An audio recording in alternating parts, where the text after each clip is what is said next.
Distinguished guests, ladies and gentlemen, we will now begin. We ask you to please take your seats. Thank you very much. Distinguished guests, ladies and gentlemen, thank you once again for attending the 5th International Seminar on Net Zero and Energy Policy. Allow me to introduce myself. My name is Ju-Yeon Cho, and I've been given the honor of being your Master of Ceremonies for this auspicious event. Thank you very much.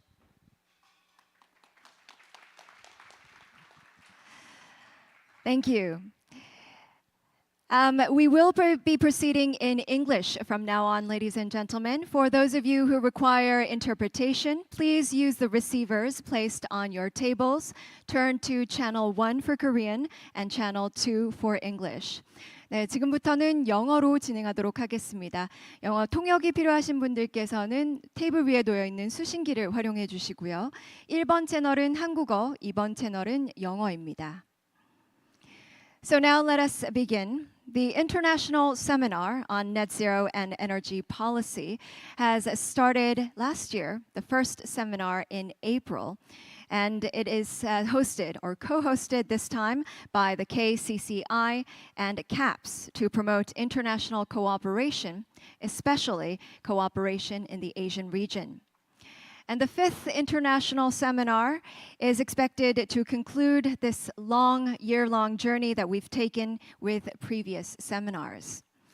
And we hope that this time around it will be another venue for sharing ideas, all the wisdom, and the insights among various specialists and experts, stakeholders, to achieve the global common goal of reaching net zero.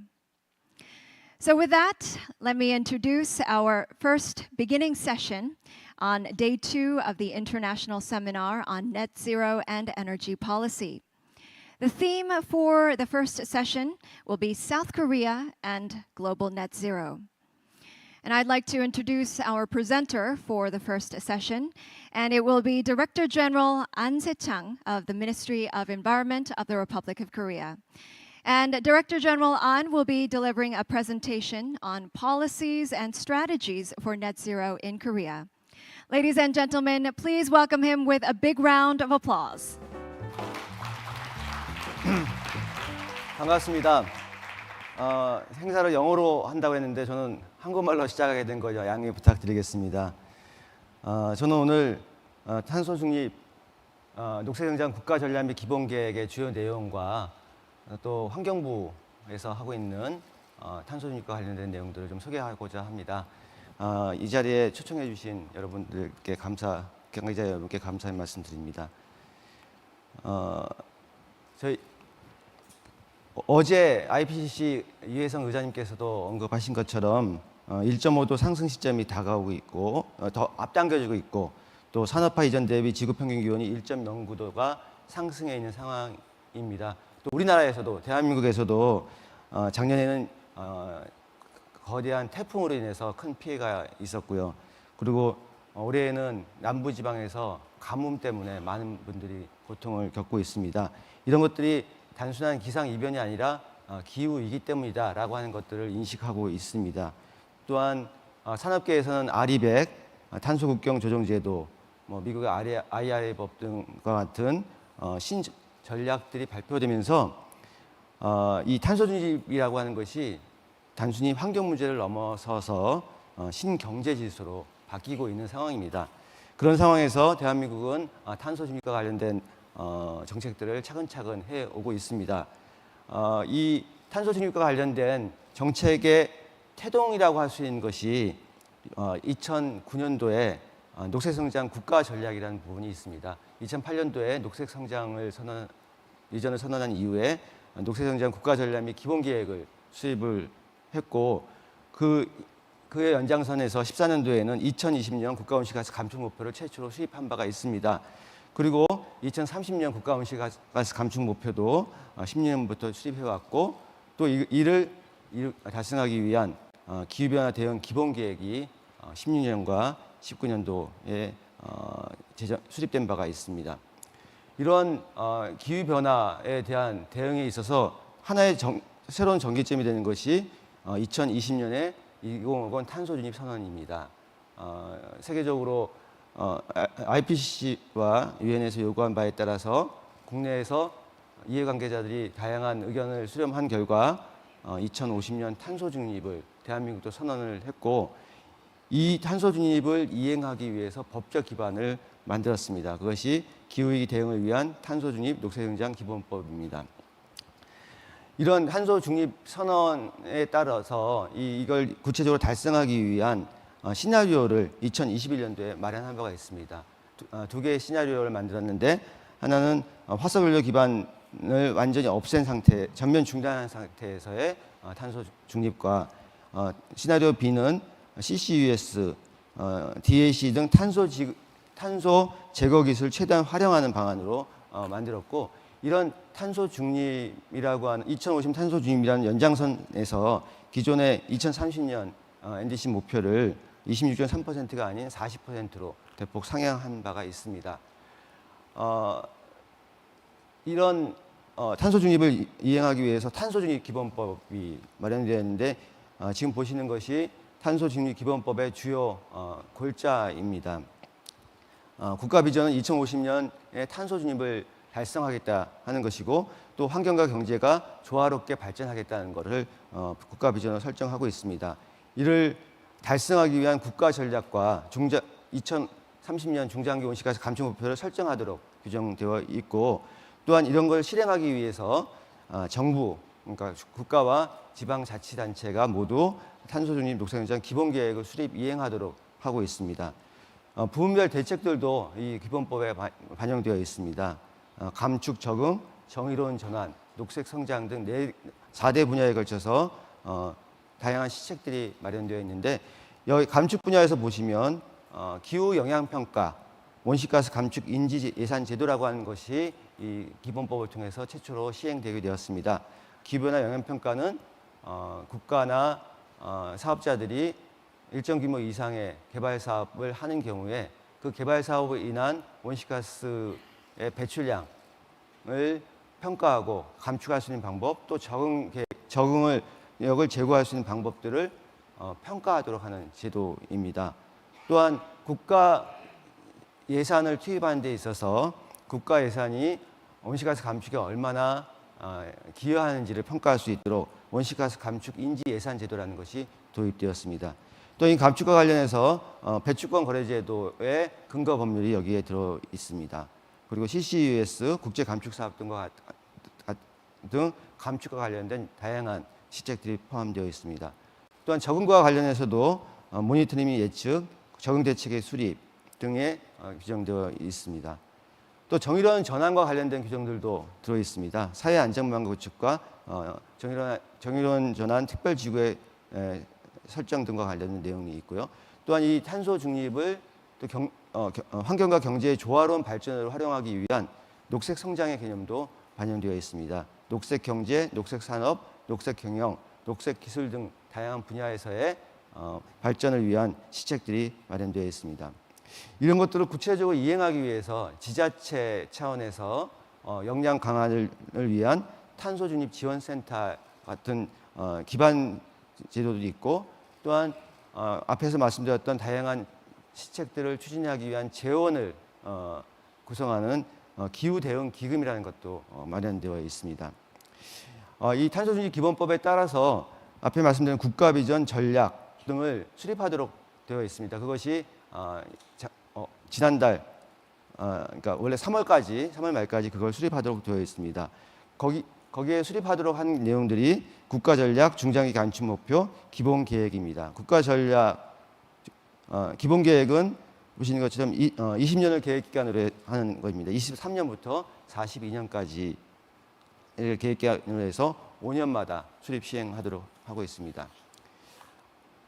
그런 국가 전략의 기본 계획이 지난달 확정되었는데 그 내용들을 소개해 드리겠습니다. 보시는 것처럼 비전은 2050년까지 탄소 중립을 목표로 해서 탄소 중립 사회로 이행하고 환경과 경제의 조화로운 발전을 도모한다는 비전하에 4대 전략으로 구성되어 있고, 그리고 중장기 감축 목표는 2030년까지 2018년 대비 40% 감축하는 것입니다. 그리고 전환 산업 등 10개 부문별로 감축 대책과 또 적응 대책, 녹색 성장 등 6개 분야의 이행 기반 강화 대책 그리고 이행 점검 등 완료 체계가 그 내용으로 되어 있습니다. 하나씩 소개해 드리겠습니다. 국가 전략 부분은 책임 있는 실천, 질서 있는 전환, 혁신 주도 탄소 중립 녹색 성장이라고 하는 3대 정책 방향 하에서 4대 전략, 12대 과제로 구성되어 있습니다.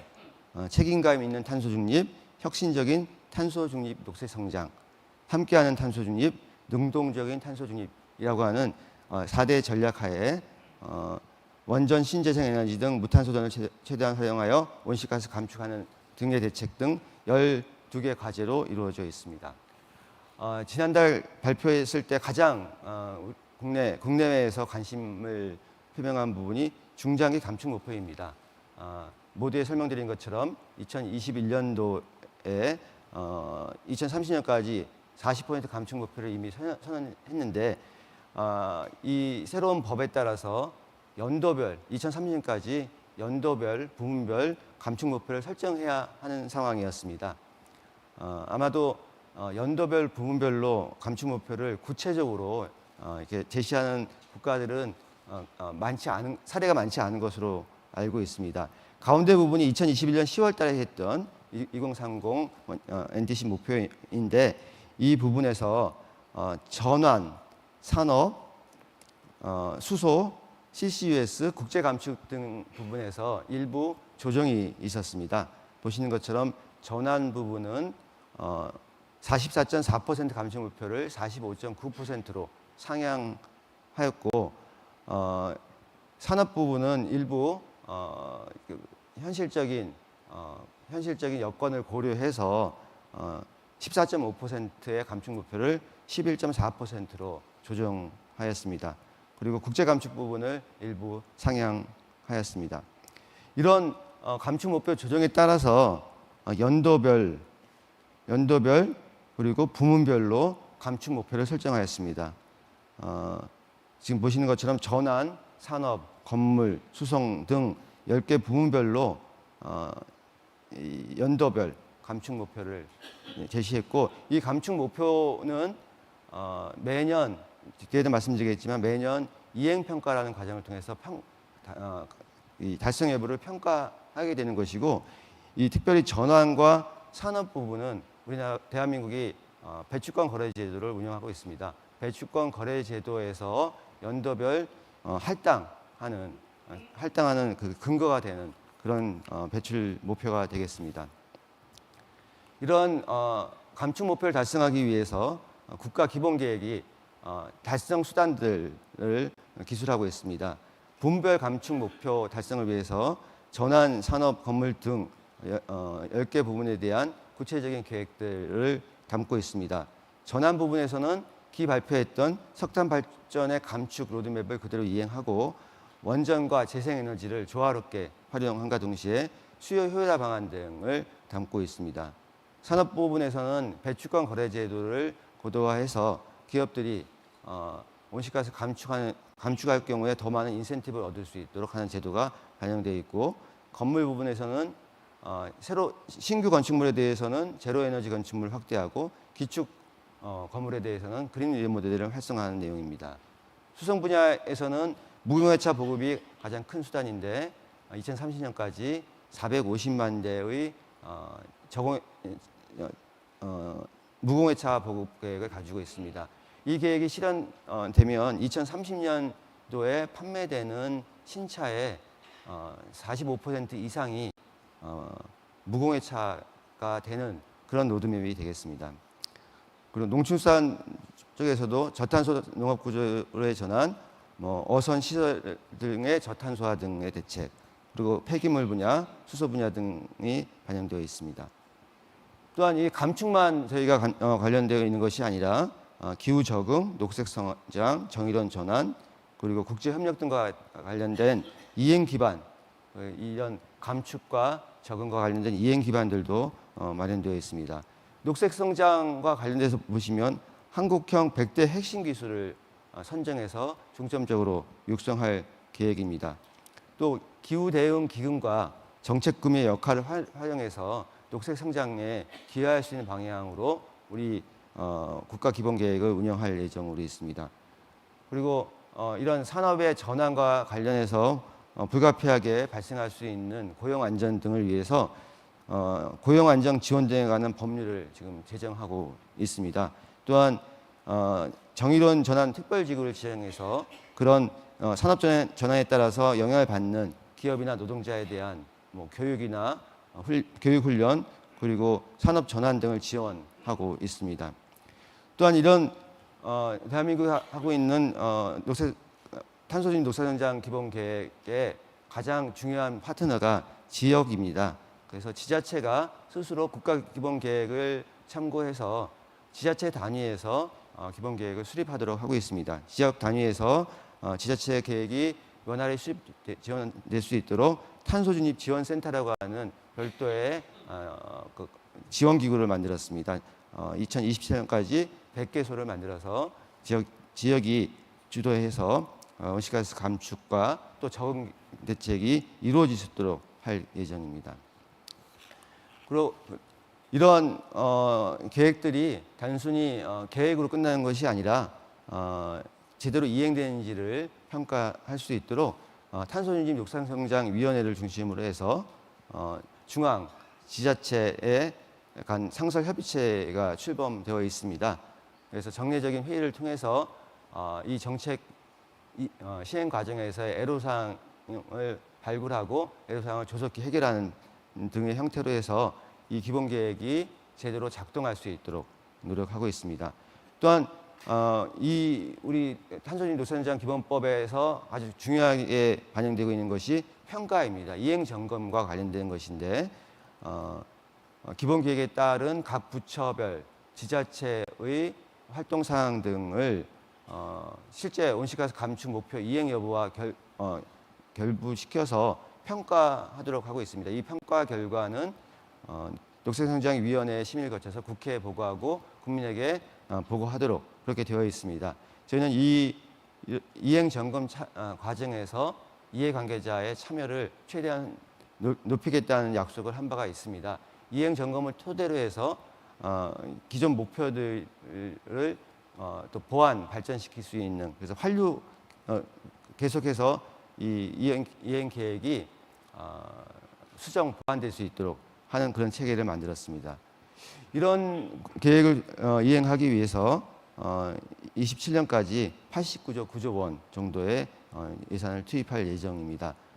연평균 11.5% 수준으로 지속적으로 확대해 나갈 예정입니다.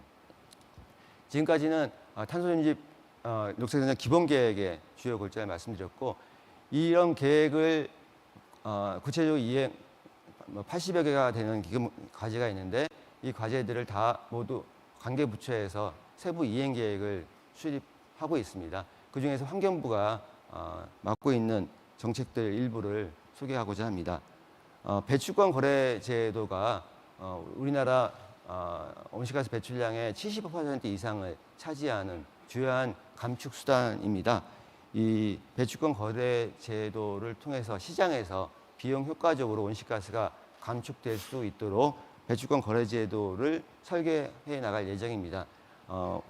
우리나라 배출권 거래 제도는 5년 단위로 기본 계획을 수립하도록 하고 있는데 현재는 3차 배출권 거래제 기본 계획 기간입니다. 21년부터 25년까지이고 4차 계획이 26년부터 30년까지로 되어 있습니다. 2030년까지의 온실가스 감축 목표가 연도별 감축 목표가 설정되었기 때문에 저희는 가급적 연내에 4차 배출권 거래제 기본 계획을 만들어서 기업들이 사전에 준비할 수 있는 시간을 주고자 합니다. 저희가 생각하는 배출권 거래제 기본 계획의 핵심 내용은 배출용 총량을 우리 국가 온실가스 감축 목표, 연도별 목표 총량에 맞추어 설정하는 것이고 할당 방식도 현재는 유상 할당 비율이 최대 10%입니다.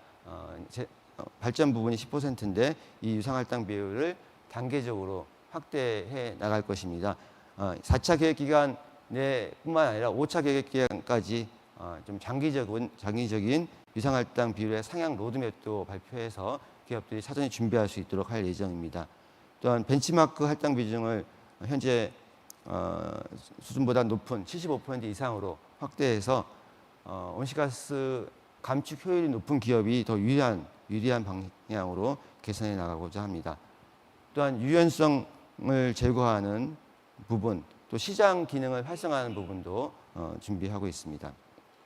이 배출권 거래제도와 관련해서는 최태원 회장님께서도 온실가스 감축을 하는 기업이 보다 인센티브를 많이 가질 수 있게 하는 것이 기업을 위해서도 좋고 온실가스 감축, 국가 NDC 목표 달성을 위해서도 중요하다는 말씀을 하신 바가 있습니다. 저희 그런 의견을 잘 반영해서 기본 계획에 그런 내용들이 들어갈 수 있도록 할 예정입니다. 그리고 아까 말씀드렸던 무공해차 차량의 대중화 시대 부분입니다. 말씀드렸던 것처럼 450만 대 달성을 위해서 다양한 정책 수단들을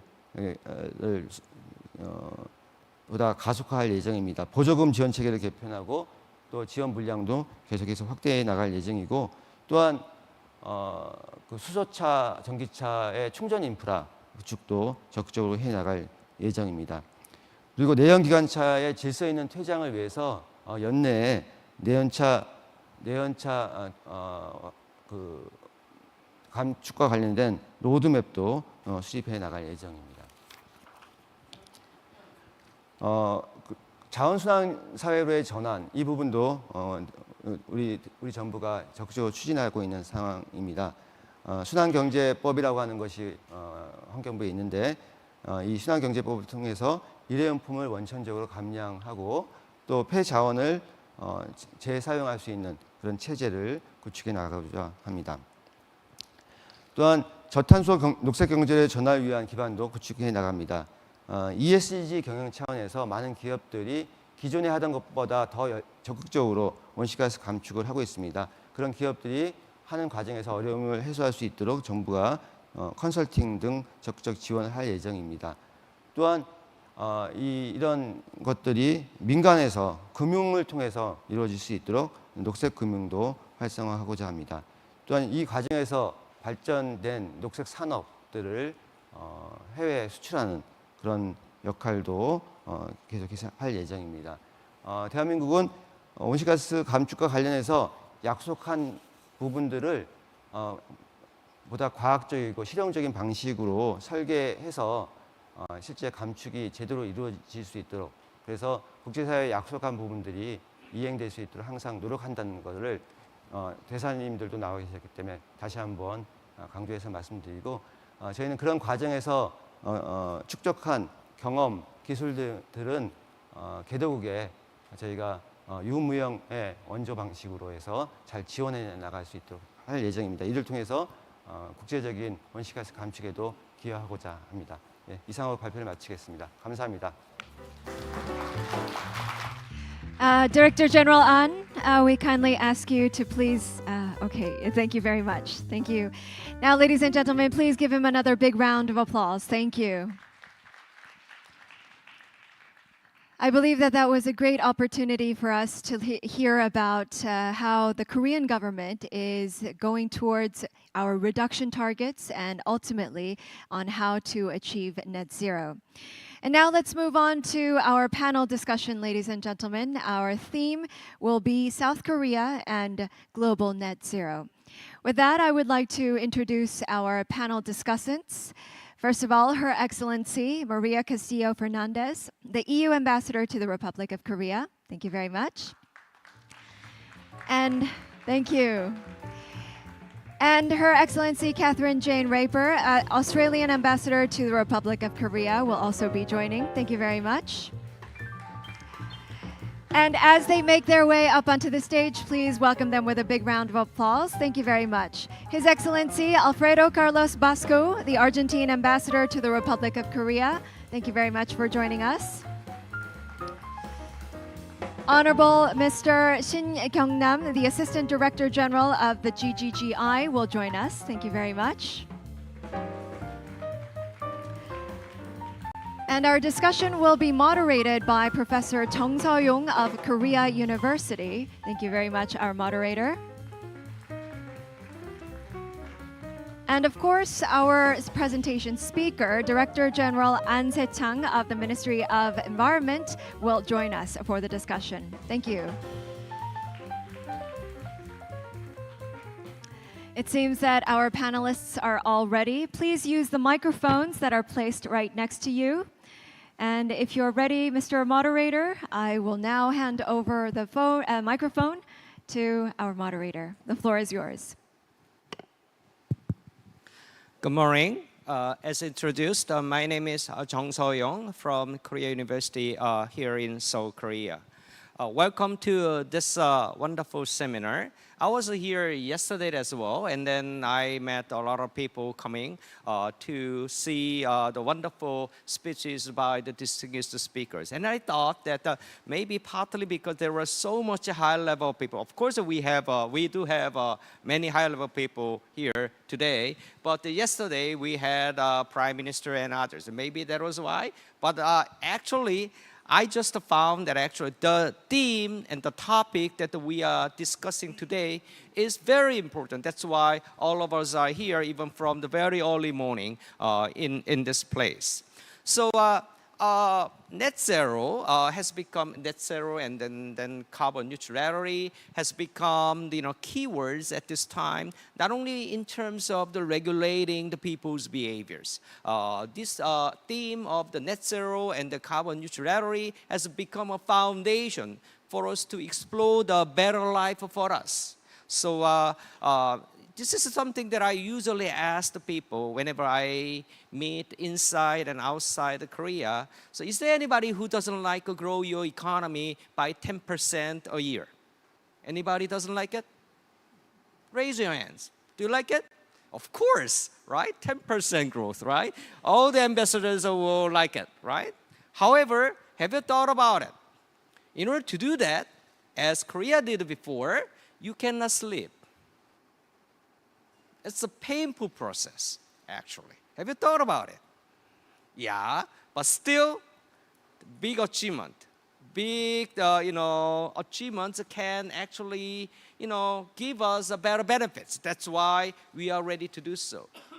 And then, do you know what? What is the purpose of the Paris Agreement? There is the sort of global constitution to deal with climate change, also to realize net zero and carbon neutrality. Have you ever read Article 2 of the Paris Agreement, which is about the objective of the Paris Agreement? Do you know what are they? Anybody? There are 3 objectives. It is written in the Paris Agreement. You should read it. Number 1, mitigation, familiar concept. Second, adaptation, also familiar. There is a third one that you may not have thought about. That's financial flow. There are actually 3 objectives. Written, I didn't write it, right? Negotiators agreed to write it, okay? So which means that now we have to address climate change in order to achieve the 3 objectives of mitigation, adaptation, and ensuring financial flow. Here, financial flow means if you would have come from your government sector, which ministry is responsible for taking care of financial flow within the government. Of course, the Ministry of Environment is very important to address the mitigation and adaptation, but at the same time, Minister of Finance, and depending on your government structure, maybe some coordinating bodies. Right, so the word that the Paris Agreement envisions may be a lot bigger than you may have thought about. So that's the big difference between the Paris Agreement and Kyoto Protocol. Kyoto Protocol was supposed to regulate the governments, and so that we can reduce the greenhouse gas emissions. But real outcome was not that successful, as we may know. Therefore, there is a big shift in terms of how to address the climate change issues, in the sense that, we have realized that, is there anybody who thinks that you are not selfish? I think everybody's selfish. A government pursue the national interest, right? National interest is also a selfish concept because we concerned about us first, and then we agree to address climate change, but we also have to survive. So it's based on a little bit of the selfish concept, right? So considering this, actually governments and then states and then negotiators went through lengthy discussions and then realized that, okay, it would be great if we could realize regulations so that we can, adjust our lives exactly. However, we realized that we cannot do that because international society doesn't have a regulatory government. Right? We don't have a centralized system in place. Therefore, they have come up with the idea, okay, why don't we just let governments to develop their own plans based on their national circumstances, but they set the target to grow, and this target is not based on GDP growth, but how much you reduce greenhouse gas emissions. And then in order to achieve this target, you identify what kind of technologies actually in your country you can focus on. It could be energy efficiency technology. It could be renewables. Here in Korea, nuclear technology has become important. And CCUS, hydrogen, and the forestry management. By doing this, these are all list of the engine of growth, right? So therefore, you set the ambitious target, you achieve that, and naturally, your economy will grow. As we agreed, that it's a painful process. However, ending point, everybody will be happy, not only in terms of growing your economy, but we can live well together with global animals and then all these ecosystems. So the way in which we do that, that's net zero and carbon neutrality. Here, the reason why the organizer invited distinguished ambassadors and then one from the Global Green Growth Institute is that, as I indicated, every country is exposed to different circumstances, right? So therefore, in order to achieve the one single target, achieving 1.5 target, then we have to also recognize different circumstances. The question is how to coordinate all these different circumstances, different actions, in order to achieve that target. 1.5 is the promise for us to grow in a sustainable way so that we can ultimately fight against climate change, right? Having said this, now we know that it makes sense for us to have this distinguished speakers. They are, once again, ambassadors representing their government. Also, Mr. Shin represents the Global Green Growth Institute. So now, I think that it will be now very interesting for us to know how different we are in order to achieve the same goal, right? In the sense that we already heard about the situation in Korea, right? And then it will be interesting for us to compare, what are the similarities and differences, and then how we can work together, right? In that sense, I would first want to ask speakers to talk about what's going on in your country or in your organization, right? In other words, in order to achieve the net zero goal and the carbon neutrality, then what are the activities that your government is doing? Okay, let's hear that first. Then we can come to the next, and then to see how we can work together, right? So in the sense that probably I will give about initially 5 minutes or so for each speakers, or for your initial remarks regarding the first question that I just laid out, and then I can come back to have second round of the discussions. Okay, so the first speaker, as introduced, is the Ambassador Maria Castello Fernandez from EU. So floor is yours, Ambassador. Thank you very much, Professor Chung, and thank you to KCCI for making a big session on net zero policies, which is perhaps the theme of the day and of what governments are doing, as Professor Chung said. I thank DG because you mentioned already the European Net Zero Act, which I think is very timely. Today, 6 weeks ago, Europe presented a Net Zero Industrial Act, which takes a lot of the things you mentioned in all the big framework Korea is setting up, also to be able to put in practice these very ambitious targets that we are all trying to do to implement the Paris Agreement. And Professor Chung, you mentioned it, 2030 is very near. We all have very ambitious targets. Europe, you know, trying to lead the whole climate global agenda in cooperation with very key partners, and certainly Australia, Argentina, Korea are key partners in all these efforts. We cannot do it alone, we have to do it together. In Europe, we are even pushing every time more, 55% greenhouse emission 2030, that's a very big target, and climate neutrality 2050, like Professor Director General mentioned also for Korea. This is, how are we going to do this? You asked, well, this is the famous European Green Deal. Everyone has heard about that. We also speak about the Korean deal. And what is the European Green Deal? It's simply a big package of legislative policies, initiatives, which put in legislation these targets. And this goes throughout all the sectors, all the industries, all the dimensions. We cannot do anything without green. We speak about green finance and we speak about green in everything, in every dimension of what we do.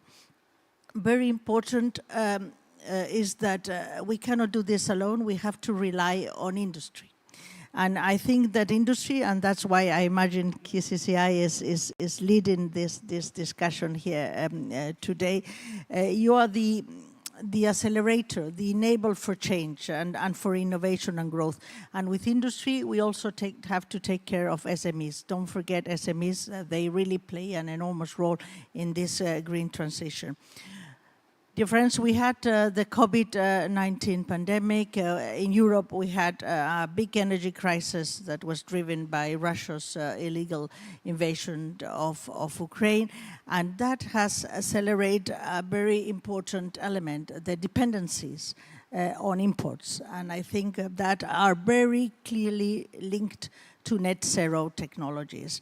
And there we have seen, and we are all in many of our countries very much dependent on certain countries, in particularly China, which counts for 90% of all global investments in net zero technology manufacturing facilities. So what we have done in Europe, and I think that is part of also what Korea and other countries want to do here, is to try to transform our industrial base for net zero technologies and increase our manufacture capacity. If we want to lead, if we want to be part of this big transformation, we need to make efforts to scale up our manufacturing green technologies. And this is what the Net Zero Industrial Act is about. Simply a very big target, 40% for 2030. I always say 2030 is 7 years from now. What is 7 years? Nothing. Time flies. So 40% to try to increase our manufacture base for net zero technologies. Very ambitious. How are we going to do it? Mainly, and this covers sectors like solar, onshore, offshore wind, battery storage, heat pumps, geothermal energy, electrolyzers and fuel cells, biogas, biomethane, carbon capture storage, and grid technology. Well, I think in the ways we are going to do, I have seen many of the issues in Director General's presentation. Setting up the conditions, reducing administrative burden, accelerating CO2 capture, facilitating access to market. Very important, enhancing skills. We need new skills. We need new in academics, a new skilled workforce for this. Fostering innovation and reaching out to net zero partnerships. And there I think we are going to have to do it also together with partnerships around the world. Let me just say 2 words because they are important for industry and also governments to listen. We are going to do all of this in line with our international commitments, and I think that's important. we are not going to include discriminatory clauses against any foreign companies and against any foreign countries. This is, we are all speaking again, the Paris Agreement is about UN principles. This is about rule-based order. We are, with the situation we have in Europe with, the whole international order being put into question with, in particular, Russian invasion of Ukraine, we are here, Paris Agreement is one of the key pillars of the international rule-based order we all want to cherish and we all want to implement. So this is about implementing those principles. And for us also, WTO is also a key instrument for rule-based order without which we cannot operate. So please be assured. Coming to how we have to really cooperate, don't forget there are many key targets that are coming that will make all of us work together to implement our international commitments. This is a good global momentum we need to maintain. Not only Paris, we have the COP26 commitments that we need to implement and where we all need a rule-based approach. Don't forget the Climate Ambition Summit that is coming, the second SDG Summit that is coming, COP28 that is coming. And these are all, deadlines where it's important because we get together and we see how are we both reviewing and implementing all the international commitments, keeping this momentum alive. And very important other measures which were mentioned by the G, circular economy, key, digitalization and green goes together. And third, redesigning all the food systems. We haven't spoken very much about food sustainability, but I think it's very, very important. And because it covers 1/3 of the global GH emissions. So let's keep the momentum. That's we need to do it and we need to do it together. Thank you. All right, thank you very much, Ambassador. So I recognize the great contributions that the European Union has made in the world of the climate change regime building process.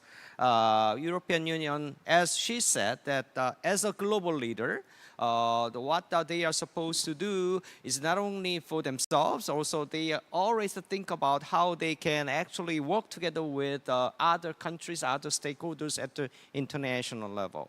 Ambassador mentioned about the COP28 that's going to be held in Dubai this year.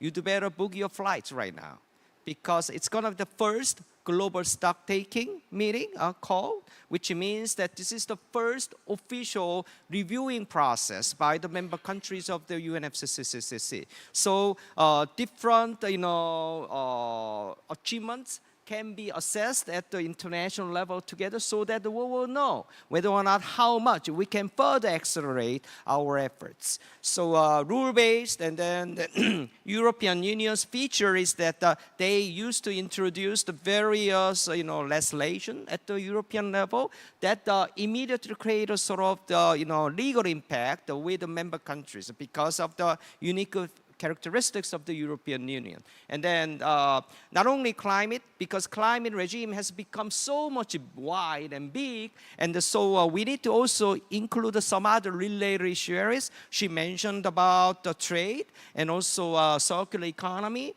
Here in Korea, we used to call it as a waste regime, but it's more than waste.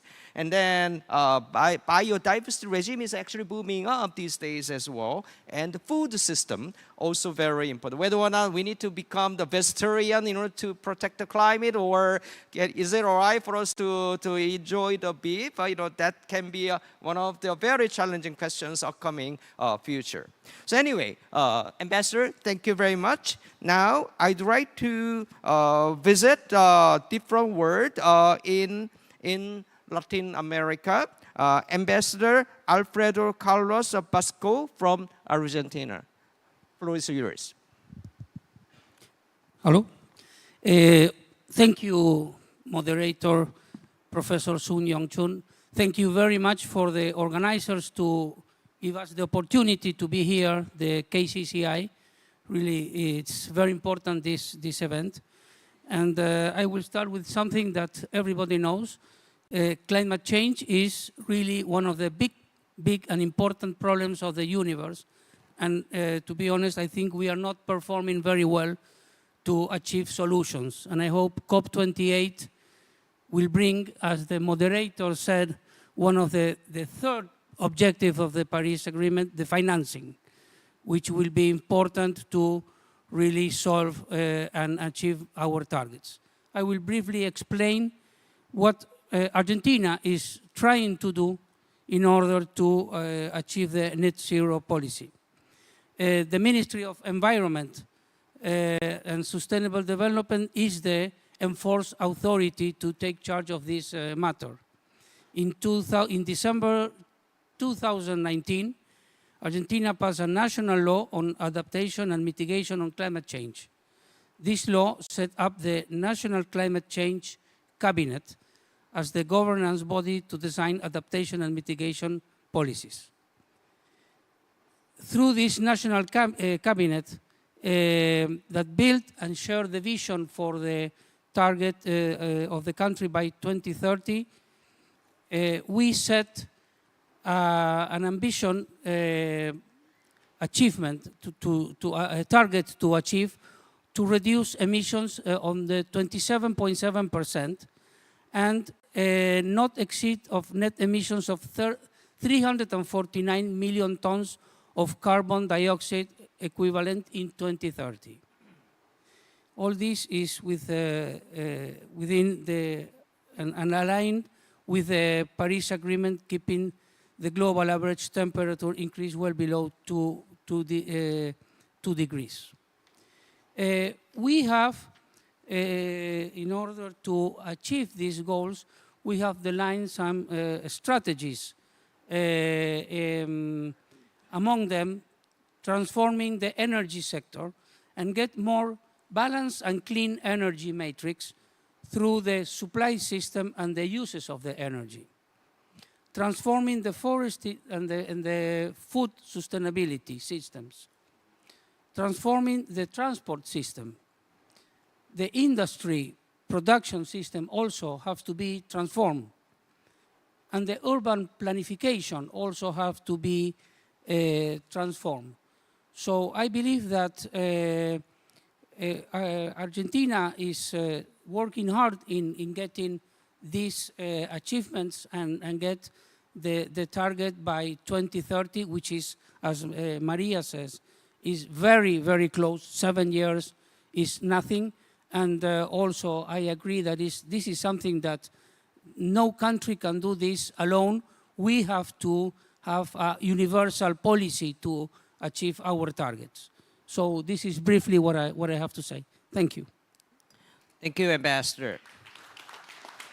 So as I just realized that even in Argentina, there has been a significant efforts done by the government, especially by developing the necessary legislation and the institutional structure so that Argentina can be ready actually to achieve the net zero goal that they may have set for themselves.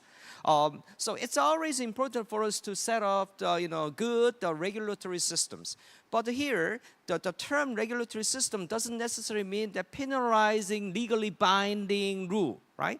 Regulatory system may be one that may provide incentives to the necessary actors. So anyway, if we have a regulatory systems in place, including the legislation, then it will provide a good transparency to the necessary stakeholders so that everyone can be ready on what they need to do. In the sense that Argentina, which is one of the very important countries in Latin America, can remain as a leader in the region and also at the global level as well. All right? Okay. Now, I'd like to move to Indo-Pacific region, right? So we now have an ambassador from Australia, Ambassador Catherine Jane Rapper. And then if you go to Australia, actually from Australia, you will see totally different world settings. So maybe it might be a good chance for us to know how Australia has been fighting against the climate change. So Ambassador, floor is yours. Hello everyone, and thank you very much, Professor Zhang, for moderating today's session, and a big thank you to the KCCI for organising today's seminar. I have a presentation that I'll attempt to speed through in the 5 minutes allocated to explain a little bit about Australia's approach to addressing climate change.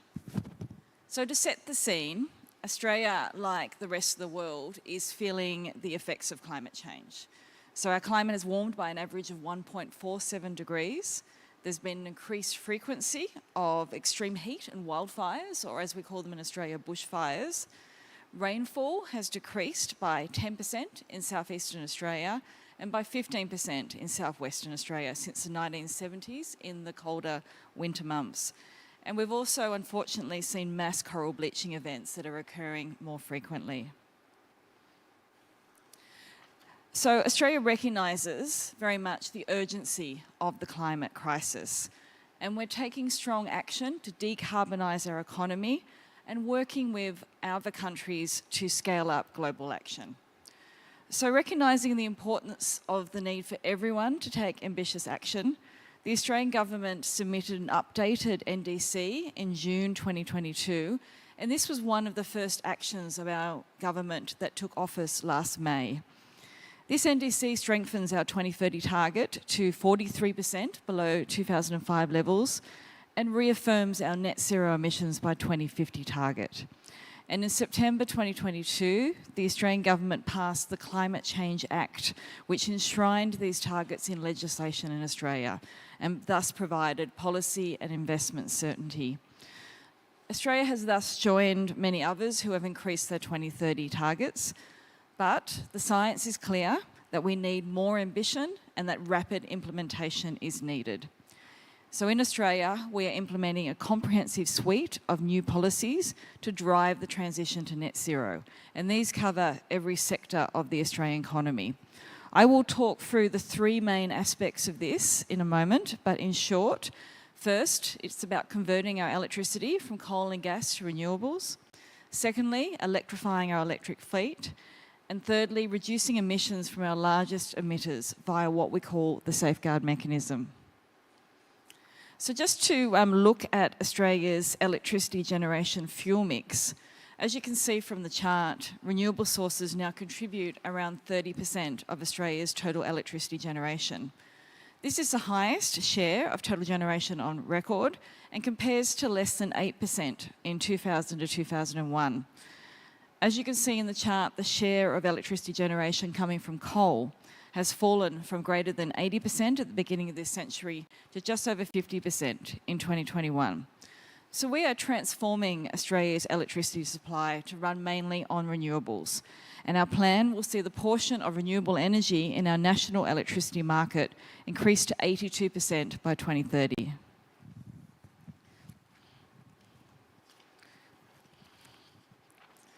This will require investment. So Australia is investing $20 billion to upgrade and modernise our electricity grid. That will enable greater penetration of renewable energy and accelerate the decarbonisation of the grid. As you can see from this slide, the largest contribution is from solar, which has grown from virtually nothing in the early part of this century to over 27,000 gigawatt hours today. And around 2/3 of this is from rooftop solar panels. There are more than 3 million rooftop solar systems in Australia. Around 1 in 3 homes have rooftop solar, indeed including my own. The next largest contributor is wind, which again has risen from virtually nothing in the early part of this century to about 25,000 gigawatt hours. With the rise of solar and wind, we're seeing hydro is a smaller share of the proportion of power generation. Turning to the second sector that we're working on, transportation. Around 19% of Australia's emissions come from the transport sector, making it the second largest emitting sector in Australia. So the government is taking action to drive these emissions down by establishing electric and hydrogen vehicle infrastructure and supporting access by Australians to electric vehicles. We are working to deliver a national electric vehicle strategy which will accelerate this uptake and cut car pollution and double the investment in charging and refuelling infrastructure. We released just last month Australia's first national electric vehicle strategy, And this includes a commitment to develop a mandatory fuel efficiency standard for new vehicles sold in Australia. One of the problems we've had in Australia is that demand for electric vehicles is high, but global vehicle manufacturers have insufficient incentives to provide EVs to Australia. And that's been because of our lack of a mandatory fuel efficiency standard. So the plan is, by introducing this standard, we will provide motorists in Australia with a wider choice of vehicles, and also mean that Australia can help meet our carbon reduction commitments. Turning to the safeguard mechanism.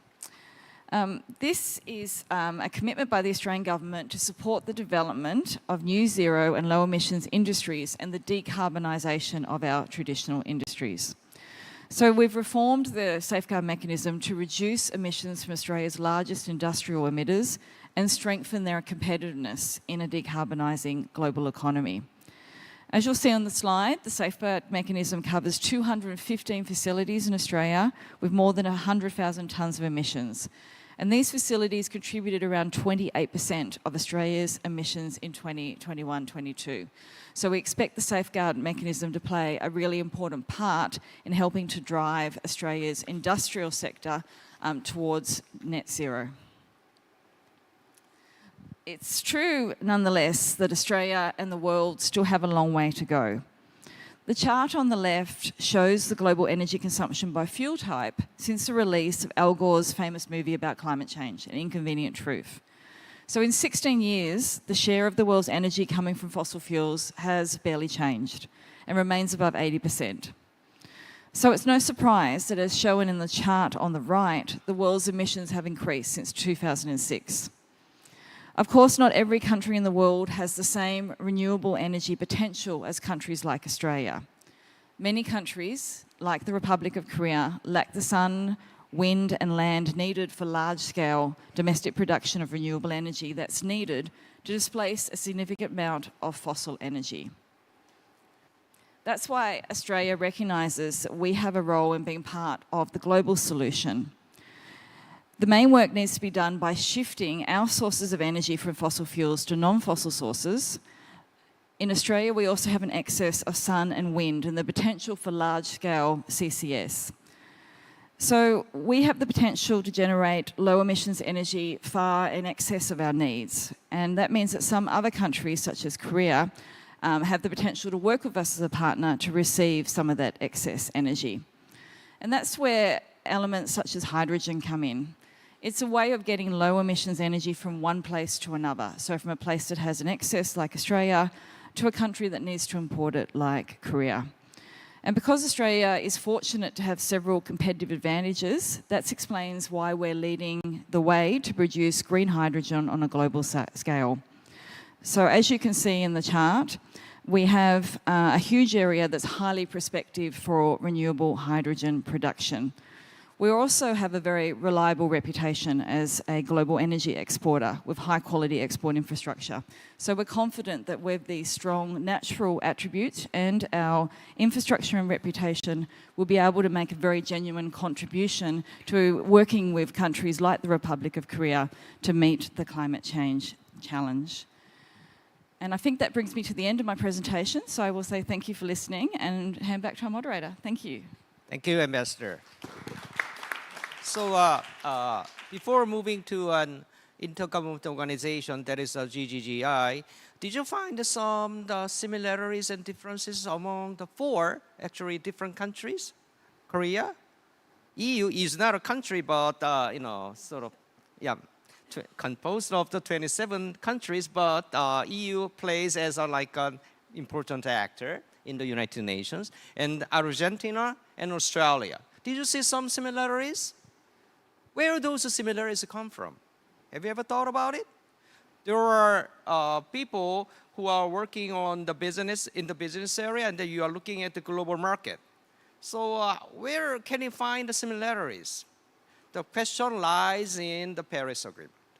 If you read the Paris Agreement, actually there are 6 elements that is necessary to be achieved in order to meet the objective. The first one, mitigation. Second, adaptation. And there are 3 elements called means of implementation. They include finance, technology, and capacity building. Capacity building here means that some countries like the developing countries, they are not ready actually to deploy all these technologies by themselves, so they need to have some assistance from the overseas, right? We refer to that technology, right? And then finally, transparency. We need to get all the data together.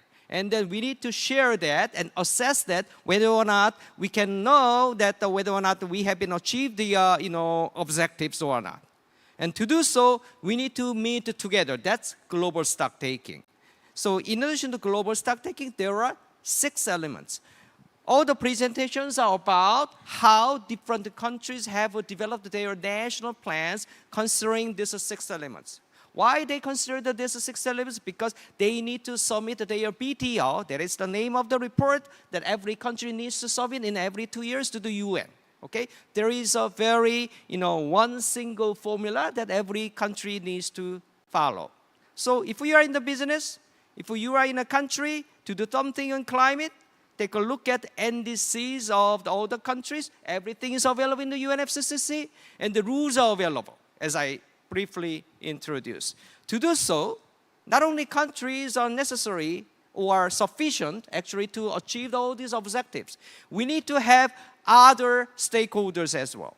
Those stakeholders include private sector, experts like me, and NGOs. They are important, I think. And then international organizations, especially GGGI, as I think that Mr. Shin is going to discuss about. Paris Agreement emphasized the capacity building, the importance of the capacity building that is for working with developing countries. So let's see how this organization has been working with and for the developing countries. So Mr. Shin, floor is yours. Thank you, Professor Jung.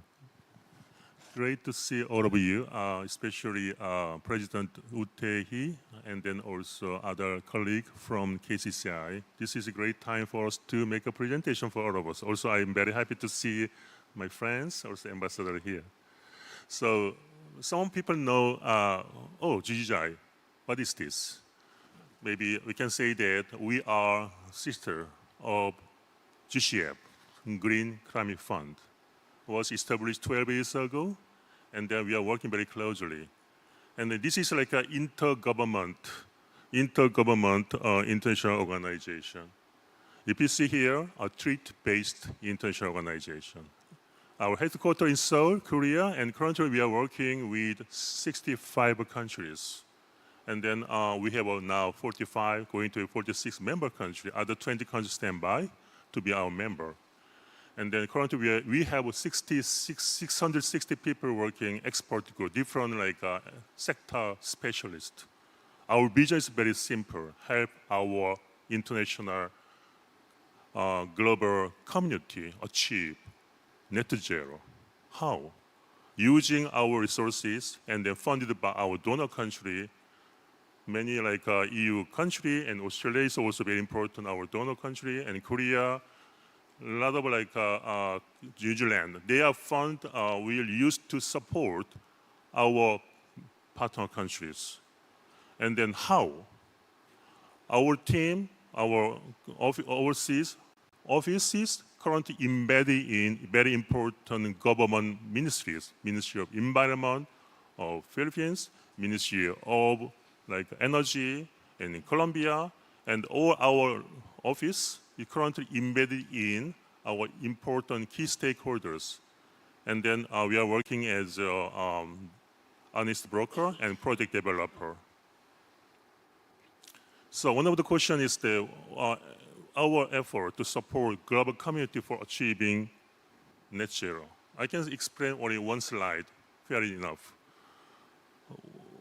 We are different from Asian Development Bank. I need to go to the ADB annual meeting afternoon, and the World Bank. What is the difference? They are working for similar project on top of this carbon neutrality project, but we are very focused 100% on a green project. Number 2, we are working for our countries, partner countries. For instance, Sweden, Norway, and Denmark, Korea, they ask us to help them to develop carbon neutrality project. We can deliver. how can we deliver? For instance, if you see the center column, our secret sauce, key intervention, policy, regulatory framework, all stage of project development. Nobody knows about what is the most important area, sectors, project. That is actually our first approach. Help them develop policy, regulatory framework. And based on project identification, another one very important thing is to identify which is appropriate technologies. No technology, I must say no project. No climate technology, we very difficult to find a good project development. We are only focused on green project. I have a meeting with the World Bank team and then also IFC friends in Washington, D.C. Their concern is that their portfolio by 2025, 100% green. Absolutely some component green, they can count this one complied. Well, our project portfolio is 100% green colors. Then, okay, where's the resource coming? Using our money, donor country money, we can provide our technical assistant, project, early stage of development, field study. Then green finance will be matched. For instance, currently Korean government provide a lot of fund. Luxembourg very focused on sustainable finance fund. And then also EU, I mentioned here, green infrastructure development, carbon transaction. This resource coming from Denmark, Sweden, Norway, and then Germany, and then also other countries. So we are using these resources, early stage of project development, and then matching financing, and the completion of project infrastructure project. The project will belong to our partner country. We leave this project for the implementation. Now, people saying that, oh, okay, Indonesia, you are not talking about 1 gigawatt green hydrogen project in North Sumatra. How can you bring this one to countries, Sweden or Japan and Korea? There must be another approach supporting MRV, inventory, national also registries. Without this one, it's impossible to transfer this one to Korea, Japan, and Sweden. This is also our scope of work. Okay, great. So then what did you do during the last couple of years? Before 2 years, we are more focused on capacity building, knowledge sharing. So our portfolio, if you see here, in 2029, our portfolio is only 351 million US dollars, and 2020, only 476 million US dollars. But with global programs, more focused infrastructure project, our portfolio jumping in more than 10 times, including green bond issuance, 4.6 billion US dollars, Peru, and then Peru, Mexico, and Vietnam, and also very shortly in Ecuador. So if you see here, our portfolio jumping in during the last couple of years now, 2021, 2022, total value of this size is very big enough. The amount is 6.5 billion US dollar, more than 10 times. We expect this year portfolio around 4 to 5 billion US dollar. Tell me about your portfolio. Go to global program. First one, we can present global hydrogen. Our friends Australia, I was saying about green hydrogen. Yes, we are actually recommended by Fortescue.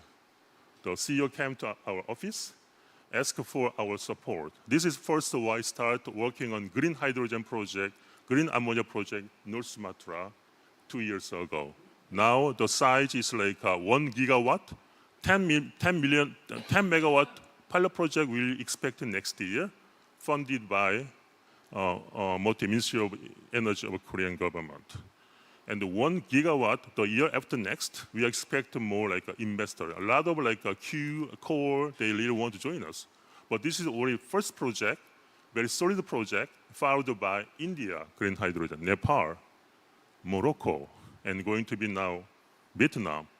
So total portfolio will be more than 3 to 4 billion US dollars. For instance, green hydrogen in North Sumatra, 1 gigawatt, insure maybe 500 or 800 ton, 0.5, 0.6 million tons, right? Annually, carbon emission. If you can think about 5-country project, it's easily can meet 3 million or 4 million.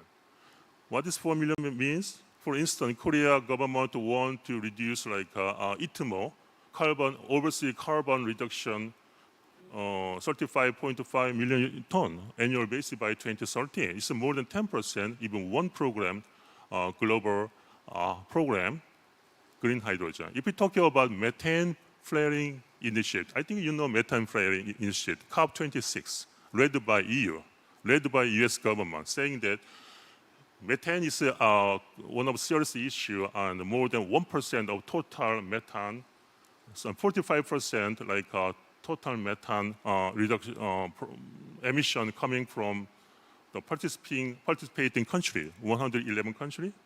So now this is the how to reduce methane flaring gas.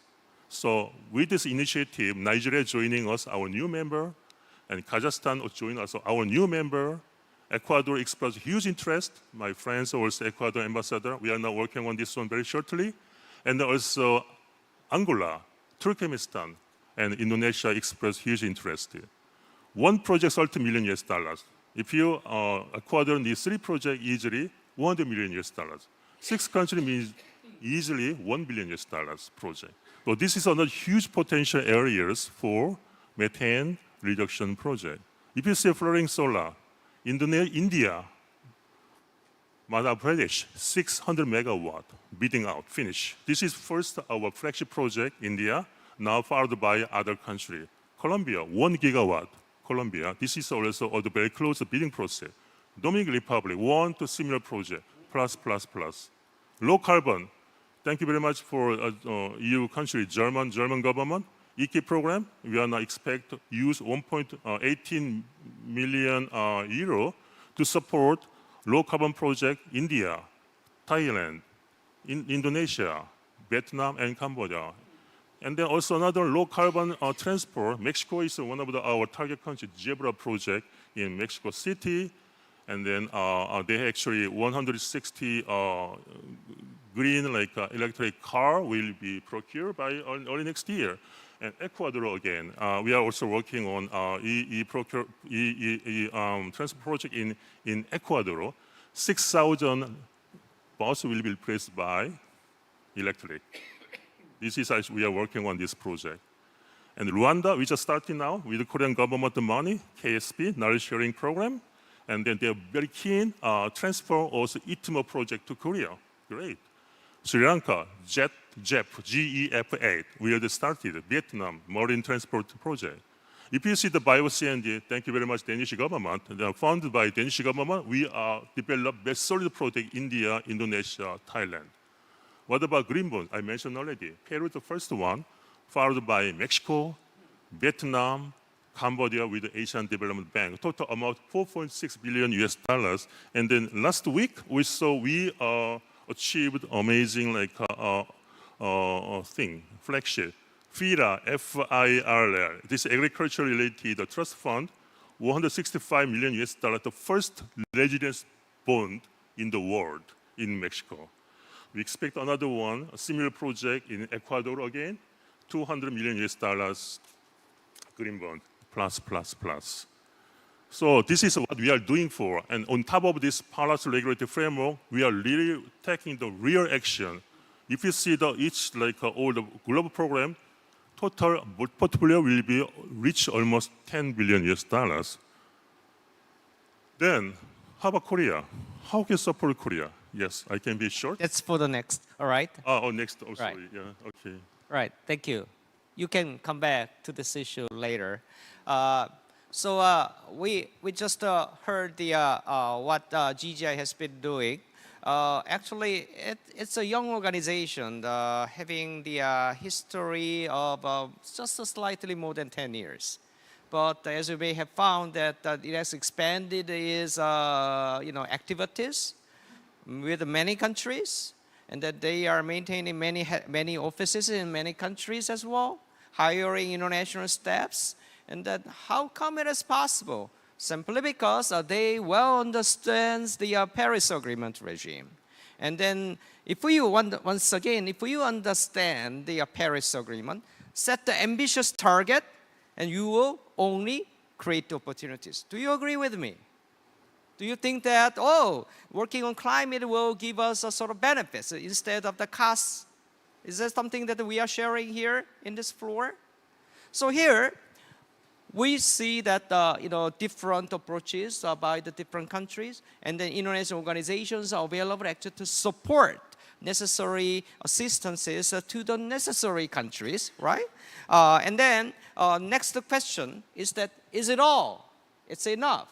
Is it sufficient for us to achieve the objective of the Paris Agreement? Actually, no. Because scientists, as you may have seen the presentation by the chairperson of the IPCC, Dr. Lee Song, yesterday. Then scientists showed us that this is the situation and these are the solutions and we must do it. All the time, scientists regret that, okay, but reality doesn't tell us that everything has been achieved as planned, right? And then, is it a problem? Yes, it is a problem. What can we do? That's the question. And then, have you ever thought about implication of existence of the territory of the different countries? Right? Scientists, when they work on something, they don't think about the existence of the territory. And then the existence of different regulatory mechanisms in different world. Even in different countries, and then some stakeholders exercise very influential impacts through the process. Here, what I want to say is that we need to know more about the climate change in addition to the scientific understanding. How can I call all of this? In a simple way, that's the issue of the coordination. So we are different, and then these differences needs to be addressed in a similar but a different fashion. Coordination often is called as international cooperation, right? And nobody forced the countries or companies to do at the international level, right? Especially governments. But unless we build up the good coordination, then we cannot achieve the objectives of the Paris Agreement. In this sense, if we read carefully Paris Agreement, once again, there is one single article which actually emphasized the importance of the cooperation between or among the countries, including private sector. Is there anybody what that article is about? That's about Article 6, and then which may be called as a carbon market these days, but not exactly only about the carbon market. But even Paris Agreement envisions that we cannot achieve the Paris Agreement objective without having the good coordination and cooperation. In that sense, how Republic of Korea, for instance, is different from other countries. That Korea is a trading country. We are under-resourced, right? We have a huge number of the population, and more than 70% of the land is mountains, right? How can it be same with great country like Argentina, right? And then Australia, which have a vast amount of the land, right? And then, however, in Korea, we are different. So if cooperation needs to be strengthened by some countries, I think the Republic of Korea, through the Director General from the Ministry of Environment, needs to take a lead actually on this. Right? So different countries can work together, teamed up, and then we can go together to achieve the objectives of the Paris Agreement. In that sense, I think, and then you are interested to know, okay, how then we can work together, right? So in that sense, because of the limited time limit, then I will ask each speakers to talk about how you can work together with Republic of Korea, for instance. Okay, so starting with Ambassador from EU. Well, very, very quickly and short. First, impressive progress that Korea has made in all the climate policies. We saw, Director General Anne mentioning all the very important, ambitious and pledges. And two important factors. You mentioned local communities. I have experience all through my tenure here. a lot how the local communities are pushing the climate action in Korea. Impressive. Cities, local governments are really on board on climate and are pushing certainly the government. Second, companies. We have many of them here. You are also in already changing, transforming your way of production, your way of interaction, because there is no other way. There's no plan B, as many times former Secretary Ban Ki-moon has said, there is only this way, and companies have already been in Korea changing enormously on this direction. We need Korea, as you mentioned, Professor Chung, to become a key actor in leading all the global climate change. And we want you to be that key actor, and this is the GPS that we always hear, the global pivotal state that we always hear Foreign Minister Park mention, into climate action. We need you now to take action with us to push the climate agenda globally, but also means to work together with us on less developed countries to help them mitigate, to help them adapt, and work together on ODA in climate, and that is very important. Bilaterally, watch out, we are soon in celebrating 60th anniversary and probably soon a Leaders Summit. We are working together with Korea in a green partnership. This is part of our Indo-Pacific strategies. We did a digital partnership. Now we're going to launch a green partnership, which covers everything, you know, the whole spectrum of what we are speaking today. We have been working very closely with DG Ann, but I think it's worth for all of you here in this room to read it carefully, because there is things for everyone. There is a take for everyone, and that will create a very big platform where we can work together, push from business to local authorities to government, setting the regulatory framework, working internationally, and cover the whole spectrum of the climate agenda. Watch also, and I'm very glad to hear your words on pushing the key ETS, the emissions trading system. This is very important, and that you need to improve it and update it, and this will certainly work together under our CBIM will be very important. But working together to share views on net zero energy policies with all our partners, and also on critical raw materials. I mentioned at the beginning of my speech the dependency, the importance of dependency on these key sectors where we all have the same stakes. And let us not enter here into a competition on subsidy. I think we have to be careful. We are all running into subsidize. Let us work together, speak together, not to do this in a way that distorts all our markets and all the efforts we have done here through free trade agreements and through opening market access. So all of this will give, I think, a very big platform to work together in the next years and for everyone to benefit. Thank you. All right, thank you very much. Just for the reference, DG An, you'll be the last one that I'm going to ask you to talk about how Korea can possibly work together with other countries or international organizations. So there are many things that Korea uniquely have more than any other country, and that we are ready to share them as well with our close partners. So anyway, EU is the key partner for Korea, of course. So Argentina is the next. Okay, in order to work together with Korea and try to reach the targets, this reduction of emissions will require a lot of investments and utilization of abundant natural resources. Argentina is a country of abundant natural resources. We can start with lithium. We are the fourth largest country with lithium reserves after China, Australia and Chile.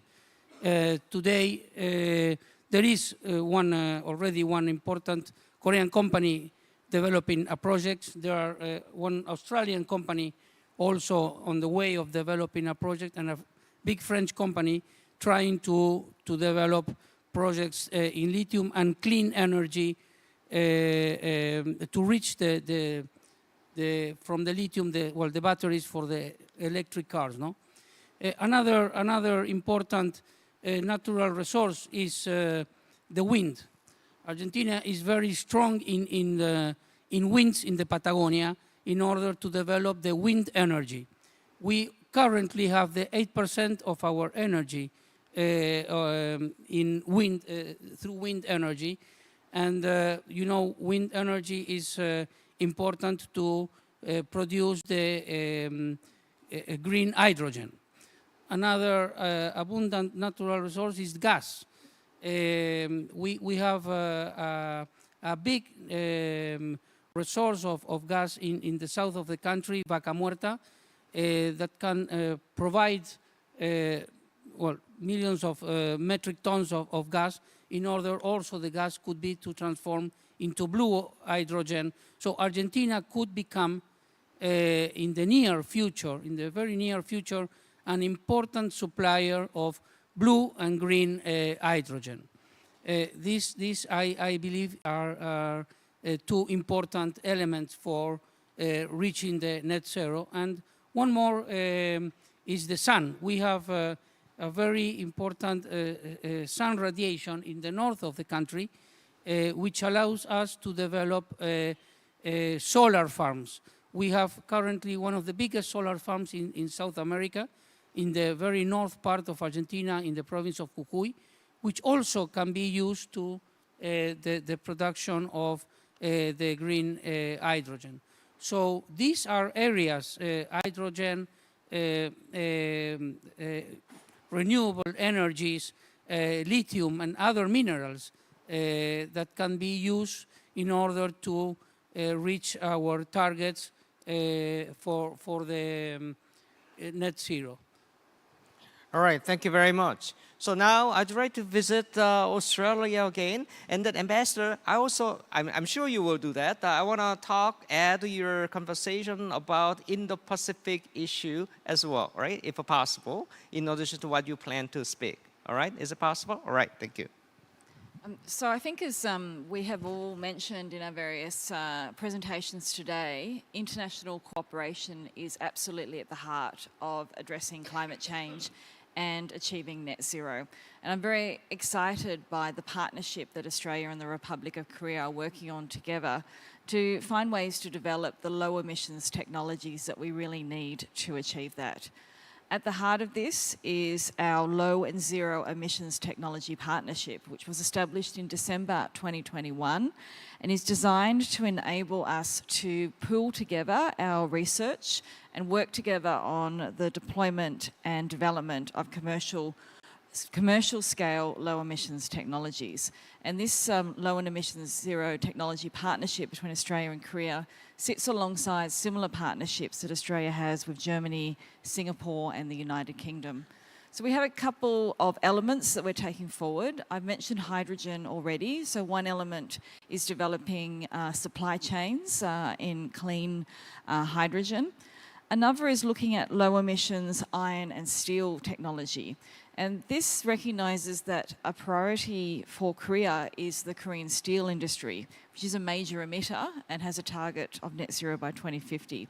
So we're very pleased that Korean steel company POSCO has announced plans to invest $40 billion in Australia by 2040, and that's for the production of hydrogen and green iron. We also have great potential in Australia for CCS, for carbon capture and storage. So we're working together with Korean companies who are interested in that aspect in Australia. Another element to addressing the climate challenge is looking at ways that we can further the development of critical minerals and rare earth supply chains. And that's an area where Australia has some rich resources, but I think similar to the Argentinian ambassador, we absolutely need Korean investment and offtake arrangements to build this industry even further. So we're looking at ways that we can develop our supply chains in critical minerals and rare earths and make sure that these resources are utilised and that Korea has a diversified supply of these minerals so important to the low emissions industries of the future. So, for example, batteries and electric vehicle motors. So we're seeing a spate of Korean investments in Australia in these areas, but of course, we would like to see more, and at the same time we are working together with Korea on the technology to support this, so such as in batteries or hydrogen mobility and solar cells. So Korean technology and Korean capital is very important in those areas. So we're confident that our cooperation will work together to achieve carbon neutrality. I didn't come prepared to talk about our cooperation in the Indo-Pacific, I apologise, but I can tell you that our partnership with our Pacific Island neighbours is extremely important here. Australia has a huge focus on assisting our Pacific neighbours with their climate ambitions, recognising that this is an absolutely existential issue for them. So our focus very much is on partnership there to assist with their mitigation and adaptation efforts. But another day I can speak in more detail to that. Thank you. Right. Thank you very much. Now, I'd like to invite Mr. Shin again. Thank you. So can I see my presentation slide, one page, last one? Yeah, Korea is our hosting countries. Our HQ in Seoul, Jongdong building. And then Korea is very generous, provide us with Korea Green New Deal Fund 2 years ago. Using this resources, we are developing lots of sustainable, bankable project, infrastructure project. I mentioned already green hydrogen, and then wind power project in Colombia, and even green bonds. So I really want to take one example. For instance, how can we promote strong support to Korean government? One example, I found that EU, Korea, very interested working together under the Green Partnership. Currently, it's ongoing now to be discussed, and GGI willing to provide our support. For instance, in example, Indonesia, Nias, western part of the islands, no electricity, really poor. And the wind quality is one of the best one. Western part, seashore, or the Nias. And then the technology from EU, they can be best engine, wind power engine, turbine, and blade. Korea, for instance, they are a best technology to produce tower. So if you combine one good example, setting up this kind of wind power project together, combine the technology nearby the Nias, it can be one of the successful story, joint work. Another green hydrogen recommended by Fortescue. Now we are working with Indonesian government.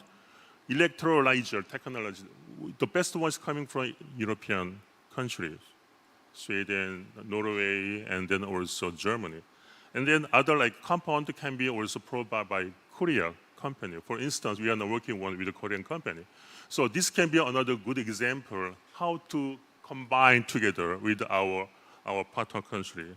Another one is that we already received a resource from Sweden, Norway, and Germany. This is a carbon platform, carbon pricing, and then it more related capacity building. We are using money, also we are trying to explain to all the Korean stakeholders, government officials, so including how to develop mitigation outcome agreement, purchase agreement, and how can develop your capacity. So this can be another good area for us to contribute. Now, we are also working with Korea Export-Import Bank, our strategic partner, and strong relationship with a multilateral development bank, World Bank, and GABE. GABE, for instance, Mr. President also mentioned that GABE means Central America Bank. They are very interested, working with also Korea technology. So no technology, no project. So I think the huge areas for GGI to contribute, Korea and our partner countries. So happy to discuss more if a chance is given. Thank you. Right, it sounds like a GGI can be a very excellent intermediary through which we can work together among each other. Right, and now, last but not the least, DG An, for your comments. Yeah, you can speak in Korean, I think.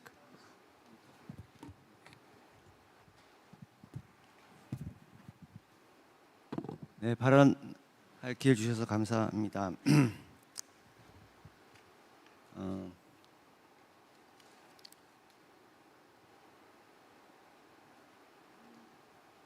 먼저 우리 EU, 호주, 아르헨티나의 협력과 관련해서 좀 말씀드리면 EU하고는 우리 기후변화 당사국 총회 과정에서 가장 긴밀한 파트너로 협력을 하고 있습니다. 항상 EU와 당사국 총회 각종 의제에 있어서 공유도 하고 같은 방향에서 일을 하고 있고 EU가 항상 그러니까 EU가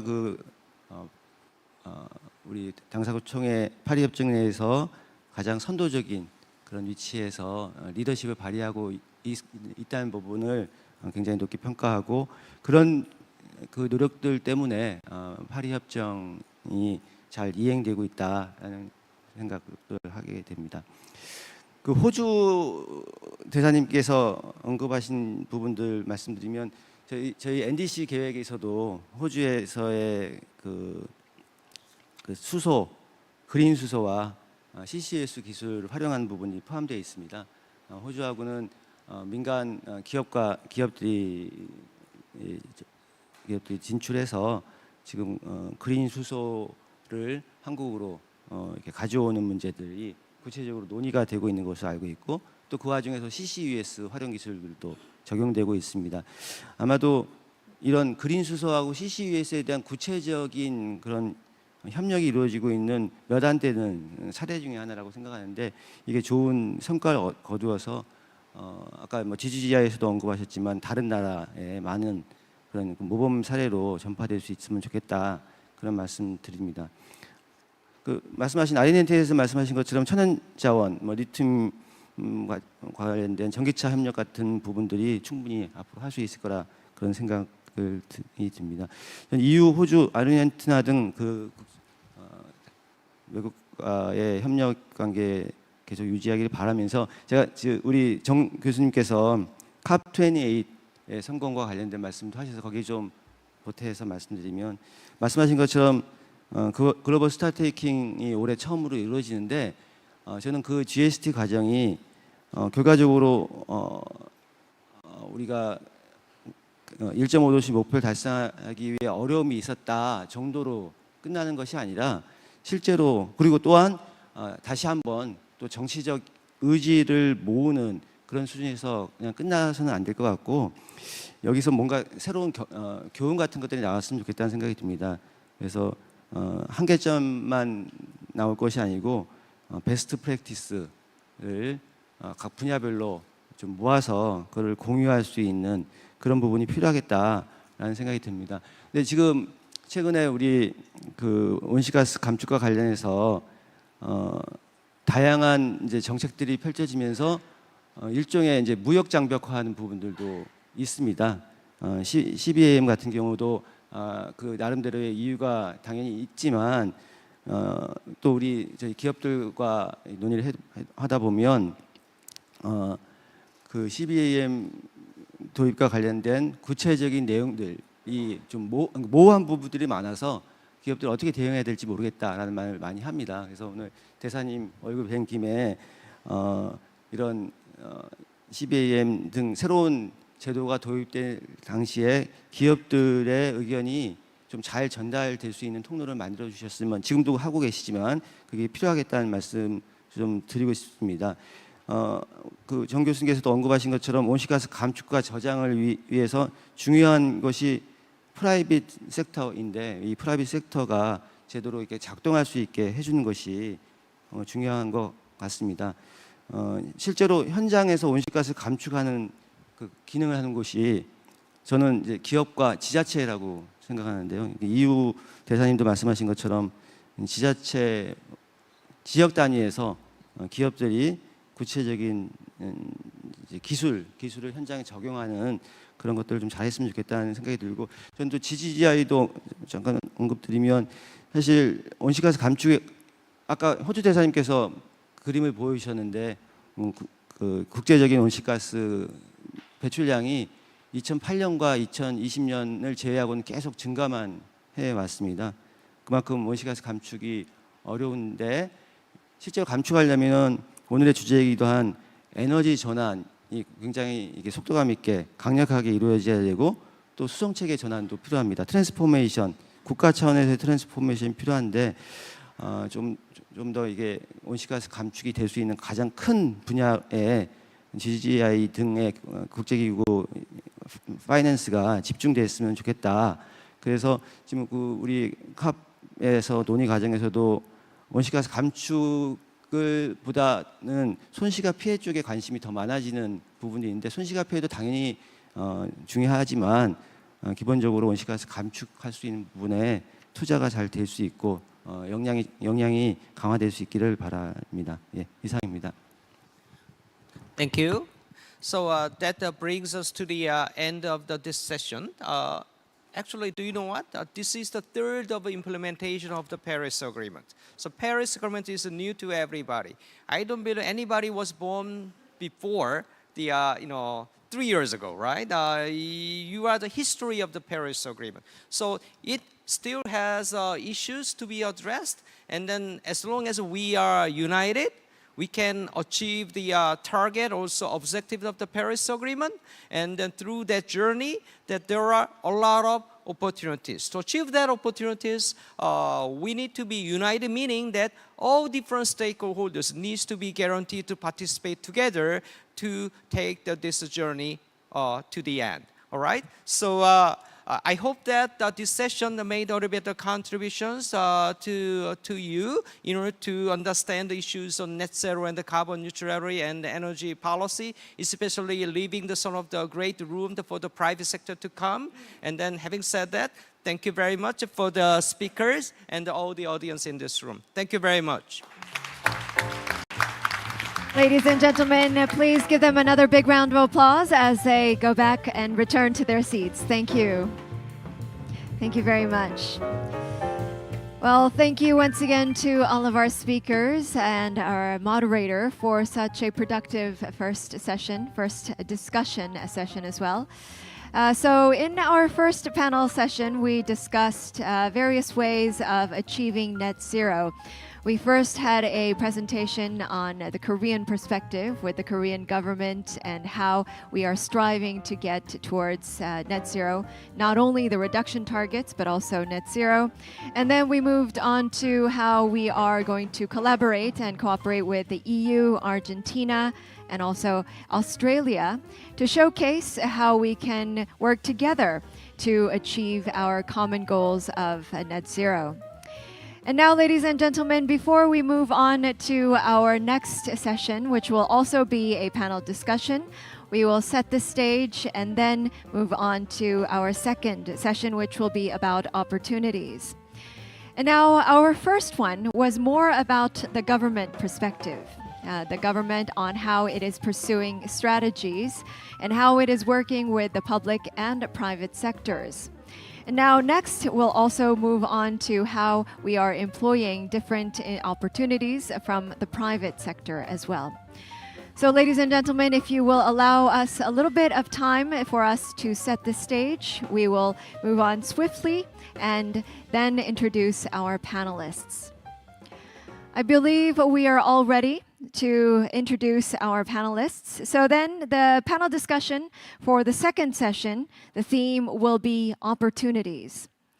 And then we'll introduce our panelists first, all together, and then we'll introduce them up onto the stage. Mr. Jose Lopez, the Chief Architecture Designer of MinWiz. Ms. Victoria Tan, the Head of Group Risk Management and Sustainability at Ayala Corporation. Mr. Karin Bunler-Vanich, the Vice President of Capricorn Bank, and Mr. Shanchan Guo, the Chief Brand Officer of Delta Electronics. And our discussion will be moderated by Dr. Anne-Lotte Walsh, Director of Research at CAPS. I believe that they're already up on stage. Ladies and gentlemen, please welcome them with a big round of applause.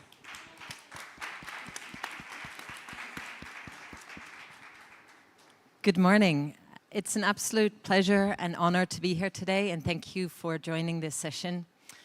We've heard a lot about policy this morning, but now I want to shift the conversation back to what's actually happening on the ground, especially what are companies outside of Korea in the region doing in their sustainability efforts. Recently, the McKinsey published a report and found that climate change and sustainability are the 6th most pressing issue facing CEOs at this time. And it's clear that this is at the front of everyone's mind at the moment. We heard yesterday from many companies who are working on climate change, sustainability, but conventionally this has been approached from the perspective of risk mitigation and compliance. But increasingly, we are also seeing companies that are taking a different approach and looking at the opportunities that sustainability brings. And that is really the focus of this session today. We want to highlight 4 companies that are really taking sustainability serious and are implementing innovative solutions. And they are here today to share some of these examples and their approaches. So let me briefly introduce my panelists. Next to me is Jose Lopez, Chief Architectural Designer at MiniWiz, a Taiwanese company that turns post-consumer and industrial waste into construction and consumer products. As an architectural designer with 25 years in the field, Jose specializes on implementing innovative ESG-focused circular solutions. He has been involved with MiniWiz for more than 10 years and driving much of the company's R&D initiatives. Welcome. Next is Victoria Tan. She is the head of Group Risk Management and Sustainability at Ayala Corporations. Ayala is one of the most diverse and enduring multi-business groups in the Philippines.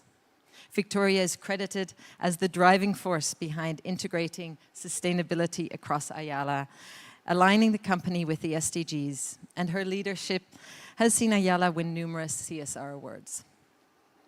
Next, Dr. Karen Bunlarvanich, the Vice President of Capricorn Bank, a Thai banking group.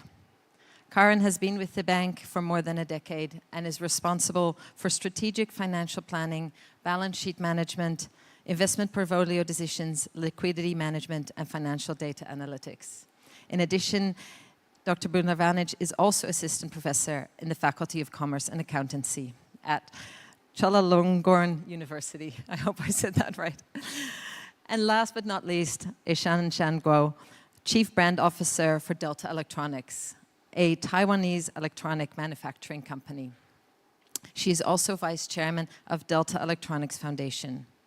Shan first joined Delta in 2010 and has helped organize Delta Global Branding Initiatives and has led Delta to be named as Best Taiwan Global Brand from 2010 to 2020. She has hosted Delta official side events at various COP conferences and spoke about Delta's endeavors in technological innovation for energy resilience at COP23. So thank you and welcome all to this panel. I would like to invite you all to share a little bit about your company's philosophy around sustainability and share some of the examples that you have are working on. We're going to start, I believe, with Victoria, with your presentation. So please, thank you. Hello, good morning. Yeah, it's working.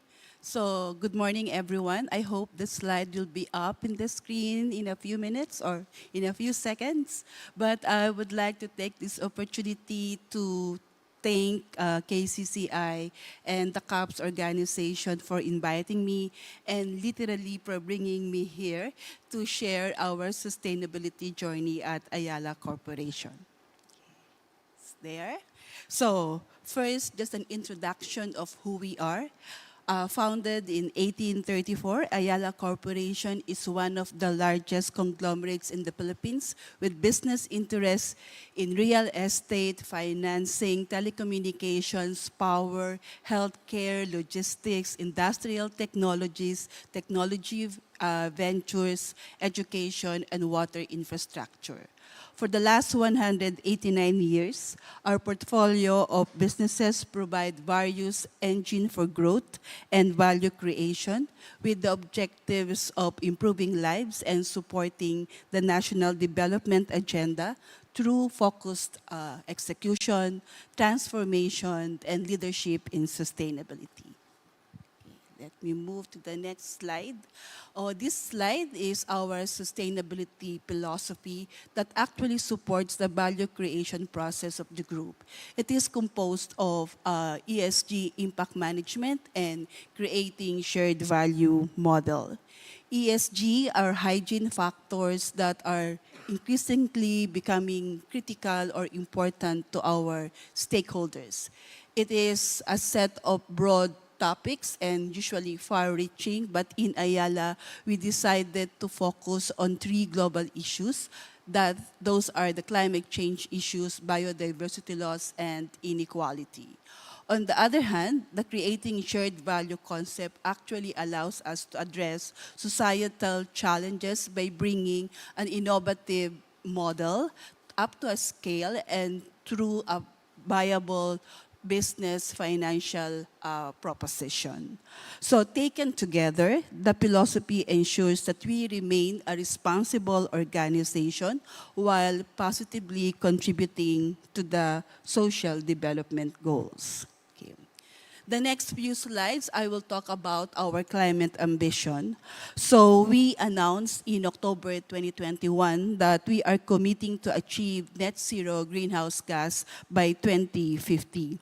To support this ambition, we engaged South Pole, a leading global climate service provider, to help us develop the roadmap for the business unit and also for the parent company. In line with best practice, we will account for our GHG, looking at the 6 greenhouse gases as outlined in the Kyoto Protocol and going through all the different emissions, Scope 1, Scope 2, and Scope 3. I know you will agree with me that the most complex one is Scope 3, and we are expecting that Scope 3 will make up the majority of Ayala's footprint. Now, where we are in our climate ambition, and that would be the next slide. Here we are in our climate ambition. 2 of our core business drivers actually developed their roadmap last year, and that is Ayala Land and the Energy Group. We expect that Globe, our telco company, and BPI, the bank, will also complete their roadmap by the middle of this year.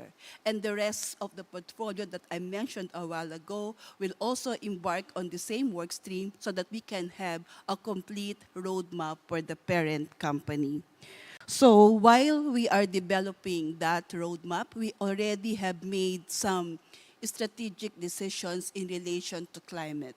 We can cluster the strategies into 3. The first one is around reduction strategy. So with our renewable energy platform, we are actually supplying our business units and our customers with RE. We are also encouraging our business units and other businesses to have or to install on-site renewable energy. And we also have a capacity for that. We are deploying energy efficient measures and other technologies. And one of our companies in Ayala is also has a capacity or developing energy saving devices. And then we are supporting the electrification of the transport sector, and I will discuss that in the following slide. And to close the whole reduction strategy, we just acquired 2 waste management companies last year. So the second cluster of strategies around offsetting and carbon capture storage solutions, we are still very early in this particular space. But the last one is our investment in nature-based solutions. So we have a project in one of the islands of Luzon. It is a forest protection and biodiversity conservation initiative. It is about 32,000 hectares of forest, and it will actually benefit 2,500 families. That particular project is employing the UN Red Plus methodology so that we can actually have a good quality carbon for the carbon market. And again, I think in this last, In this slide, these are the two initiatives where we think there will be a lot of opportunities for the group. The first one is our renewable expansion in the region. So our ASEAN, or our AC energy platform, has wind, solar, geothermal presence or operations in Indonesia, Vietnam, India, Australia, and recently we announced that we will be building a solar power plant in Laos. ASEAN is also the first company in the world to implement an energy transition mechanism for its coal-fired power plant. And then the other sector that we are really supporting is the electricity mobility sector. So just like I think we have heard a while ago that there's a lot of installation of EV chargers, we are also doing the same. We installed EV chargers in our estates, developments, projects, malls, hotels, and other buildings. And we are distributing EV6 car from Kia, the first electric vehicle from Kia. Yes, we are a distributor of Kia in the Philippines, and we see that there's a lot of interest in relation to EV6. And then this year also, we will be starting on our battery swapping initiatives, and that is with Gogoro of Taiwan. And just this week, our chairman signed an agreement with an American company so that we can manufacture electric motorcycles in the Philippines. And I guess all of this is in support of the nationally determined contributions of the country. I've been hearing that since yesterday and just a while ago during the panel, and I realized that our target is so high. The average is about 40, 43, but the Philippines is committing to a 75% GHG reduction and avoidance target by 2030. So all of this is in support of that NDC, and this is also a way of Ayala to make sure that we are protecting the well-being of the future generations of Filipinos. A climate strategy that is aligned with the national strategy will not only benefit Ayala, but the entire Philippines as well. I think I have to stop there, and I will turn you over to Annalot. Thank you. Thank you, Victoria. And I'd like now to invite Kun Karen to speak about Capricorn's efforts. Yes, thank you, Dorothy. Let's put up the slides. First, I would like to thank KCCI and also CAPS for inviting our bank and myself to share what we have done and under the themes of opportunities and how can banks. We have heard from last panel that in Paris Agreement, actually the financial flow is one of the enablers for ourselves to transition toward the sustainability economy. So first, before we move on to details, next slide, please. Okay. On the climate change impact, people have talked about the impacts of it, and then actually Thailand is ranked number 7 based on the impacts from the climate-related hazards. Okay, even though our GDP is actually a lot less than China or Korea or Japan, but we are ranked number 7 in Asia here. That is why, from Thailand's roadmap, I think similar to many countries here, we aim to reduce the carbons 40% within 2030, and then reach a carbon neutral in 2050s, and then net zeros in 2065. For our bank, just a little about our bank here, we are ranked number 2 in terms of asset size in Thailand, with about $125 billion asset. Our goal here is that because we are a bank, we do not emit much of the carbon. So our net zero goal will be in 2030 for ourselves. The more challenging, as Ayala has said, is about the scope 3. And then we would like to make sure that we and our countries and our clients can move together toward that net zero target on the scope 3. On the awards, whatever. We have one thing I would like to mention is about the DJSI. We are the only one bank actually in Asia, in ASEAN, that will be ranked within the DJSI World and also DJSI Emerging Index. Okay. Now, we wanted to get more details here to save the time here. For banks, most of the banks will do the first top part of this picture here, which we call the decarbonization of the lending portfolio. Of our lending portfolio of $70 billion US, we have to have not only the goals, but how to achieve that. And internally, we call it the grind part of how can we decarbonize the lending portfolios. And it's like any, I would say, 80-20 rules.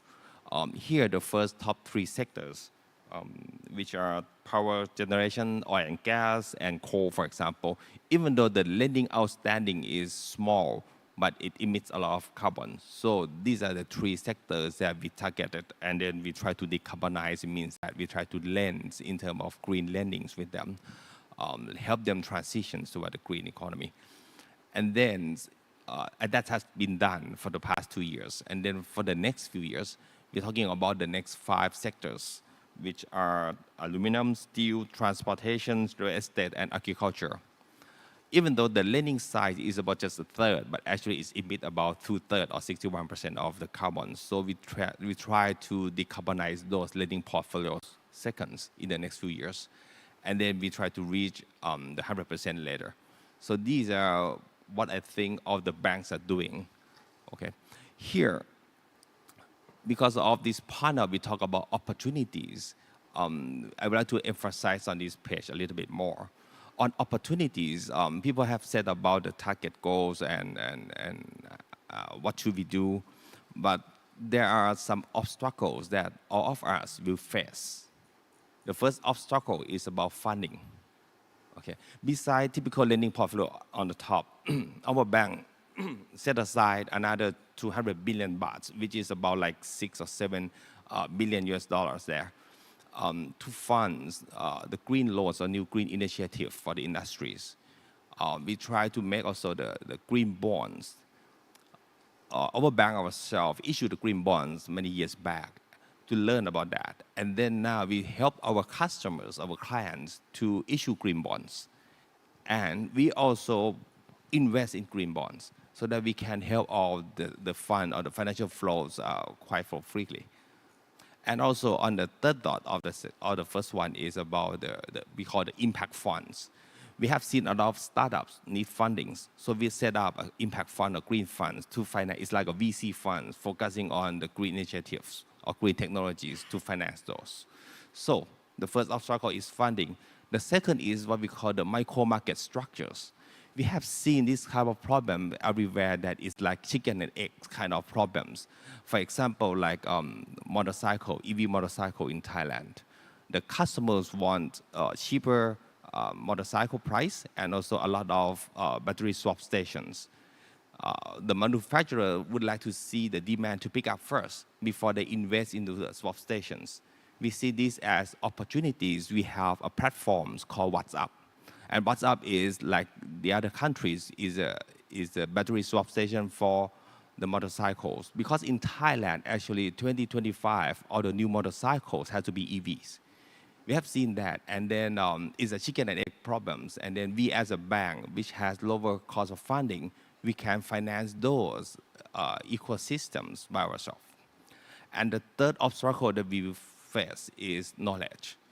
So we help the Bank of Thailand and many other regulators to help define what we call the green taxonomies, so that the data flows can be, I would say, aligned all together, and also avoid the greenwashing kind of thing or different shade of greens. So we help the governments to define the green taxonomies.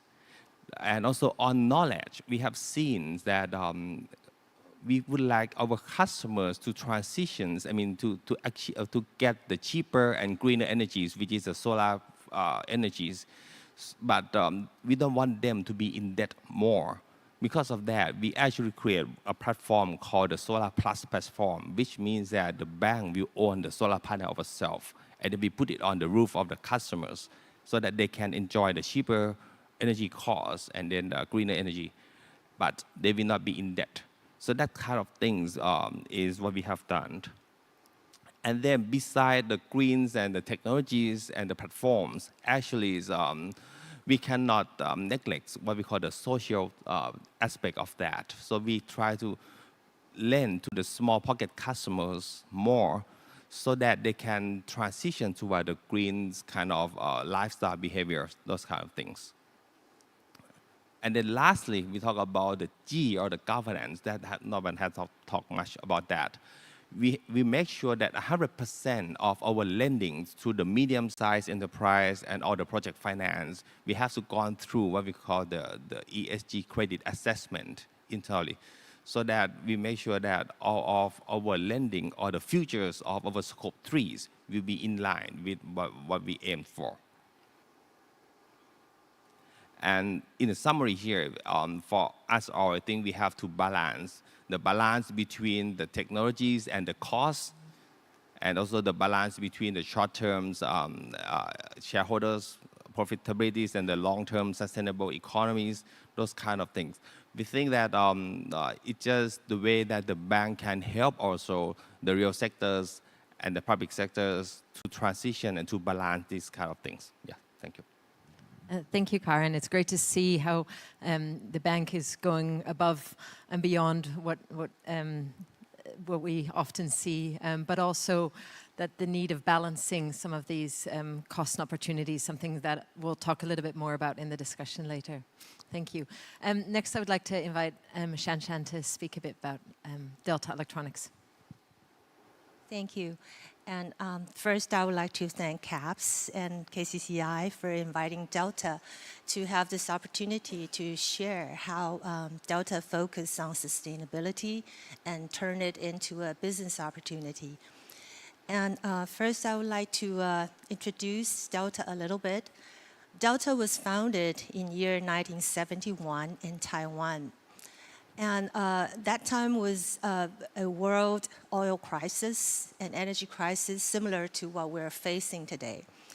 And our founder, Mr. Bruce Chen, thinks that energy saving is really important. So he set our corporate mission as to provide innovative, clean, and energy-efficient solutions for a better tomorrow. That stays with us for the past 52 years. And we're lucky that we start almost the first day when Delta was established, that energy saving, energy efficiency is one of our most important goals. And our founder is now 88 years old, and he's retired, but still goes to office every day. Founders never retire. But then what does Delta do? If you have a cell phone with you, there is 30% of chance that there is Delta's passive components in your cell phone. And if you own a notebook, there is 50% of chance that the power adapter is produced by Delta. And Delta is the world's largest telecom power supplier in global markets. And we also supply power systems for data centers, the most efficient data centers that our panelists from Microsoft mentioned yesterday. And of course, Amazon, Google, those big data center operation companies are all Delta customers. And you can imagine that by increasing the energy efficiency for just 1% for all Delta products, and considering the size of the market, how much energy can we save from that? And in the 80s, the energy efficiency was as low as 50%. But now, all Delta products, the energy efficiency can be as high as over 96, 98%. So that's how we think we can contribute energy saving by improving energy efficiency. And not just for our products. The founder, Mr. Bruce Chen, once read a book, The Natural Capitalism, which was published in the 1990s. In the book, it says that buildings is one of the potential area that we can save energy.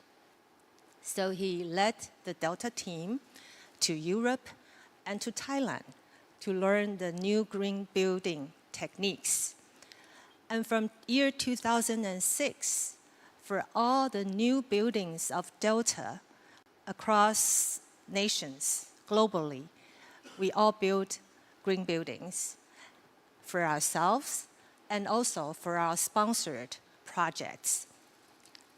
Up to now, from 2006 to today, we have 32 green buildings around the world. So year 2015 is a milestone for us. We took this experience to COP21 to share with the world.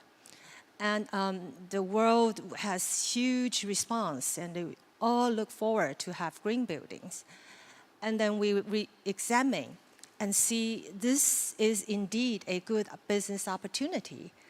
And we started to build a business unit, a business group, building automation through a lot of merger and acquisitions and our own product and capabilities. And now using Delta products, you'll be able to get 50 points out of 110 for LEED certification. And it's 80 points out of 110 for LEED certification if we integrate with our partners. And here, I would like to highlight two green buildings in this chart. One is our headquarters in the United States, in California, who just got the zero energy certification from LEED just this week. And another one is called Magic School. It's a donation project to Cheung Kong University. And it has been listed in IPCC's AR6, which was reported yesterday, as one of the 7 model buildings in the world in terms of energy saving.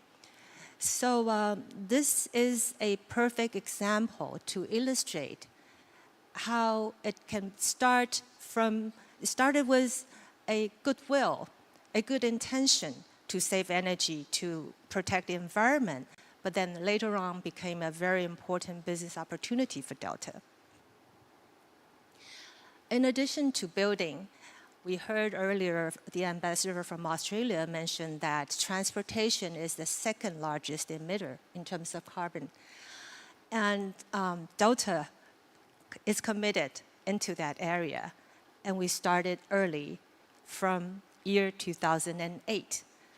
This is a new area for Delta, but we started from year 2008, and it took us 12 years to get to today, to get break even today. So it really takes patience when you see a mega trend and you see it's important for the environment. Now Delta can provide this power trans systems to 70% of the top 20 car makers in the world. And we provide the heart of an EV, the power trans system, not the battery, but the power system. And we were all expecting the rise of the EV cars in the future, but the electricity needs will be a huge burden on the grid. So we also develop efficient charging system. By far, we have shipped 2 million pieces, the chargers for home or for public use around the world. And it's not just the charging system, it's an entire energy grid system. You have to keep the energy grid to be resilient so that it doesn't bring impact to the power system. So we built energy storage system and smart grid system and energy management and bidirectional charging system. When there is a surge of electricity use, the battery in the car can actually send back the electricity to a building, to your home, to your building, or even to the grid. So we can get a more balanced and more resilient system from that. And I would like to share our participation in COPs too. From here you can see that although Taiwan government will be able to join the official negotiations in COP meetings, but Delta Foundation was very honored and happy to have the opportunity to join COP. And we started from year 2009, and from then on, we have hosted 16 side events, including COP21 in Paris, where our founder, Mr. Bruce Chan, hosted this official side event to talk about green buildings. Our CEO and I spoke at German Pavilion. And in the following COP events, we share experiences in distributed energy infrastructure, in EV, and in a lot of practical experiences that Delta can provide the technology so that we'll be able to communicate and share that experience to the world. And finally, I'd like to share our participation in global initiatives. Delta joined RE100 by the Climate Group in year 2021 and commit that we will achieve 100% renewable energy by year 2030. And we even go further to commit carbon neutrality by that year. And we also commit by year 2050, all our global operation will be net zero carbon. So with that commitment and our efforts, we're happy to report that we've been awarded and recognized by a lot of assessment institutions, including Dow Jones Sustainability Index. It's more relevant to institutional investors. We've been picked, selected as the World Index for 12 years and had the best score in the industry for past 4 years in a row. And also CDP Carbon Disclosure Project. We got an A grade for the past 3 years in a row. So that's basically the simple background I'd like to share so far, and we look forward to more exchange of opinions later on. Thank you. Thank you, Shan. It's clear that Mr. Chang was very visionary back in 1971, and as a result, you're very much ahead of many other companies in this space. So thank you for sharing that. Last but not least, I'd like to invite Jose to share a bit more about MiniWiz. Hello. Thank you. First, I would also like to thank KCCI and CAPS for inviting us for this opportunity to share our improvements or the way we try to accomplish ESG solutions. But first, I would like to tell you a little bit about MiniWiz, a company that started with the idea of creating buildings, but like a car with the latest technology, the latest software, but with the goal as well of having the lowest carbon footprint and made with 100% recycled material. Then 12 years ago, we created EcoArt, the world's first zero carbon footprint building. And after many patents and achievements, we have become one of the leaders in this field. In a time where 60% of all global carbon footprint emissions are for the building trade only, embedded in the building as well as in its operation. MiniWiz, a circular upcycling tech pioneer with the sole goal of radically changing and cutting carbon footprint emissions by transforming single-use waste into high-performance building material, and therefore at the same time empowering ESG governments and developers. But a little bit of a showcase, since sometimes images does more than words. Let me show you a little introduction of what we do. We want to matter. We want to matter to the non-toxic future of our world. We want to matter to the sustainability of our community. At MiniWiz, it is our mission to change consumer behavior into a circular one. It is the only way for us as a species to sustainably consume our limited resources. Overconsumption is a complex system problem. There is no single miracle cure. We want to matter by proving human consumption can be satiated with our very own trash. We have dedicated ourselves to turning decades of environmental pollution into solutions that will enable us to live sustainably. We want to matter, so we turn ourselves into magicians of trash, inventing new ways of transforming our everyday trash into high-performance works of art.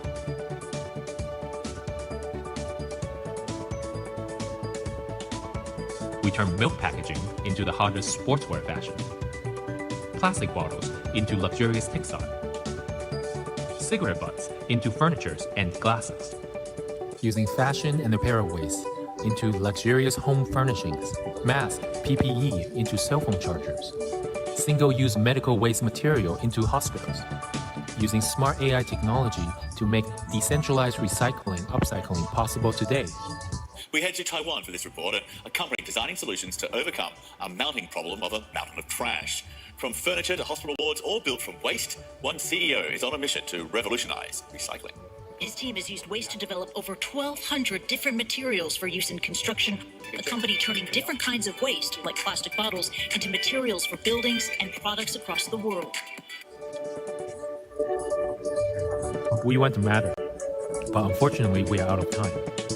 Please join us in upcycling today's local pollution into circular ESG building solutions of the future.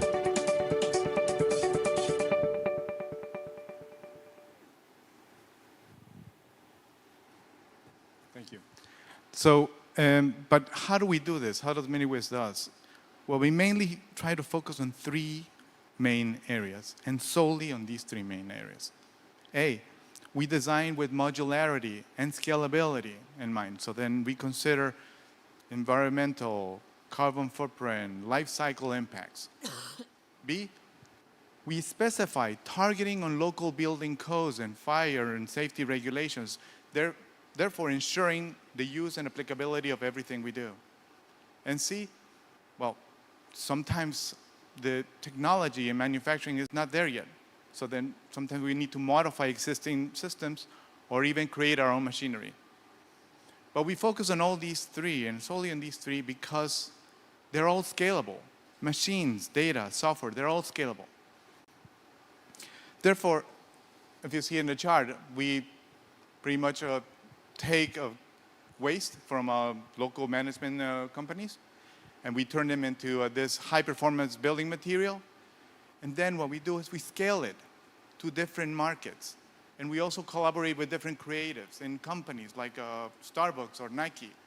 But why? Because these companies are somehow embedded in the communities it serve. And in order to enable these communities can have a return of value, of ESG value, less of ESG value and less finance value. But with all this formula, you may wonder like what kind of buildings you can come up with this and with restrictions, but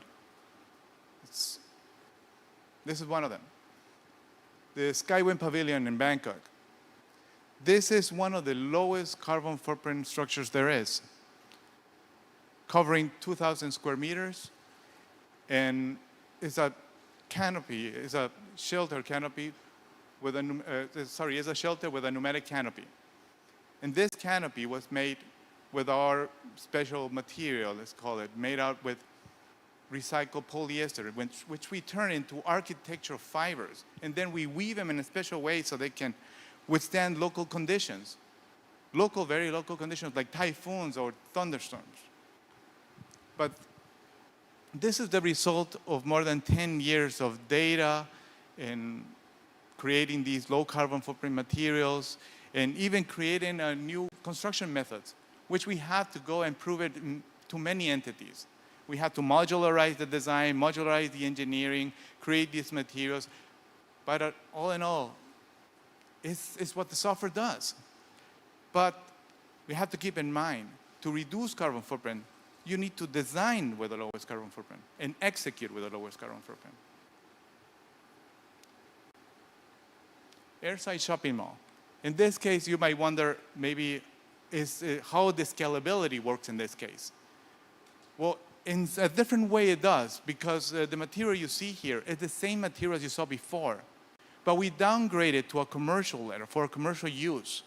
So what we do here is we use waste fabric and turn it into high performance interior finishing covering with an 84% less carbon footprint than using regular standard materials, and complying with all the local codes. But yet, this is not the highest certification we got. During COVID,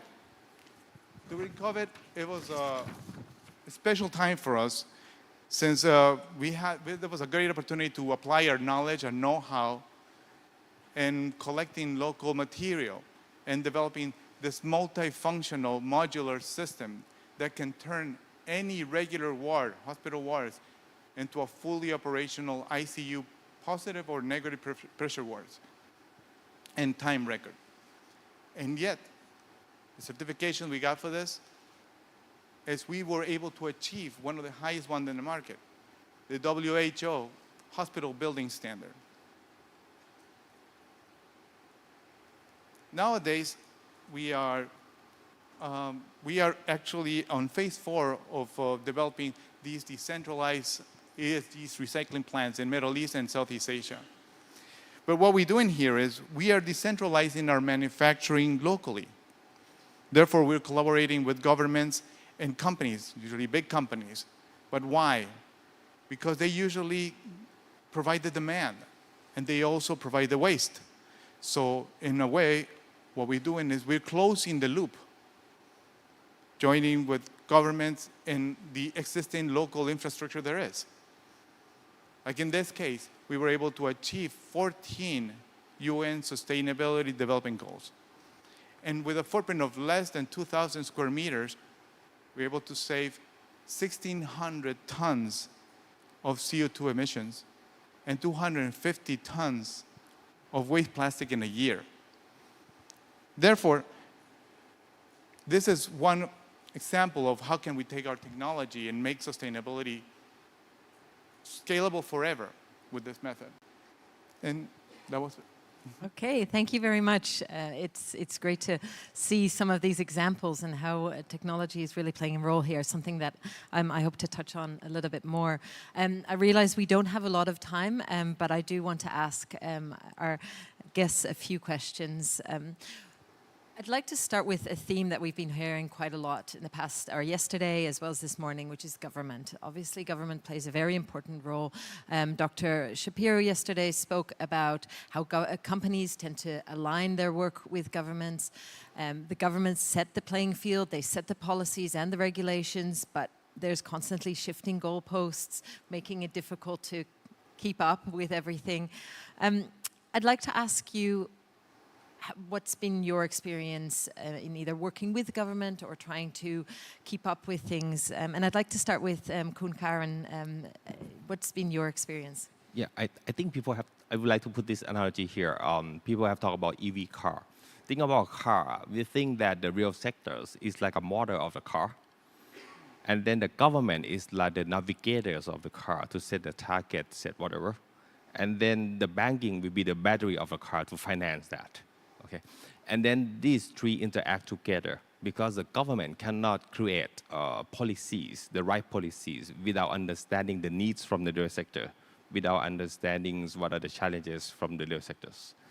And then the real sectors cannot pursue or move forward without the right financing tools or the right finance from the banks or maybe from the capital markets. And again, for the last one is a bank cannot give the finance without the right data sharing from the real sectors and without the right incentive from the governments. So of these, we think that we have to set the navigator right, the government policies, and then design the right mechanisms such that all the things, the federal sectors and the private sectors can go together. Yeah, so it's really three crucial parts to the puzzle. Victoria, maybe you can share a bit. I know that Ayala works very closely with the government. Maybe you can speak a bit about that. Yeah, just a personal anecdote. When I was hired in Ayala, I was given a book. It is about the 175 years of existence of Ayala. And going through that pages, I realized that Ayala is part of the development of our country. They provided the first rail system from the water, etc., and everything else. So anything that touches the human requirements or human needs, Ayala is there. And so in one of the values of Ayala, there is that we will be supporting the national development agenda with the caveat that we are not taking away the role of the government. because it is still the government who are responsible for all the social services and infrastructure for the country. But part of that is we really have to make sure that we are supporting the national development agenda.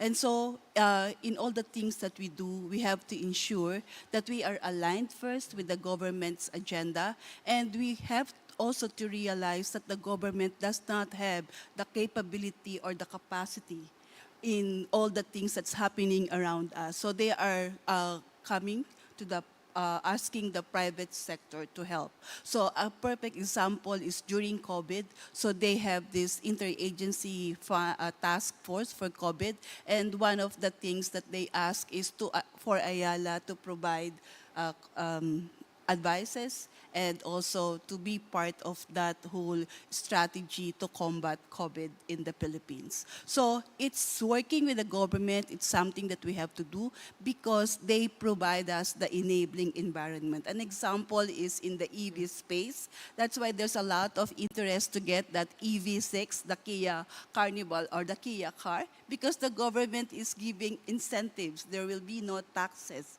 if you will be buying an EV car. And then we have a crazy rule in the Philippines because of traffic that depending on your plate number, you cannot go in the road or outside of your house. So, but if you have an EV car, you can go out of your house anytime, any day. So that's actually is something that we are looking forward to. There's still a lot of things that we should work with the government in terms of the climate ambition, and I feel personally that our government is lacking behind, and we are ready to help them. But just a caveat, we are not taking away the responsibility of the government for the people. Yes, so it's very much a supportive role, trying to support your government to do more.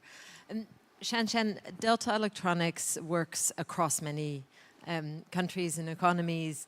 That must pose its own challenges or opportunities for you working with multitude of governments. Yes, I absolutely agree that the government policy can play a very important role in accelerating the energy transition.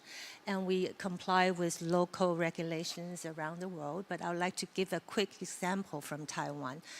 In year 2019, Taiwanese government issued a Renewable Energy Development Act, which requires hundreds of companies that are the largest electricity consumption units, the largest emitters, to use 10% of renewable energy out of their total amount. So there is this basic line of 10% that's pushing every company either to use build renewable energy, or to buy REC, or to use storage to fit the quota. So it quickly pushes through. Yeah. Thank you. And Jose, in a previous conversation with your founder, we heard that Miniwiz is increasingly working more with governments and less with companies. Why is that?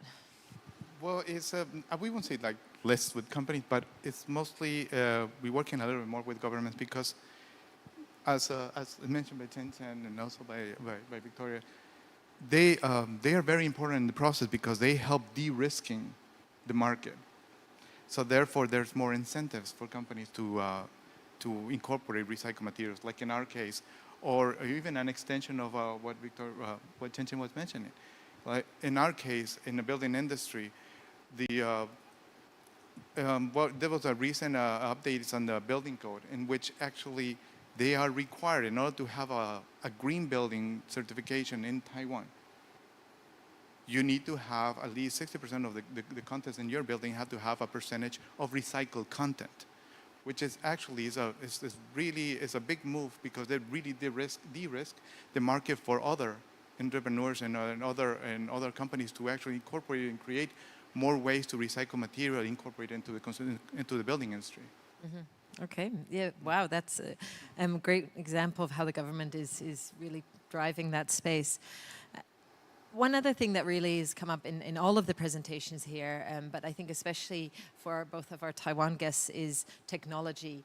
And yesterday I heard somebody say that the solution to sustainability lies in technology. And this is particularly, I want to pose this question to both of our Taiwanese guests. Is that true? Do you think that technology is the panacea? Is it really the solution to everything? Well, not everything, to sustainability. I was saying maybe you would like to start here. No, I just wanted to make a little comment that actually can summarize my point of view on this. Is the technology exists. I mean, the science exists. Everybody knows technology. The technology is there, and the technology is not the problem. Is the lack of incentive sometimes, because in order to move ahead in this movement and getting better solutions, you need to actually use applicability. So you need this technology, you need to have more access to this technology. So a little more incentives to encouraging companies or helping companies getting access to technology or incorporating into the process will help a lot. Okay.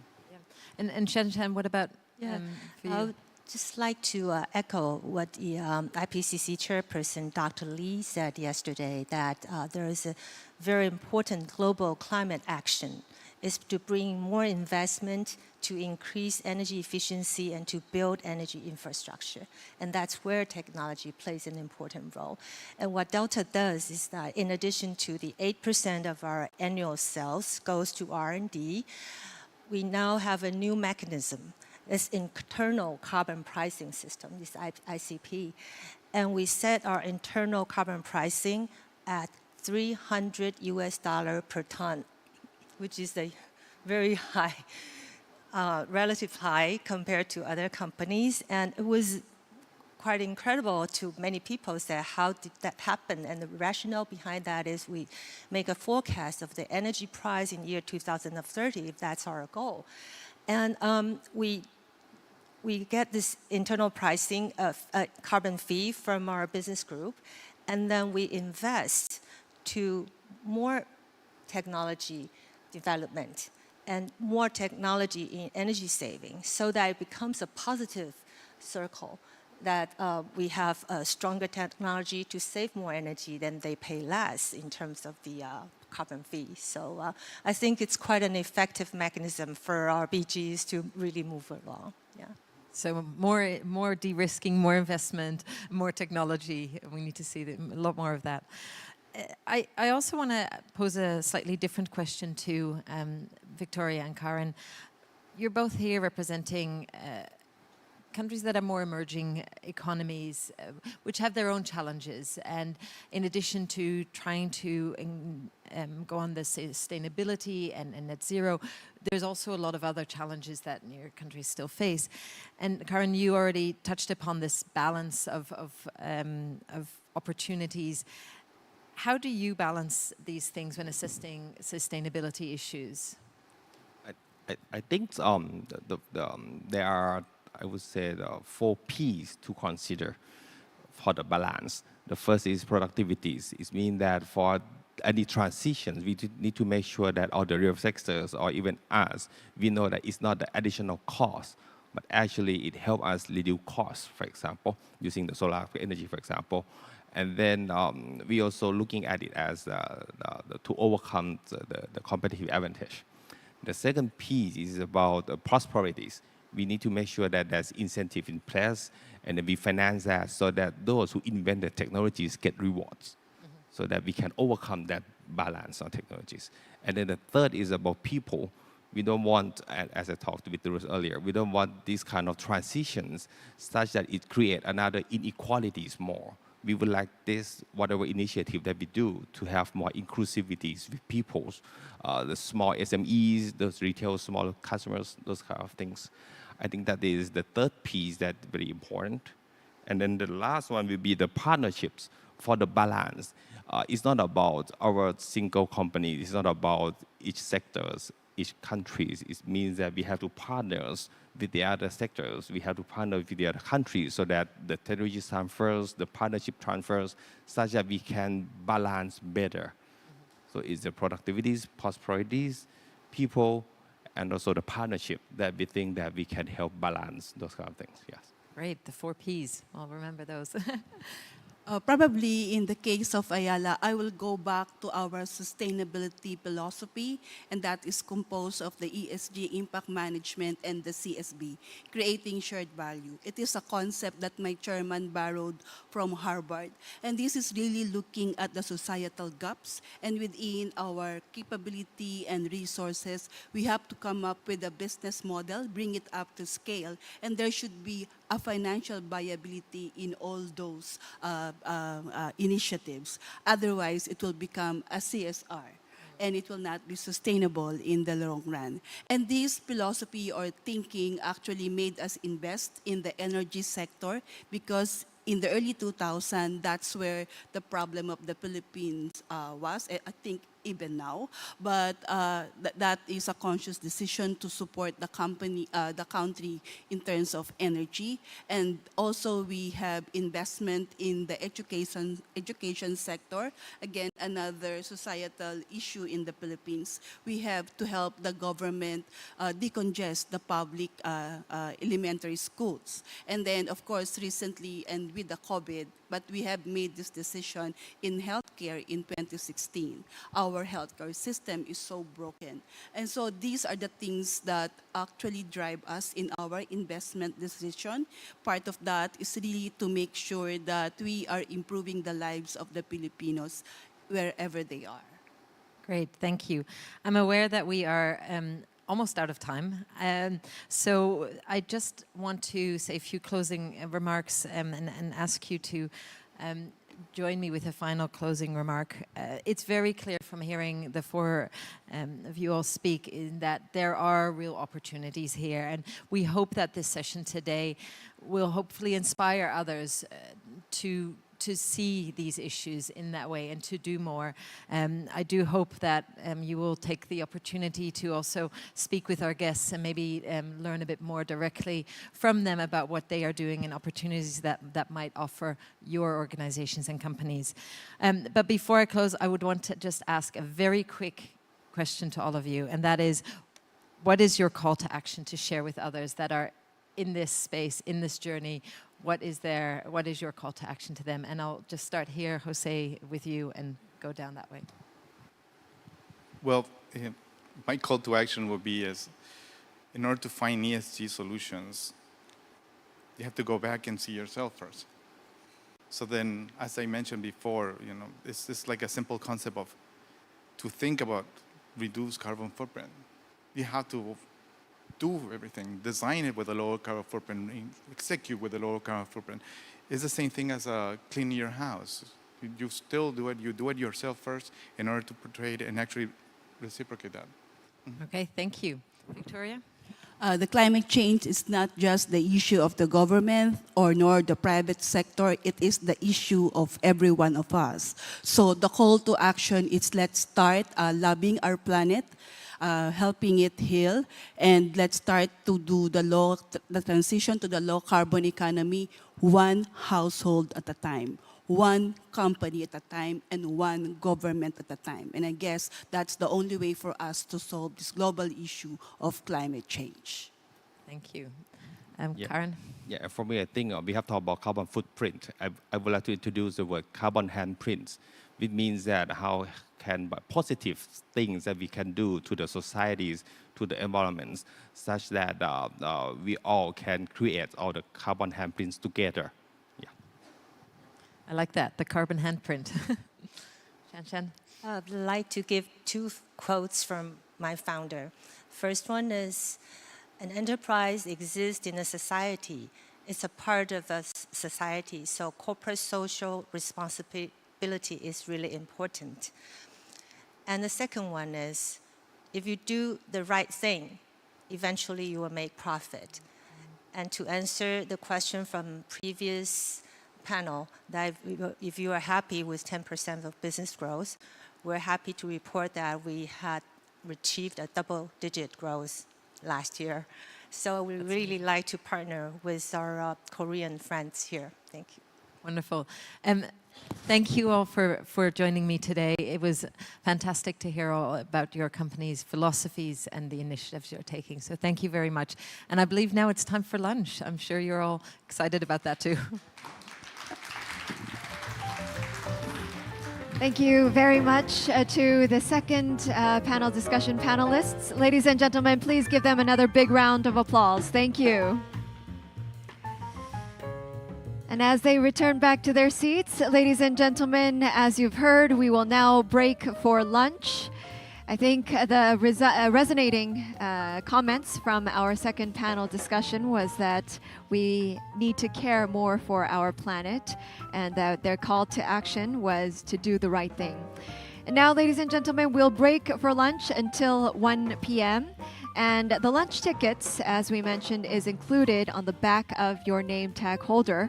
So please check whether you have it. And if you do, please move over to your lunch destinations. And if you cannot find the tickets, please visit the reception so that our staff will be able to assist you. We're on the basement floor, or the second basement floor, so please move up one floor to go to the Haru Jeongchan, which is your lunch location. Haru Jeongchan is the cafeteria that you will be using for the lunch meals. Please enjoy the meals, and I will meet you here again at 1 p.m. 네, 이제 식사하시면 되겠습니다. 네, 저희 식사 장소는 지하 1층에 있는 하루 정찬이 되겠습니다. 네, 명찰 뒤쪽에 있는 식권을 사용을 해주시고요. 지하 1층 하루 정찬에서 식사하시면 되겠습니다. 네, 그리고 저희가 오후 세션은 오후 1시에 시작할 예정입니다. 1시부터 바로 시작할 수 있게 1시에는 좌석에 착석 부탁드리겠습니다. 식사 맛있게 하시고 저는 1시에 다시 뵙도록 하겠습니다. 고맙습니다.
Distinguished guests, ladies and gentlemen, welcome to our afternoon part of day 2 of the 5th International Seminar on Net Zero and Energy Policy. Once again, thank you for joining us this afternoon. We will now start with our third session and afternoon session. Once again, I'd like to inform you of our simultaneous interpretation channels. Channel 1 is for Korean and Channel 2 is for English. 네, 동시 통역 채널 안내만 잠깐 드리고 진행하도록 하겠습니다. 1번 채널이 한국어, 2번 채널이 영어입니다. So now allow me to introduce the start of the third session to discuss planetary health and decarbonization. It will be a fireside chat with 2 of our speakers. One of them are up already, Dr. Ruth Shapiro, the co-founder and chief executive of CAPS, and Tanshri Dr. Jamila Mahmood, the executive director of Sunway Center for Planetary Health of Sunway University, Malaysia. Ladies and gentlemen, please welcome both ladies with a big round of applause.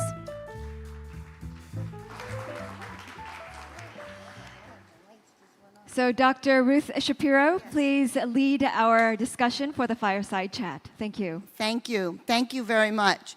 Actually, I'm really pleased to see such a good turnout after lunch, and I hope that we live up to your expectations for this session. So first, whoops, I got it. Let me introduce my chatting partner, Dr. Jamila Mahmood. Now, I was introduced as doctor, but I'm not a real doctor. I just have a PhD. She, on the other hand, is a real doctor.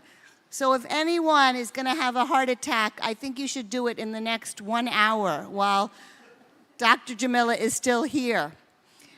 Or have a baby, because her background is really in obstetrics.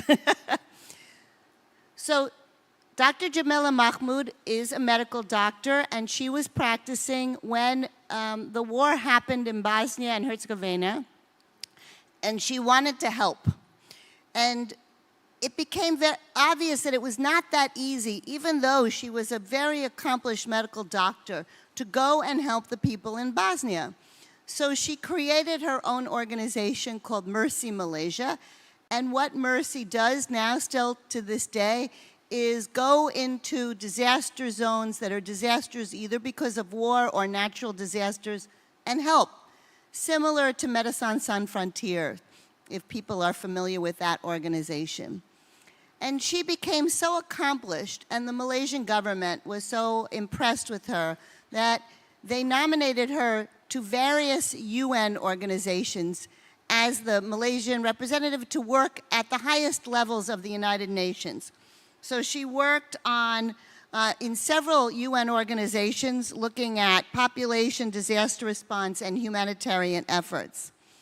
And then, when she was ready to come back to Malaysia, she became the director of the Sunway Center for Planetary Health. And we're going to talk about what planetary health is.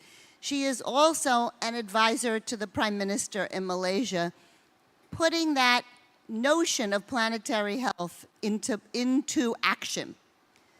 So I just want to start, before we ask her what is planetary health, and can you turn on the clock so I know how much time we're going through? Can somebody do that? So, you know, one of the things that's become very apparent to us at CAPS is that it seems like the world is saying, we want developing countries to develop just like us, except without the carbon. We want you to grow, we want you to become more modern, we want you to use all these systems, just don't do it the way we did it. Because for countries like Korea and Japan and the United States particularly, and Europe, we polluted our way into our industrial situation that we are now. And of course, developing economies cannot follow that same path, that same model. And yet, there isn't as much talk. There's plenty of talk about sustainability and decarbonization, but maybe we really need to think about how we develop in the first place. What are the models? What are the strategies? Certainly, emerging markets cannot follow the same strategies that developed economies did in order for them. We need new models. And one of those models is the notion of planetary health. So I'm glad that we have with us today the foremost expert really in the world on the notion of planetary health. So ladies and gentlemen, let's thank Dr. Jamila Mahmood for being here.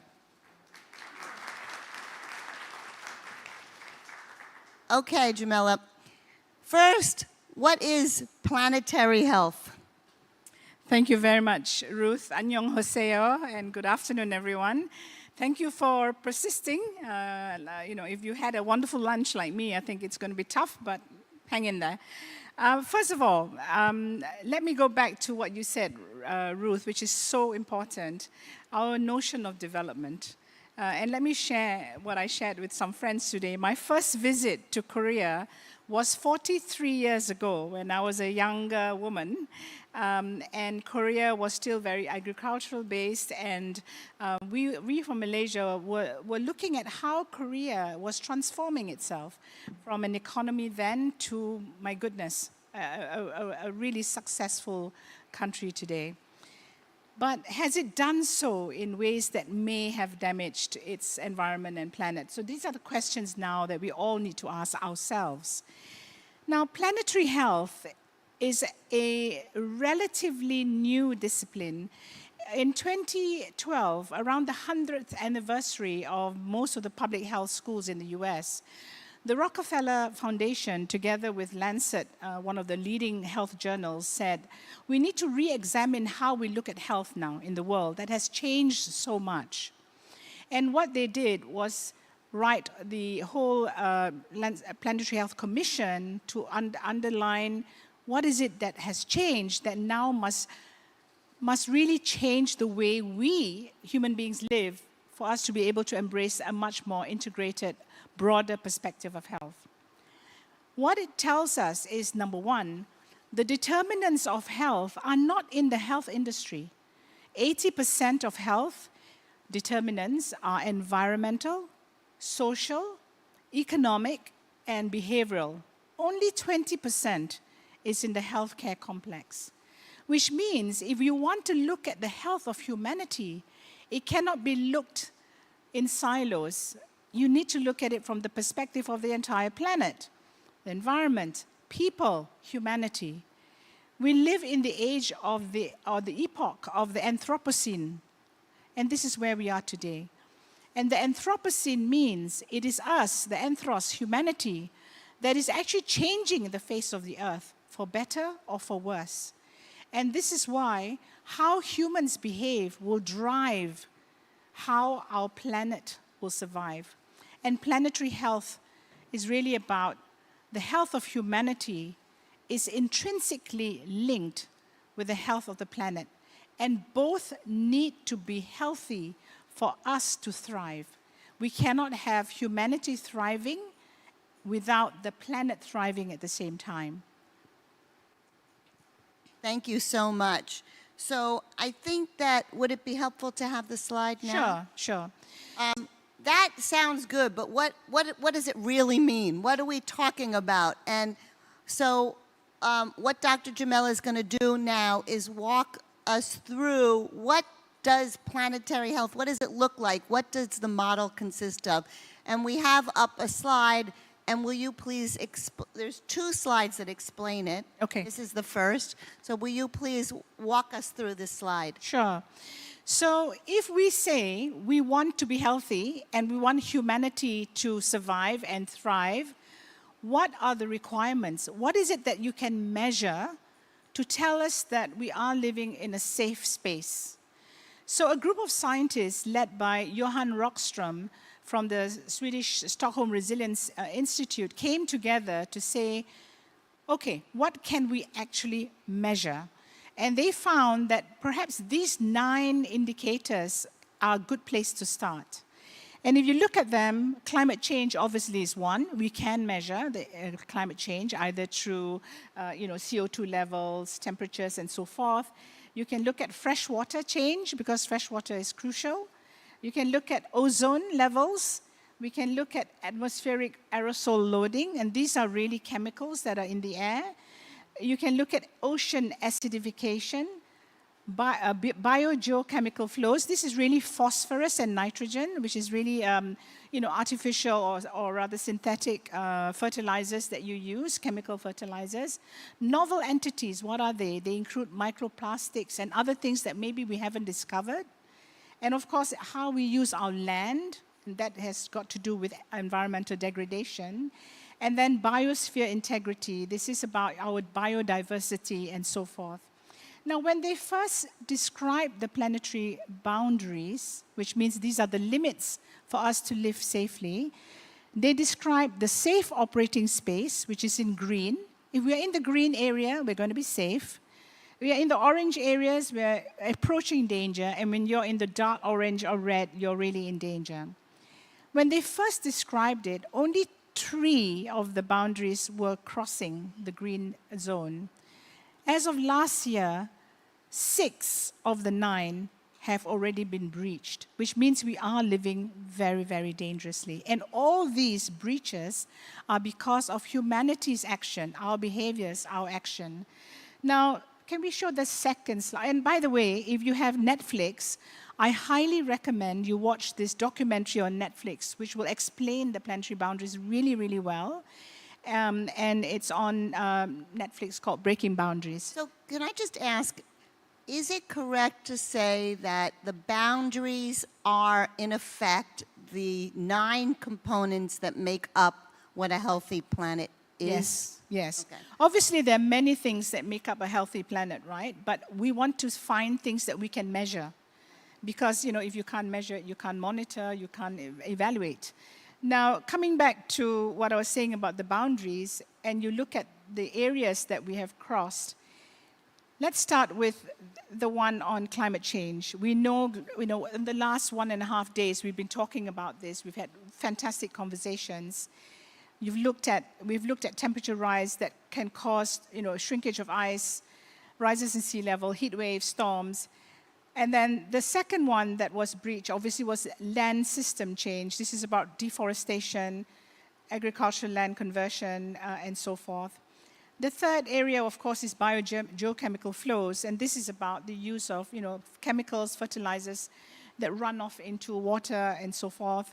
Now, the new things, the novel entities, this is quite scary. This was last year described in a study. 8 out of 10 people in the study, when they had taken the blood samples, they found that they had microplastics in their blood.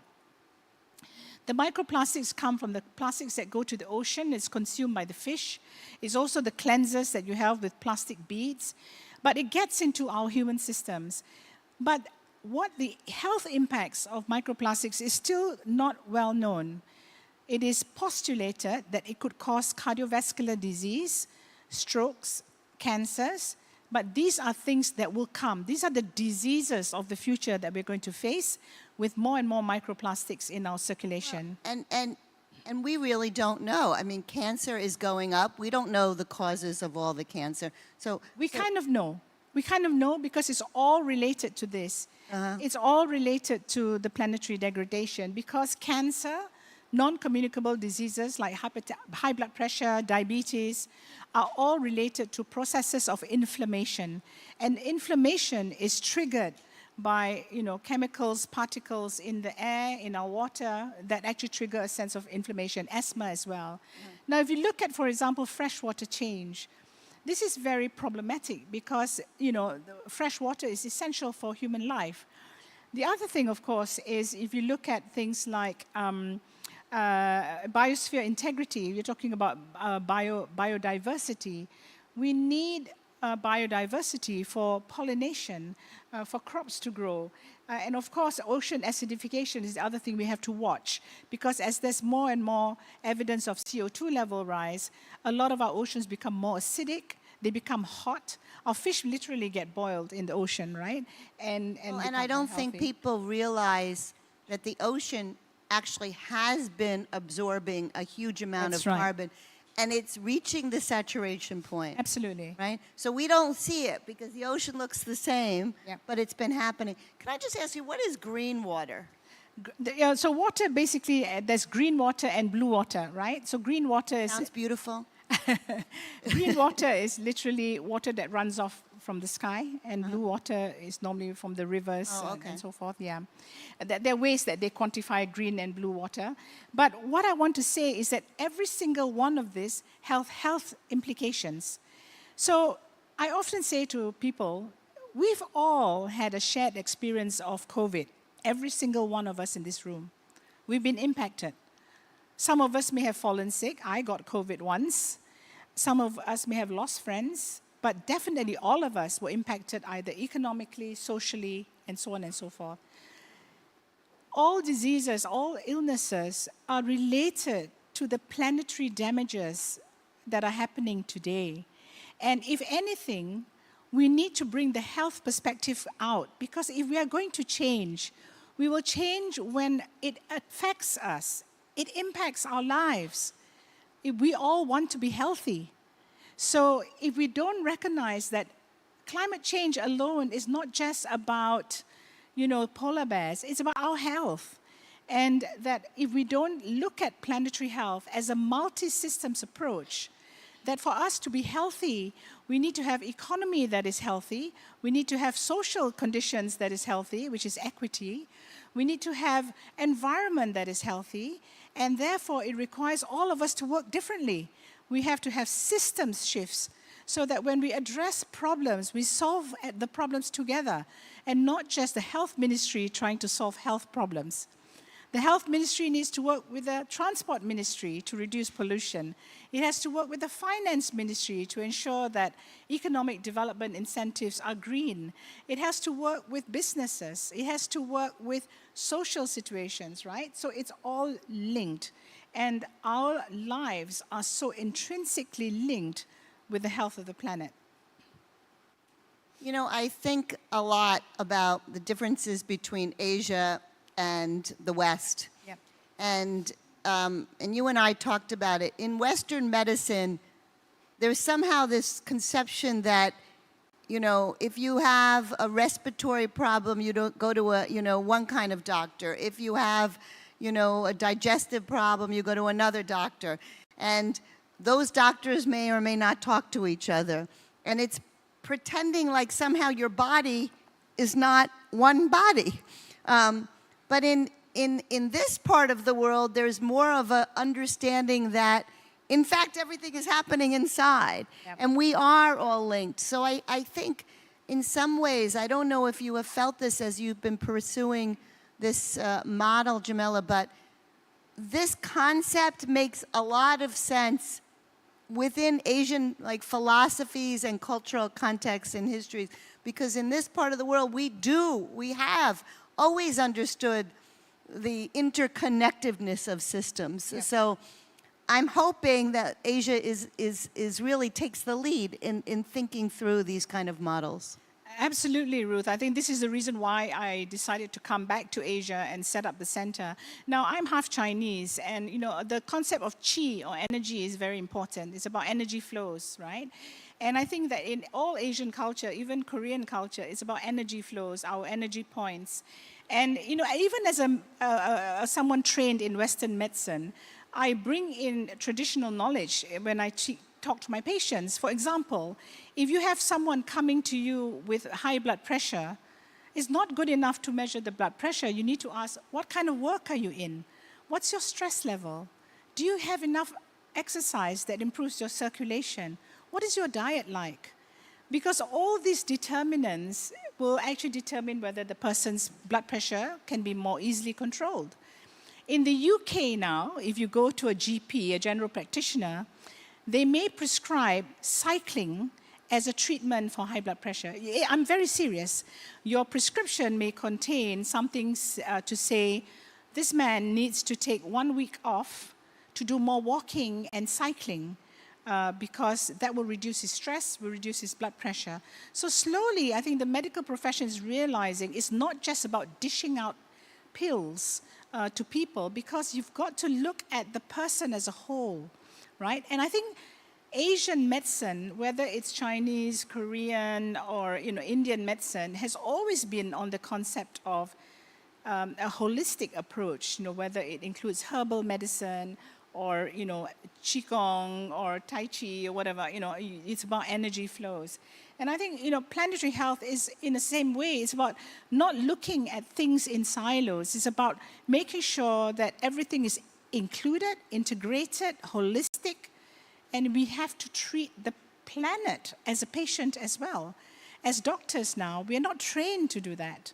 And this is why it's a discipline that is so dear to my heart, because until the medical professionals start looking at the patient and the planet together, the interactions we make with the environment and how we live in that environment is going to determine how humanity is going to thrive. So I know in a little while we're going to talk about your work with the Malaysian government. So I don't want to bring it quite up yet, but so we all sat through the presentation from Chairman Lee from IPCC, and they have a lot of grim statistics, and IPCC is measuring climate change, right? So what is it that, what are the key differentials between this measurement system and their measurement system? Well, the climate scientists measure very much, specific to climate change, right? So it is about temperature, global temperatures, it's about CO2 levels and so forth. In planetary health, we look at all the different elements that actually determine a person's health. So greenhouse gases is another thing that's really important in the climate space. Right. So, people talk about carbon dioxide emissions, but actually methane is much more dangerous than carbon dioxide. Nitrous oxide is very much more dangerous than carbon dioxide. Nitrous oxide is directly linked with heart disease, hypertension, and so forth. We don't talk enough about it. Now, I'm going to say something that you're not going to like me for as Koreans, and that is meat, right? And you think about it, right? We talked about water. I used to love my hamburgers, but I've stopped taking meat for 5 years now. I used to love my bulgogi. Yeah, bulgogi. But the thing is, right, to produce one Big Mac hamburger, it requires 5,000 liters of water. 5,000 liters of water. If all Koreans just make Monday a meatless Monday, you will be collectively doing a lot of good for your planet and for your country and your health, right? So it's about... Wait, let's just see. How many of us would be willing to make Monday a meatless Monday? Okay, let me try again. How many of us would be willing to take meat away just on Monday? All right, I think we've got some work to do. Yes. But this is what I'm saying. It's about behaviors, right? We know that meat is really good. Now, I'm not saying that meat should not be eaten, but how meat is produced. A lot of the farming that is, through stock feedstock. Yeah. And things like, if you graze the animals on ground and they eat, sort of free-range animals, the impact is much lower than those which are, bred in very large numbers. So it's about, about our consumption. So planetary health is about, how do we live? What are the choices we make? How many of us would object to having plastic wrapped around the things that we buy? I'll give you a great example. Here we are in this hall with this is not unfair criticism. I just want to point out that it's very hard to change behaviors. We're talking about climate change and decarbonization, and every one of us has a plastic bottle next to us, right? And we've got lovely people like Jose who will take this stuff and build buildings, right? But what I'm saying is that how do we change the culture, the understanding and appreciation that maybe we do things slightly differently? Maybe, we use glass bottles that can be reused again. Or maybe we give everyone a container that they can fill on their own. So if we are going to talk about the planet and climate change, why aren't we at individual levels also contributing to that? Because it's not just the government's problem, it's not just the business's problem, it is human problems. That is why it is about the Anthropocene, it's about humans that are determining whether we are going to have a safe planet, whether we are going to have good health. I think it's really the conundrum of climate change and sustainability that somehow that we think that technology in and of itself will supply the answers. And technology is important and innovation is important, but we do need to modify our behavior as well. That's right. Yeah. That's right. And it's about, the reality is this. The way we are living today will not be able to sustain the planet. There is no way. Unless we change, let's forget about all we've learned yesterday and today. It will not make a difference. We have to change. And I think it's also about, what are the stories we tell about what does it mean to live a good life? I think we need to go deep into ourselves and re-examine that. And I think it requires a philosophical, fundamental, inner look at ourselves to tell ourselves, what does it mean to live a good life? And I think that when you said earlier on, the developed nations now look at the developing world and say, you need to do things differently. Whereas is growth, is the endless demand for a growing GDP the right way forward? Is that going to determine humanity's ability to thrive? So let's talk about the economics that you just brought up. You have an economic model, and I think I should be able to That's right. show it. Yeah. And can you keep pressing? Keep pressing? Yeah. Keep on. Keep on. Yeah. Okay. Finished? Yes. Okay. So when we talk about economic models, maybe we need to look at a new economic model. This is called donut economics. But it doesn't mean that you should eat donuts all the time. Yes, Yeah. yes. But Make it more palatable. the donut economic, it's called donut economics because it looks like a donut. Right. But what it is, if we look at it slowly, you will see two dark green rings that form the boundaries of the donut. And the outer ring is the ecological ceiling, which is really our planetary boundaries that I described earlier. So which means that as you look at development, we need to be aware that there are planetary boundaries that I described earlier that we have to try to protect. But the inner ring is also very important because it's our social foundation.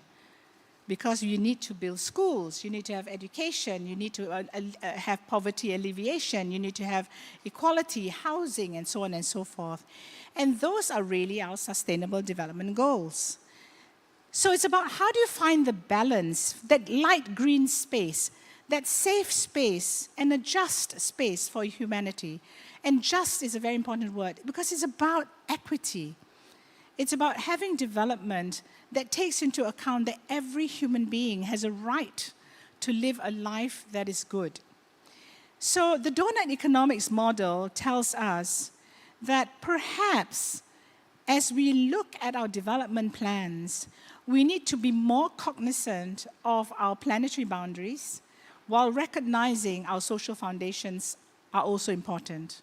How do you find the yin and yang? How do you find that balance that is so deeply rooted in our cultures? If you look at all the symbols I put on the right side, these are symbols in our cultures. The yin yang, the Latin American, the Incan diagrams, they're all about finding balance. And I think that we have lost it. We need to go back to our compass, our inner compass for human prosperity. And this is what, the new development model and paradigm is talking about. Now, you may think, okay, this is all very good. It's so idealistic. Is it applicable in today's society? Well, I think that it's really important, but I also think that there is a global backlash to globalization. Yes. And the way that globalization has happened is essentially unfettered American-style capitalism, which has rewarded consumption. And it seems to me, which in a very unscientific manner, that we are reaching a tipping point where people are saying, you know what, globalization really hasn't worked. And it has created huge disparities in the world, ones that are also not sustainable. Yeah. So there is a kind of, not only backlash, but the notion of farm to table, the notion of local, the notion of community are resurfacing in a way that goes back to our roots, goes back to the way that things were in a certain sense. Yeah, I want to take 2 steps back. Most of you who are familiar with the United Nations Human Development Report, I don't know if you're familiar with this, but every year, the United Nations produces something called the Human Development Report. And it ranks countries in how it develops, right, and your development indicators. For the first time in the last 5 years, the Human Development Report in 2022 has shown that globally we have regressed. And we have regressed in the areas of health, education, gender equality,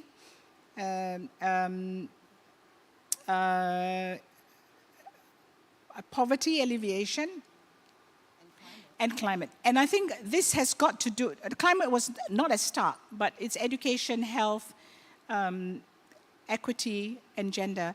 And this was very much also impacted because of COVID. And they described that we today are living in what is called an uncertainty complex.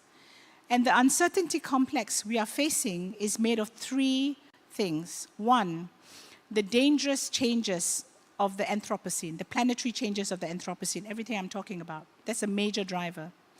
The second is sweeping societal transformations. Society is changing. The third is the rise in polarization of societies. And I think these 3 dangerous changes are causing what is called the uncertainty complex. And I think we are seeing this live. We're seeing the situation in Ukraine. We're seeing the situation in Sudan. We're seeing the problems with climate change and so on and so forth. Now, so coming back to what you're saying is that there needs to be a fundamental shift in re-examining how we live. And actually, it is good business, right? If you look in the US now, the whole farm-to-table concept, even here, going back to temple food and so on and so forth, you find that you can charge premium because this is about high quality. And the need for people now to demand healthy food, to eat well, to live well. And I think that this is a kind of new economy that we have to be looking at. And how do you go back to a good life? Again, what I said earlier, what does it mean to lead a good life? And I think that with the donor economic model, it is now being implemented in a number of countries. The first city, and it's very much at city level. So it doesn't have to be a global phenomena. It can be very, very local at a municipal, at a city level. And the first city to implement donor economics is Amsterdam, followed by Brussels. So let me give you some examples. If you go to Amsterdam and you go to a supermarket, they will tell you that this product has traveled how many miles and the carbon footprint of a product. And therefore, you pay a premium on the carbon footprint. So you can then make a choice. Either you buy something very local or something that has a high carbon footprint. And therefore, Amsterdam also has transformed the city to be one that is walkable and one where you cycle. Less traffic going through the city, less pollution, less emissions, better health. And with the more walking and more cycling, also better health. So is it only for the developed world? So I'm involved in Malaysia in piloting the first city in Asia called Ipoh, which is just north of Kuala Lumpur, which has just started the pilot on a donut city. So what does it mean? It means that you look at the development plans of the city and you try to retrofit it and to see how you can limit the planetary impact of that development plan. how can you actually make sure that society thrives? How do you make sure it's more inclusive? The plan includes people perhaps from marginalized groups, from indigenous populations, more women, more children, more equity. And how do you look at alternative forms of economic development? So for example, in Ipoh, in the state of Perak, it has the cleanest rivers in Malaysia. How do you develop an economy by building a 10,000-kilometer cycling route with nice food shops which are local and boost ecotourism? Did it have the clean rivers before this experiment? Yes, okay, so it's yes. about preserving those. Yeah. And Seoul has great examples.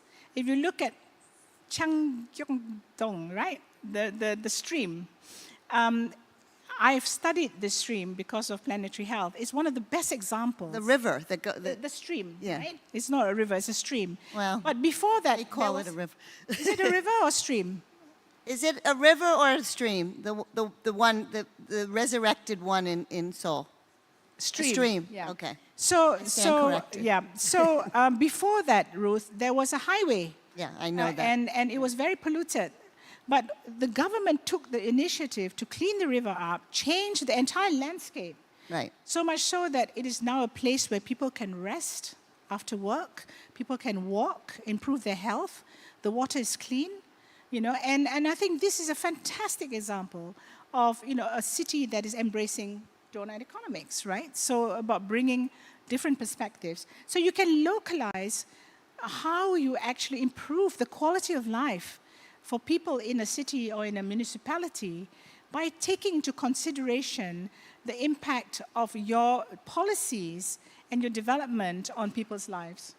Jamila, I understand. I understand about the stream in here, and I've walked along it. It's wonderful, and I understand creating a bicycling path along a river in Ipoh. But you also mentioned allowing more vulnerable people to participate. What's the vision? Like, how does that happen in a donut economy, in this world that you are creating? So let me talk a little bit about indigenous people, right? Indigenous people make up, 5% of the world's population. But in terms of reforestation programs, indigenous people contribute 80% of reforestation. Imagine if governments and the private sector partnered with indigenous people, because for them, it's not about asking them to do things differently. It's how they live. They live with the forest. They live with the environment.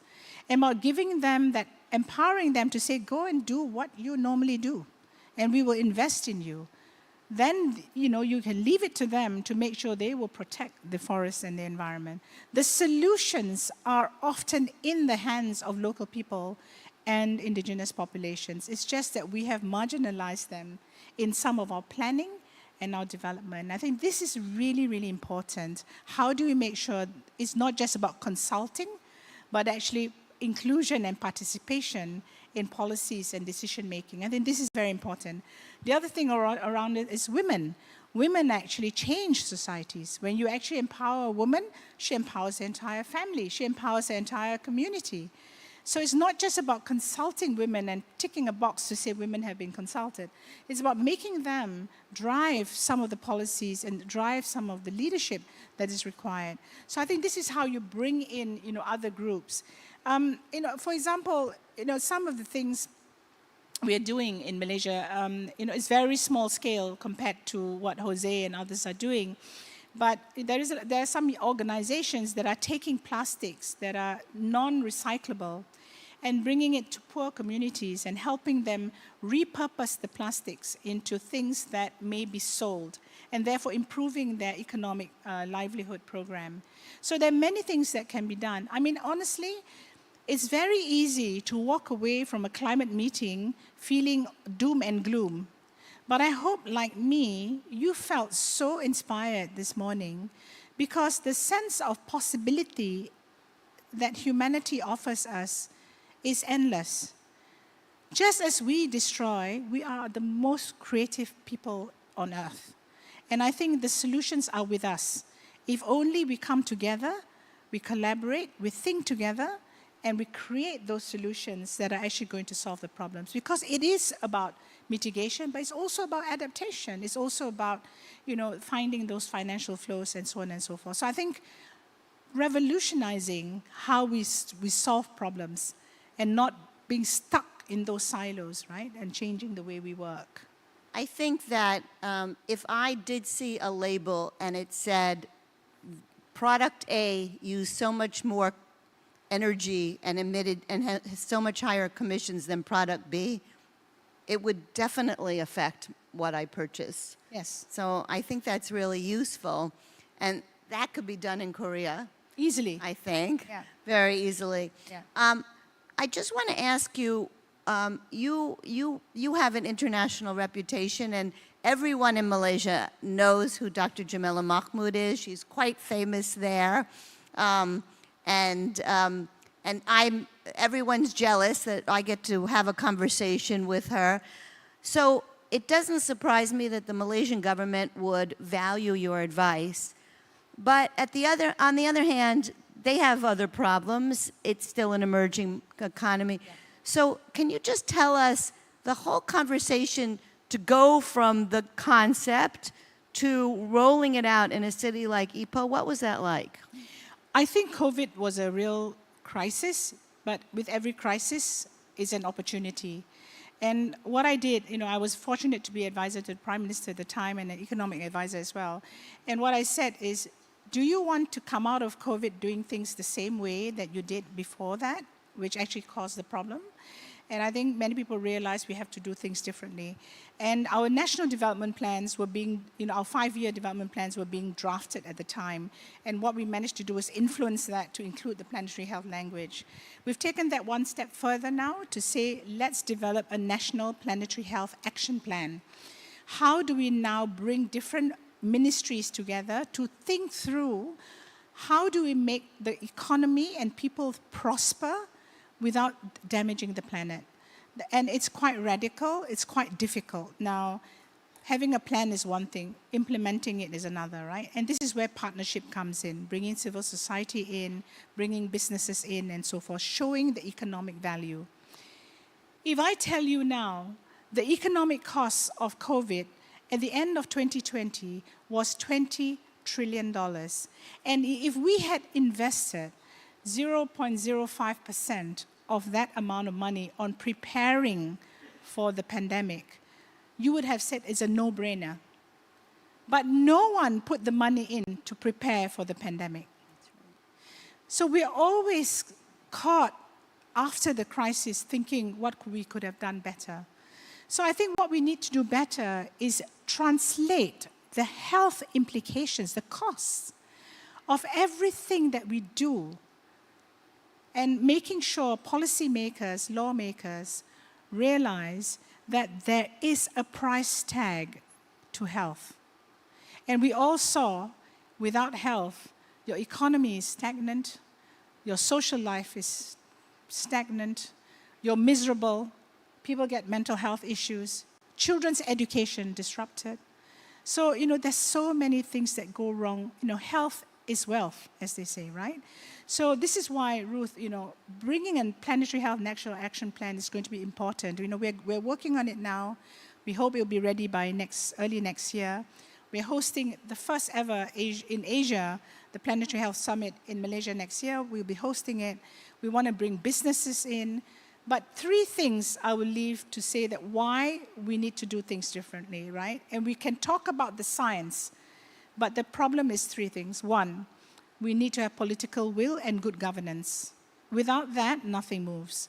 Secondly, we need to have communication that is able to translate science beyond jargon into things that you and I and the woman selling things in Myeongdong market understand. How do you make it personal to people that science applies to their lives? And I think this is where we failed in an area of, social media, misinformation, and so forth. The third, I believe we need an education revolution. Young people today understand climate change. Many young people don't want to have children because they say, what is the point? This planet is so terrible. Why should I have a baby and bring up a child. Now, this is going to create serious economic problems to countries like Korea and Japan and Malaysia because we're an aging population. So there are many reasons why you need to have a look at education as well.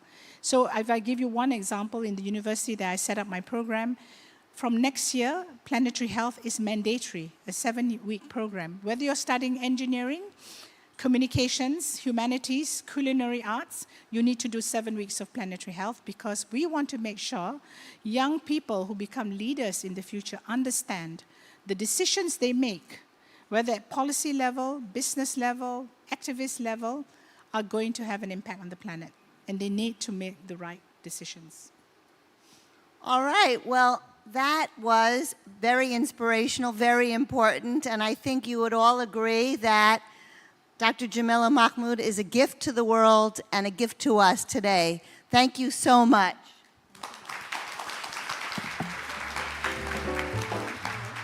Thank you. Thank you very much to the two ladies for an inspirational fireside chat. Well, I believe that that was also very educational as well. I believe our audience will agree with me. I think for me, some of the takeaways, especially 3 things that Dr. Mahmood has mentioned. 3 things. 1, political will, that we need a governance structure. Number 2, that we need to communicate better. Communicate in a way that we can translate the science into relatable words that we can all understand, the layman can understand. And 3, we need an educational revolution that our younger generation can really understand and, of course, put into their daily lives. And one thing that I still struggle, I think, is to give up my bulgogi and my hamburgers, at least for 1 day a week. But I think because so many people have raised their hands, it has given me an impetus to try. So maybe next week I will give it a go. And from starting next week, it'll be 1 day per week. So now, ladies and gentlemen, we are now setting the stage to move over into our next session.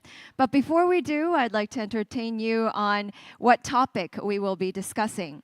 So the 4th and final session of our 5th seminar will be Net Zero Expanding, and we will have a wide range of panelists as well as presenters.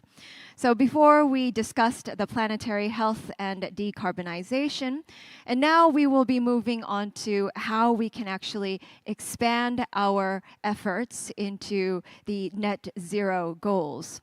So as we are setting the stage, we ask for your patience because we'll have at least 8 of our panel discussants come up on stage. Our first presenter will be a Korean speaker, as well as our 8 other panelists.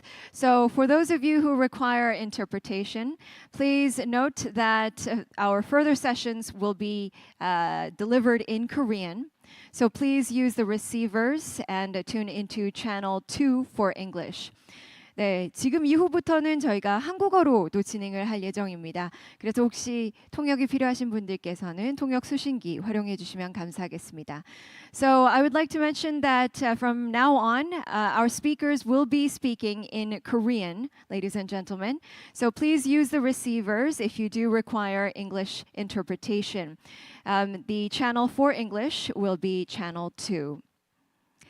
So our staff is working quite quickly to set up the stage. It will only be a couple of minutes. We ask for your patience and understanding. Just to touch on that planetary boundaries one more time, I think that it was enlightening that now the younger generation have a mandatory 7-hour per week, was it? The courses for planetary health, regardless of what your major is. I think that that would be a great policy for Korea as well. Malaysia seems to be ahead of the curve in terms of teaching the younger generation. Maybe for our policymakers in Korea, that would be the next step in the education reform. Now, I think that we're almost ready to receive our next session. Our next presenter, if I would like to introduce her first, before we move her up on stage, I'll just introduce her to you. The presenter will be the CEO of Yolk, and she is Ms. Jang Sung-eun, and she will be delivering a presentation on strategies for expansion of startups related to carbon neutral technologies. I think we're ready. Ladies and gentlemen, please welcome her with a big round of applause. 네, 큰 박수 부탁드립니다.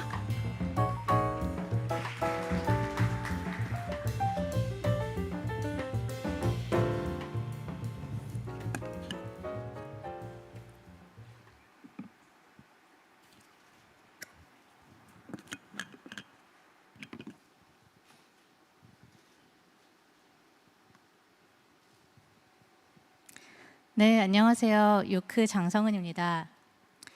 어제 오늘 앞선 발표에서는 에너지 전환 방향성과 정책 그리고 전략에 대해서 이야기를 해주셨다면 저는 소셜 벤처의 활동이 어떻게 탄소 중립에 기여하는지 그리고 그 확대를 위해 어떤 전략을 가지고 사업을 전개해 나가는지에 대한 부분을 소개해 드리도록 하겠습니다.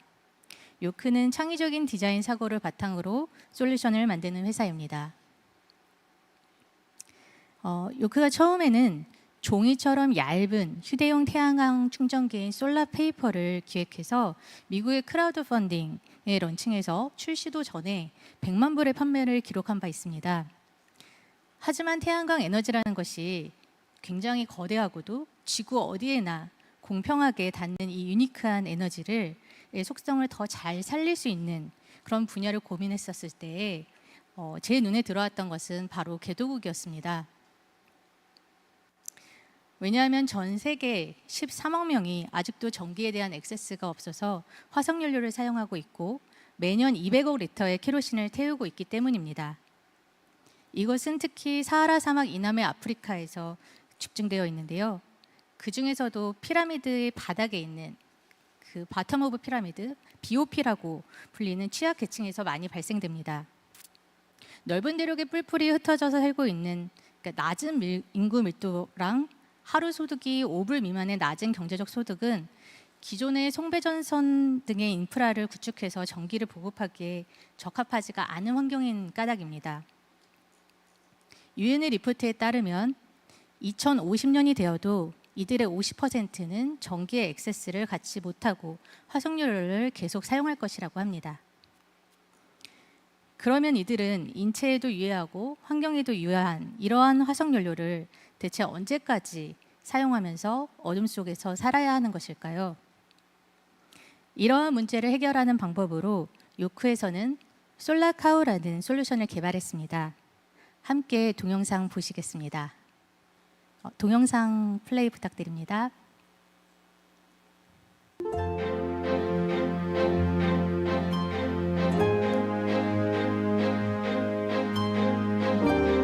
What if I tell you there's a magical way to bring my friends to school? Let me show you how Solar Cow works.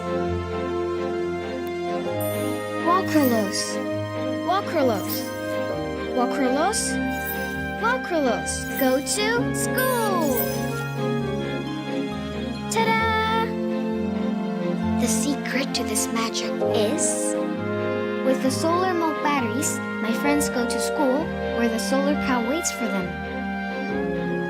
They plug their batteries into the solar cow. While they wait for the solar cow to charge the batteries, they can take classes and also have fun with their friends. After school, they can go home with fully charged batteries to power lights and cell phones.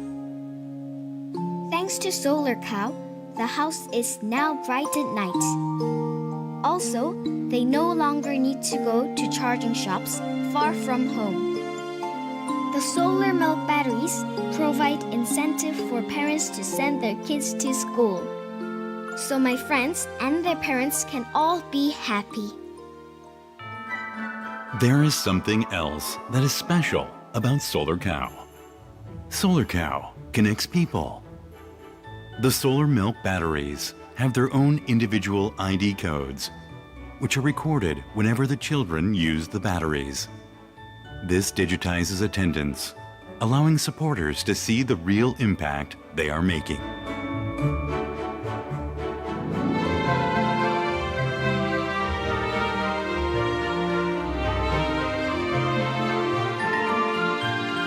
Each little light brightens up a child's future.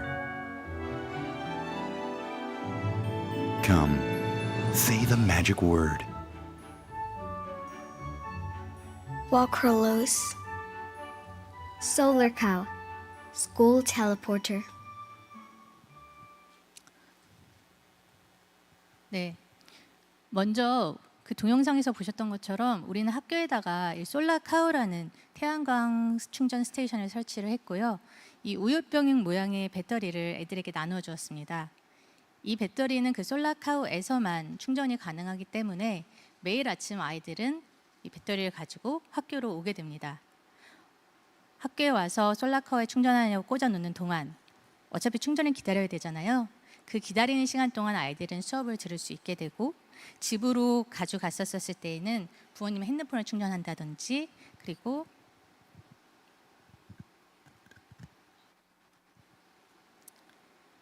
기존의 케로신 대신에 이렇게 밝은 빛을 사용할 수 있게 됩니다. 그러면은 기존에는 아이들을 일을 시키거나 어쩌면 또 인식적인 그 인식의 부족으로 인해서 학교에 보내지 않았던 부모님들이 자발적으로 아이들을 학교에 보내게 되는 그런 부분입니다. 이런 곳에서는 전기료가 사실 굉장히 비싸거든요. 소득의 10%를 차지할 정도이고 우리나라 전기랑 비교하면 약 100배 정도 같은 양으로만 비교했었을 때에는 그건 굉장히 비싼 비용을 치르고 있기 때문에 굉장히 좋은 인센티브가 되는 것입니다. 실제 저희가 솔라카우를 설치하였었을 때 아이들의 출석률은 전년 대비 굉장히 큰 폭으로 상승했고 집에 전기를 가져다 주는 굉장히 중요한 그런 존재로서 아이들의 자존감이 향상되었고요. 케로신 등유의 사용은 감소하였습니다. 기존에 태양광 시스템을 설치한다고 할 때 전기는 한 곳에만 머무르죠. 그런데 집과 이런 발전소와의 그 별도의 인프라 구축 없이 아이들을 전기 배달부로 해서 각 가정에 전기를 보급하는 그런 시스템으로 한 시스템에 250명, 그러니까 250가정, 즉 마을 전체에 전기가 보급되는 그런 효과를 가지게 됩니다. 굉장히 효율적인 거죠. 또한 각각의 배터리에는 디지털 ID 코드가 있어서 충전을 위해 꼽을 때마다 정보가 시스템에 저장됩니다. 이것은 자동으로 아이들의 출석에 대한 데이터가 됨과 동시에 얼만큼의 탄소를 절감하였는지에 대한 데이터가 됩니다. 탄소 감축 사업에서 이게 보급 사업일 때 트레이서빌리티에 대한 부분이 굉장히 중요한 이슈가 되곤 하는데요. 그러한 부분에 대한 굉장히 신뢰성 있는 그런 데이터가 될 수 있는 부분입니다. 저희가 태양광 패널이나 배터리를 발명한 것이 아니고 또 그 효율을 높이기 위한 R&D에 기여를 한 것도 아닌데요. 그런 성과가 있는 건 아닌데요. 하지만 기존의 방식으로 풀기 어려웠던 그런 문제들을 새로운 방식으로 개도국 농촌 지역의 에너지 보급과 아이들의 교육 기회 확대라는 그 두 가지 문제를 동시에 풀어냈다는 점이 많은 사람들에게 영감을 주고 있는 것 같습니다. 솔라카우는 전 세계 최대 테크쇼인 CES에서 혁신상을 2차례 수상했고 벨기에에서의 혁신상, 독일에서의 소셜 임팩트상을 수상한 바 있으며 미국 타임즈에서는 그의 가장 혁신적인 프로젝트로 선정이 된 바 있습니다. 아마 대한민국 중소기업으로서는 최초의 일이었던 것 같습니다. 그동안 저희는 코이카의 프로젝트를 수행하고 LG나 SK와 같은 그런 기업들 또 발전사들의 CSR 프로젝트, 시민들의 크라우드 펀딩 프로젝트를 통해서 세 개 국가의 약 30여 곳에 솔라카우를 설치해 왔는데요. 이 문제의 크기에 비해서는 많이 열심히 했지만 너무 미미한 부분이라고 생각을 합니다. 그래서 지금 현재 요크에서는 2가지 확대 전략을 추진하고 있는데요. 한 가지는 국제기구 펀딩을 통한 스케일업입니다. 저희가 사용자에게 대여료를 부과하는 그런 시장적인 접근도 그쪽으로도 한번 풀어보려고 굉장히 노력을 했는데 우리가 타겟으로 하는 이 대상이 굉장히 취약계층인데다가 그렇게 되면 아이들의 교육에 대한 인센티브 효과가 반감되는 부분이 있어서 그런 부분이 굉장히 좀 어려움으로 작용을 했거든요. 그래서 그보다는 우리의 활동과 그런 목적성에 부합하는 국제기구의 펀딩을 활용하는 부분으로 추진 중입니다. 예를 들면 한 예로 그 녹색기후 자금 GCF 같은 경우에는 탄소 감축을 위한 부분으로 론이나 그란트를 지원하고 있고 혁신적인 프로젝트에 굉장히 많은 관심을 보이고 있습니다. 지난 그 P4G 국가 정상회의 때 그 GCF의 CFO와 공동 패널로 참여하면서 프로젝트를 소개한 것을 필두로 하여서 최근 GCF의 이행기구가 된 코이카의 프로젝트로서 약 500마리의 솔라카우를 보급해서 12만 5천 가정의 전기를 보급하고 10만 통의 탄소를 감축하는 프로젝트를 준비하고 있습니다. 이것은 저희가 그 이행기구의 성격에 굉장히 잘 그 핏을 맞춘 부분이라고 할 수 있는데요.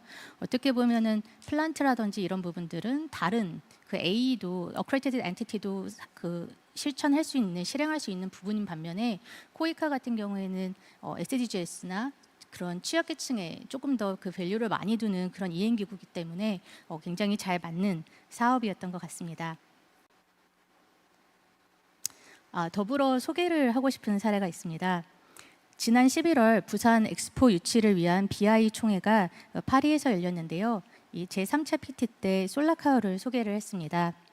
이를 본 영국의 시에라리온 대사님이 시에라리온에 금년까지 5개 주에 시범 설치하고 이후 전국 확대를 추진할 것을 계획하고 있는데요.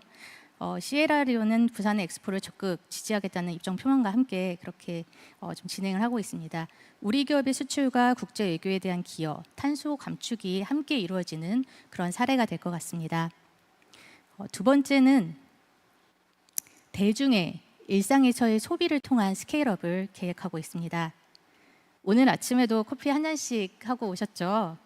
그리고 이제 밖에서도 이제 커피를 또 준비를 하고 있는데요. 이렇게 이제 일상이 되어 있는 것이 우리의 커피이기 때문에 저희가 이 커피를 미디움으로 삼아야겠다라는 생각에 도달한 것 같습니다. 너무 좋은 프로젝트지만 이게 아프리카라서 거리적으로도 심리적으로도 굉장히 좀 멀다는 그런 부분이 있었거든요. 그래서 일단 저희 활동을 알게 되면 굉장히 많은 지지를 보내주시지만 문제는 알리기가 너무 힘들다는 그런 부분이 있어서 어떻게 하면 사람들의 일상으로 스며들 수 있을까를 굉장히 많이 고민을 했어요. 그래서 아프리카에는 굉장히 좋은 커피들이 또 되게 많고, 근데 요즘에 또 한국은 한 집 건너 두 집이 카페일 정도로 또 커피가 일상화되어 있고, 이런 부분에서 우리가 커피를 미디움으로 해서 우리의 프로젝트를 알리고 지속 가능성을 확보해 보자라는 생각을 하게 됩니다. 그런데요, 커피가 브랜드가 참 많습니다. 좋은 가치를 추구하는 또 커피들도 이미 굉장히 많더라고요. 공정무역 같은 것들도 있고요. 우리의 프로젝트를 아는 사람들에게 그냥 단순히 커피를 판매해서 수익을 내는 것이 아닌 외연을 확장하는 그런 스토리텔링 피스로서의 커피를 바라보는 게 우리의 시각이기 때문에 우리는 조금 더 특별한 커피를 찾기로 했습니다. 커피계에는 이제 커피계의 올림픽, 뭐 오스카 이런 걸로서 컵 오브 엑셀런스라는 것이 있는데요. 그 커피 산지에서 가장 그 최고의 그의 커피 30위 안에 들면 그 커피들은 전 세계 바이어들에게 자신의 커피를 옥션을 통해서 판매할 수 있는 기회가 주어집니다. 보통 저가 커피는 한 현지에서 한 키로당 3,000원, 5,000원, 스페셜티라고 해도 한 10,000원 정도 선인데 비해서 이번 2022년에 지금 우승자의 같은 경우에는 1kg에 약 120만 원의 정도의 그 가격을 기록한 바 있습니다. 어떤 맛일지 굉장히 좀 궁금하시죠? 깜짝 놀랄 만한 그런 맛인데요. 우리는 이 우승 농부의 농장에 가서 솔라카우를 설치하고 그 학교에 이 커피를 굉장히 좋은 가격에 가져올 수 있었습니다. 그래서 에티오피아어로 blessed, 비전이라는 비전을 뜻하는 여자의 이름인 아얀투라는 커피를 런칭을 했습니다. 이게 시다마의 아르베구나 지역이고요. 네, 아이들이 솔라카우를 사용하는 것을 보실 수 있습니다. 네, 지금 이 사진은 지난 11월 코엑스에서 열린 카페쇼에서 저희가 참가했었을 때 모습으로 많은 분들이 이 커피를 맛보기 위해 굉장히 긴 줄을 서가며 기다리고 있는 것을 보실 수 있습니다. 품질 자체로 커피 애호가들의 입맛을 사로잡아 도대체 어떻게 이런 커피를 만들 수 있는 회사지? 라는 궁금증으로 시작해서 솔라카우에까지 도달하는 그런 저희는 전략을 갖고 있는데 지금까지는 잘 전략이 작동하는 것 같습니다. 이렇게 캔 커피로도 콜드브루도 만들어서 굉장히 쉽게 드실 수 있는데요. 놀라울 정도의 열대과일의 향미, 그리고 복합성, 그리고 밸런스가 굉장히 훌륭한 커피이고 어떻게 1등을 했는지, 이런 기록적인 가격을 기록했는지를 납득이 되는 그런 커피입니다. 아얀2에서는 매출의 10%까지를 솔라카우를 설치하고 운영하는 데 사용을 하고 있어서요. 이를 계산하면 한 잔의 커피를 마실 때마다 한 가정에 하루에 불을 켬으로써 케로신 사용을 줄이고 약 5g의 탄소를 감축하는 효과를 냅니다. 1년을 마시면 한 가정에 1년 동안 태양광 에너지를 제공하고 개인으로서는 약 2kg의 탄소를 감축하는 효과가 있는 것이죠. 이러한 내용을 제가 드디어 텀블러를 가지고 다니는 것 외에도 할 수 있는 일이 생겼다라는 주제로 발표를 했었을 때 굉장히 많은 그런 분들이 호응을 해주셨는데요. 이것은 아마 탄소 감축 활동에 참여하고 싶은 대중들의 그런 니즈를 채워주는 활동의 부재에서 오는 목마름이었던 것 같습니다. 글로벌 기후변화나 탄소 감축 같은 것은 때로는 너무 거대한 문제로 느껴져서 사람들이 일상에서 인게이지하는 것이 좀 어렵게 다가오기도 합니다. 하지만 아얀2 커피는 최고 품질의 커피를 단순히 마시는 것만으로도 아프리카 아이들의 교육 기회 확대, 친환경 에너지의 보급을 통한 탄소 감축을 하는 솔라카우에 자동으로 기여하는 방식으로 일상의 소비가 탄소 감축과 연결되는 방안을 제시하고 있는 것이 강점입니다.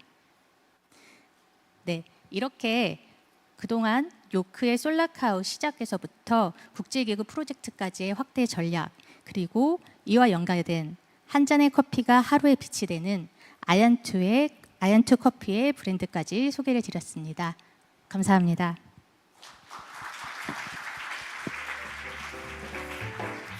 Thank you for a very inspirational presentation, Ms. Chang Sung-eun. Ladies and gentlemen, please give her another big round of applause. Thank you.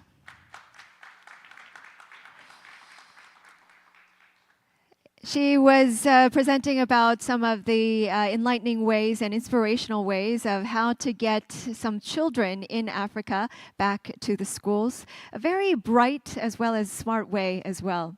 And now, ladies and gentlemen, I believe that we are ready to start our fourth and final session of the seminar. And in this session, we will be discussing the theme of net zero expanding. And I would like to now introduce to you our panelists of the fourth session. First, we have Mr. Jo Ik-no, the Director for Inclusive Transition of the 2050 Presidential Commission on Carbon Neutrality and Green Growth. Second, Professor Cho Heung-jong of Dankook University. Professor Lee Ji-ung of Pugyong National University. Mr. Lee Cheol, the CEO of Low Carbon. Mr. Kim Jae-sik, General Director of Korea Midland Power. Mr. Kim Jin-sung, CEO of To Father. And Ms. Lee So-hae, CEO of eConsumer. And as for the moderator, we have Professor Park Ho-jung of Korea University. With that, ladies and gentlemen, please welcome all of our panelists up onto the stage with a big round of applause.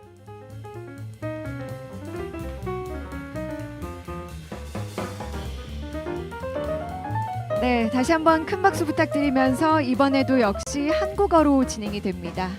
And once again, we are going to proceed in Korean, ladies and gentlemen. If you do need interpretation, please use your receivers. Thank you. 네, 이제 준비가 다 완료가 되신 것 같습니다. 그러면 마이크를 저희 좌장님께 넘기도록 하겠습니다. 네, 반갑습니다. 마지막 세션의 좌장을 맡은 박호정입니다. 와클로스 뭐라고 했죠? 아까 와클라로스라고 했나요? 예, 예, 그 솔라카우를 거꾸로 발음을 한 와클라로스. 매우 인상 깊은 발표였고요. 한 몇 년 전에 제 학교에 있는 제자가 또 그 유사한 부분에 대해서 한번 발표를 해서 들었던 적은 있었는데 이게 이제 벌써 몇 년이 지나면서 이런 진도까지 나갔구나. 매우 인상이 깊었고요. 또 특히나 탄소 감축뿐만 아니라 인상 깊었던 게 어린 자녀들이 그러지 않았으면은 뭔가 교육을 받지 못했던 그런 교육까지 할 수 있다라는 측면에 있어서 기후 적응과 관련한 어떤 커패시티 빌딩 이쪽으로도 매우 포텐셜이 있는 사업 아닌가 뭐 이런 생각들이 듭니다. 그래서 장 대표님의 아주 좋은 발표를 들었고요. 이전 세션이 온실가스 감축과 또는 넷제로와 관련된 대원칙이라든지 매우 큰 방향성을 제시한다면은 지금 마지막 세션에 우리 모신 전문가분들은 상당히 그 부분에 있어서 이론뿐만 아니라 또 실무적으로 많은 경험들을 갖추고 계신 또 전문가분들이십니다. 그래서 사회자로서의 제 클리셰는 일단은 생략하도록 하고요. 다 지금 하신 말씀들이 많으시기 때문에.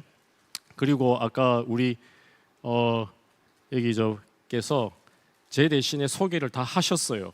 제 역할이 별로 없어졌습니다 지금. 그래서 일단은 소개는 다 받으셨기 때문에 제가 짧게 이 프로그램 상에 있는 순서대로 성함 말씀드리고 다시 한번 박수 부탁드리겠습니다. 먼저 탄소중립 녹색성장위원회 조익노 국장님 소개드립니다. 네.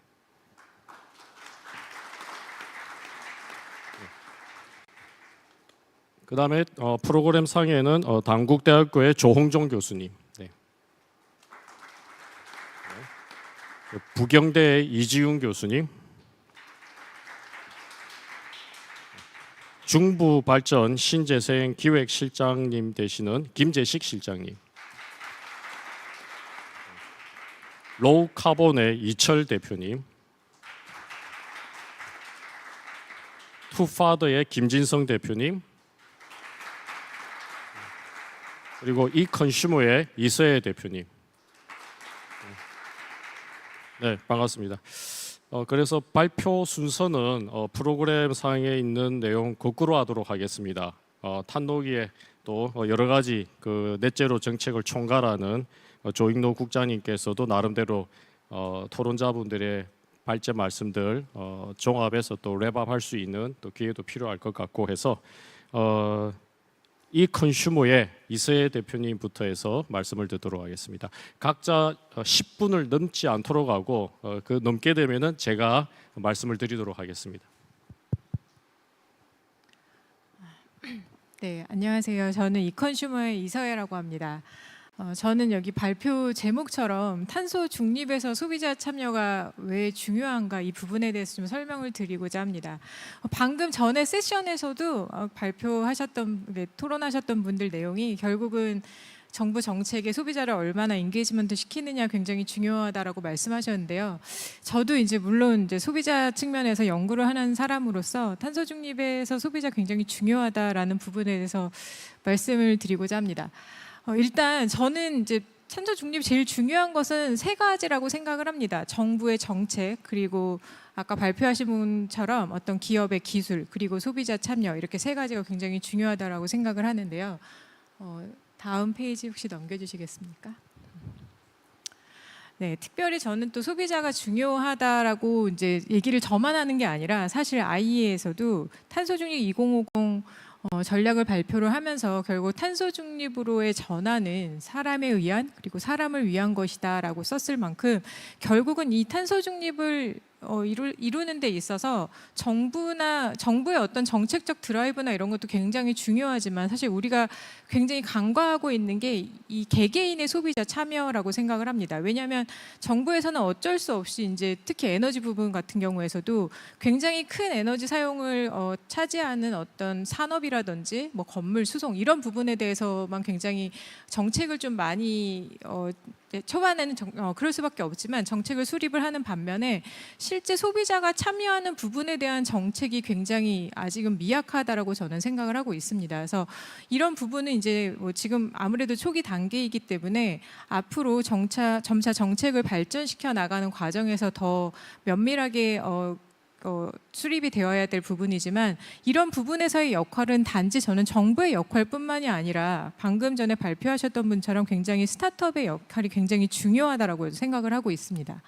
다음 페이지를 네, 소비자의 참여는 그럼 왜 중요한가 부분에 대해서 이제 설명을 하고자 합니다. 그래서 이 내용은 제가 발제한 게 아니라 이미 유럽에서 많이 이제 연구를 진행했던 부분인데 실제로 이제 그러니까 탄소를 발생시키는 부분을 우리는 뭐 아까 방금 말씀드렸던 것처럼 산업, 건물, 수송 이렇게 섹터 분야에서 주로 이제 탄소가 얼마나 발생하는지에 대해서 계산을 주로 하고 있지만 실제로 그런 이런 제품이나 서비스가 사회 이제 우리가 사용을 할 때 실제 소비자가 그런 제품이나 서비스를 사용하는 데 이르는 그러니까 컨섬션 베이스로 했을 때 그린하우스 가스 이미션 그러니까 탄소의 발생량은 실제 이런 조사를 해본 나라의 80% 이상에서 섹터 베이스보다 컨섬션 베이스로 했을 때 탄소의 배출량이 훨씬 더 많은 것으로 나타나고 있습니다.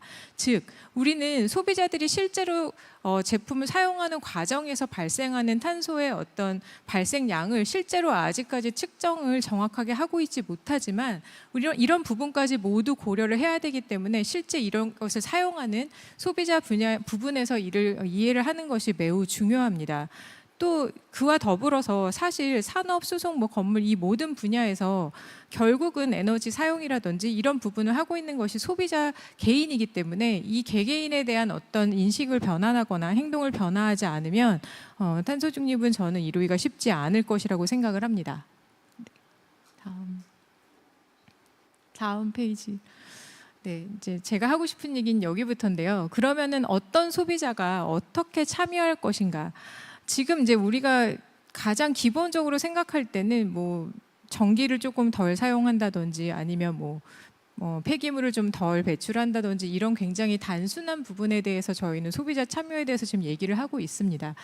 하지만 우리 모두의 어떤 생활 습관을 생각을 해볼 때 결국은 이제 앞서 그 키노트에서 발표하신 것처럼 이 탄소를 배출한다는 것은 우리의 일상 아침에 일어나서부터 잠이 들 때까지 일어나는 모든 일상에서 발생이 되는 일이기 때문에 어떻게 보면 우리 일상에서 얼마나 작은 부분들을 다 줄일 수 있을 것인가 이런 부분을 좀 고민할 필요가 있는데 실제 이렇게 소비자의 행동을 바꾸는 것은 매우 어렵습니다. 우리가 작은 습관을 바꾸는 것도 매우 어려운데 탄소를 배출하는 것을 줄이려면 어떻게 보면 소비자의 노력이 굉장히 필요합니다. 그러면 이런 소비자의 노력을 어떻게 과연 이끌어낼 것인가? 이것은 저는 두 가지밖에 없다라고 생각합니다. 아까 말씀하셨던 것처럼 어릴 때부터 소비자들을 교육을 위해서 소비자들이 어려서부터 탄소 배출에 대해서 굉장히 생각을 하고 이렇게 행동을 하게 만드는 방법과 두 번째는 소비자에게 이런 노력을 충분히 보상할 만한 인센티브를 제공을 하는 것입니다. 그렇기 때문에 저는 이런 인센티브를 제공하는 이런 역할을 담당할 수 있는 것이 저는 바로 스타트업이라고 생각을 하고 있습니다. 스타트업에서는 아까 우리 키노트에서도 말씀하신 것처럼 굉장히 우리가 생각하지 못하는 다양한 측면에서의 탄소를 줄일 수 있는 그런 기술을 개발할 수 있다라고 생각을 하고 있습니다. 또한 실제로 우리가 걸으면 돈을 주는 앱이 있다든지 여러 가지 부분에서 또는 이제 자발적 탄소 시장까지 간다고 하면 우리가 실제로 우리가 줄인 탄소를 어떻게 하면 매저하고 그래서 그 부분을 인증을 해서 서로 결국 탄소 시장에 우리가 거래를 할 수 있도록 가는 과정은 정부의 정책만으로는 저는 어려울 것이라고 생각을 하고 소비자의 개개인의 행동을 바꿀 수 있는 다양한 기술 이것을 만들어내는 스타트업의 역할을 통해서 이루어질 수 있다라고 생각을 합니다. 그렇다고 하면 과연 이런 스타트업은 어떤 소비자를 어떻게 참여시킬까? 어떤 기술을 가지고 내가 서비스를 제공할 것인가 부분에서 고민을 안 할 수가 없습니다. 이런 고민을 할 때 어느 기업에서나 마찬가지로 과연 그러면 우리는 누구를 타겟으로 할 것인가, 어떤 소비자가 우리 사업을 참여해서 이런 부분에서 소비자가 탄소를 줄일 수 있을 것인가에 대해서 분명 스타트업은 굉장히 깊은 고민이 필요할 것입니다. 그렇기 때문에 저는 소비자에 대한 어떤 그 소비자 세그멘테이션, 소비자의 어떤 행동이라든지 니즈를 정확하게 파악해서 내가 타겟으로 해야 하는 그런 소비자가 누구인가를 먼저 파악하는 것이 굉장히 중요하다고 생각을 합니다. 다음 페이지.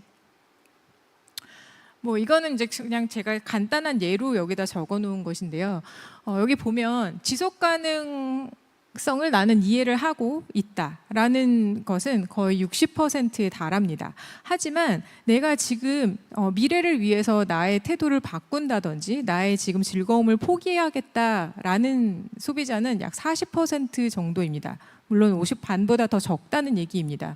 그럼 이런 소비자를 세그멘트를 나눴을 때 과연 우리는 어디에다 먼저 집중을 해야 될 것인가?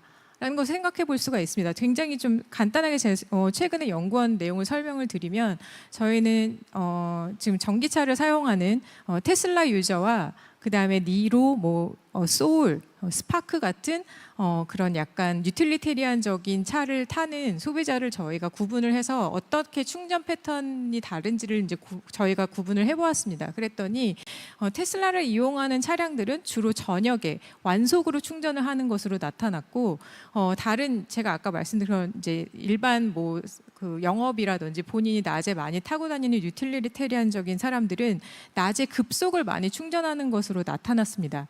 그래서 이 사람들의 물론 표본이 똑같진 않지만 저희가 또 다른 설문조사에 의하면 테슬라를 타는 사람들이 조금 더 지속 가능성, 물론 두 차량 모두 약간 젊은 세대들이 차량을 많이 사기 때문에 지속 가능성에 대한 이해도는 다 높지만 실천 양보 의사에서 굉장히 다르게 나타났습니다. 물론 그것이 100% 다 옳다라고 할 수는 없지만 테슬라를 이용하는 사람들이 조금 더 나는 미래에 대한 나의 즐거움을 양보를 할 의사가 있다라는 것으로 그 비율이 조금 더 높게 나타났고, 다른 그 유틸리테리안적인 차를 이용하는 분들은 좀 더 그 비율이 적게 나타났습니다. 그 말은 제가 여기서 이 유틸리테리안적인 차를 이용하는 사람들이 과연 그럼 정말 이 지속 가능성에 있어서 본인들이 더 행동이 나쁘다라는 걸 의미를 하는 것이 아니라 이 사람들은 저희의 또 행동 패턴을 보니까 낮에 이 일을 하느라고 굉장히 본인의 업무를 보느라 아니면 다른 일 때문에 굉장히 차량을 더 많이 이용하는 것으로 나타났고, 테슬라 같은 경우는 저희는 히도닉한 유저라고 생각을 하고 있는데 이분들은 주로 저녁에 친구를 만나거나 주말에 가족들과 여가를 즐기는데 차량을 많이 이용하는 것으로 나타났습니다. 이렇게 저희는 어떤 제품을 사용하는 소비자든 간에 소비자가 굉장히 다른 양상을 띠고 있고 굉장히 다른 트렌드를 나타내고 있기 때문에 그런 부분을 정확하게 파악을 해서 이 스타트업도 굉장히 세밀하게 어떤 소비자에게 타겟을 맞추어서 나의 서비스를 이용하면서 이 사람들이 과연 이런 탄소 중립을 더 줄이는 행동을 할 수 있을 것인가에 대한 고민이 굉장히 저는 필요하다라고 생각합니다. 하지만 굉장히 또 아쉬운 점은 제가 이제 작년에 R&D 쪽에 참여를 했었을 때 에너지 쪽에서도 R&D 굉장히 필요하다라는 의견들이 굉장히 많았습니다. 하지만 R&D 측면에서 봤을 때는 사업의 성과를 평가를 할 때 결국은 이 사업이 얼마나 시장에서 확대가 됐는지 또는 논문을 많이 냈는지 이런 지금 현재 나타내는 지표로는 사실 스타트업을 R&D 사업에다 굉장히 많이 육성하기는 또 쉽지 않다, 이런 얘기도 있었습니다. 그래서 저는 이런 부분을 봤을 때 결국은 우리가 이런 어떤 규제라든지 정부의 이런 부분에 얽매이지 말고 스타트업들이 조금 더 자유롭게 소비자를 더 평가를 하고 소비자의 어떤 니즈를 더 파악을 해서 더 새로운 산업을 더 많이 창출을 하는 것이 결국 탄소 중립으로 가는 굉장히 빠른 길이다. 이런 걸 위해서 정부도 이런 스타트업이 굉장히 잘 활동을 할 수 있도록 다양한 규제를 풀어주고 그렇게 해야지 탄소 중립으로 갈 수 있는 굉장히 빠른 길이고, 그것이 결국은 소비자의 참여를 이끌 수 있는 길이라고 생각을 합니다. 네, 이상입니다. 네, 감사합니다, 이서희 박사님. 이 컨슈머의 이서희 대표님 말씀에 이제 아까 그 끝에 나와 있던 자료, 이제 이게 사실상 소비자들의 여러 그 유형을 나름대로 과학적인 방법으로 분석을 하여서 그들의 니즈와 또 이 정책의 이 효과성을 높이는 방향으로 여러 가지 그 넷째로 그런 스타트업 정책들을 육성을 할 수 있다, 그런 요지였습니다. 관련해서 우리 이세희 대표님은 직접 통계 또 첨단 머신러닝 기법을 동원을 해가지고 저와 또 뭐 여러 차례 연구에 대한 그런 부분들을 많이 공유를 해주셨는데, 전국을 돌아다니시면서 관련된 소비자 단체들에게 또 이 현장 교육까지도 하고 계신 그런 열정을 갖고 계신 분이십니다. 이제 그 스타트업의 중요성을 많이 강조를 해주셨는데, 이어서 이제 바로 그 스타트업의 주인공이 등장을 해야 되겠습니다. 그래서 투파더의 김진성 대표님이신데 준비하신 게 있으시니까 이 부분들 동영상 같이 공유하면서 그러면 말씀 듣도록 하겠습니다.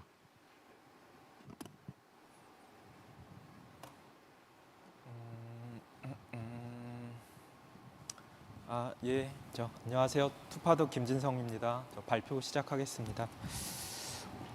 오늘 주제가 탄소 중립하고 에너지 정책인데요. 그걸 좀 쉬운 말로 저는 기후변화하고 전기요금 이 두 가지 축으로 봤습니다. 작년에 한전에서 32조 6천억의 적자를 보고, 또 작년 원가 회수율이 64.1%밖에 안 돼서 이게 한전이 전기요금을 정하는 게 아니라 전기요금에는 여러 이해관계자가 굉장히 많이 있습니다. 그래서 현재의 제도나 어떤 법으로서 지금의 문제가 해결이 어렵다, 이런 것들을 조금 말씀드리고 싶고요. 이거를 해결하기 위해서는 각각의 환경단체, 뭐 정치권, 뭐 에너지 공급사, 판매자 각각이 가진 입장을 수치화하는 게 저는 굉장히 중요하다고 생각합니다. 그래야 합리적인 의사결정에 가까워질 수 있는데요. 저는 이제 그러한 경험을 그 건물 관리소에서 배웠습니다. 한전하고 계약을 하고 변압기를 관리하고 검침을 해서 세대에 부과를 하고, 이 과정 속을 제가 2년 동안 경험을 해보니까 두 가지 생각이 들더라고요. 전기요금 체계가 왜 이렇게 돼 있지? 이런 생각이 하나 들고, 두 번째는 왜 관리소에는 이렇게 다양한 한계점이 있는데 이게 이 중간을 파고들 수 있는 이런 서비스가 없을까, 그렇게 이제 생각이 들었고요. 전기 소비자는 99.9%인데 한전이나 건물 관리자만 보고 어떤 문제를 해결하라고 하니까 문제 해결이 잘 안 된 것 같습니다. 그래서 제가 이 건물에서 전기요금을 굉장히 낮출 수 있었던 방법은 한전의 입장인 공급 약관을 잘 이해하고 우리 제가 관리하고 있는 건물의 전기요금하고 소비 패턴을 잘 분석한 다음에 둘의 입장 차이를 좁힌 겁니다. 그래서 이러한 데이터를 플랫폼 위에 올려놓고 많은 사람들이 입장을 공유하면 훨씬 더 저는 전기요금에 대한 소비자 만족도가 많이 올라갈 거라고 봅니다. 여기서 비즈니스 모델을 가지면 이게 이종 산업하고 연결돼서 자발적인 탄소 시장이나 뭐 태양광 에너지 효율화 이쪽하고 연결되면 이때 저는 부가가치가 굉장히 크게 나온다고 생각을 합니다. 그러면 제가 제일 풀고 싶은 문제가, 전기를 파는 사람은 30%에서 50%, 뭐 누진 1단계는 많게는 60% 이상 손해를 보는데 전기를 사용하는 사람은 왜 그렇게 불만이 많을까, 이겁니다. 그래서 제가 성철 스님 자기를 바로 봅시다를 인용했는데요. 이 문제 정의가 굉장히 중요합니다. 문제를 바로 봐야 되는데 소비자가 그렇게 생각을 한다면 소비자 딴에서 그 관점에서 시작을 해야 된다는 거죠. 그럼 다음 장에서 준비한 게, 제가 제도의 한계를 인정하는 용기를 가지십시다, 이렇게 말씀드렸는데요. 이게 아파트에서 거주하시는, 한국은 60%가 아파트에 거주합니다. 그런데 관리소는 한전으로부터 두 가지 중에 계약을 선택을 해야 됩니다.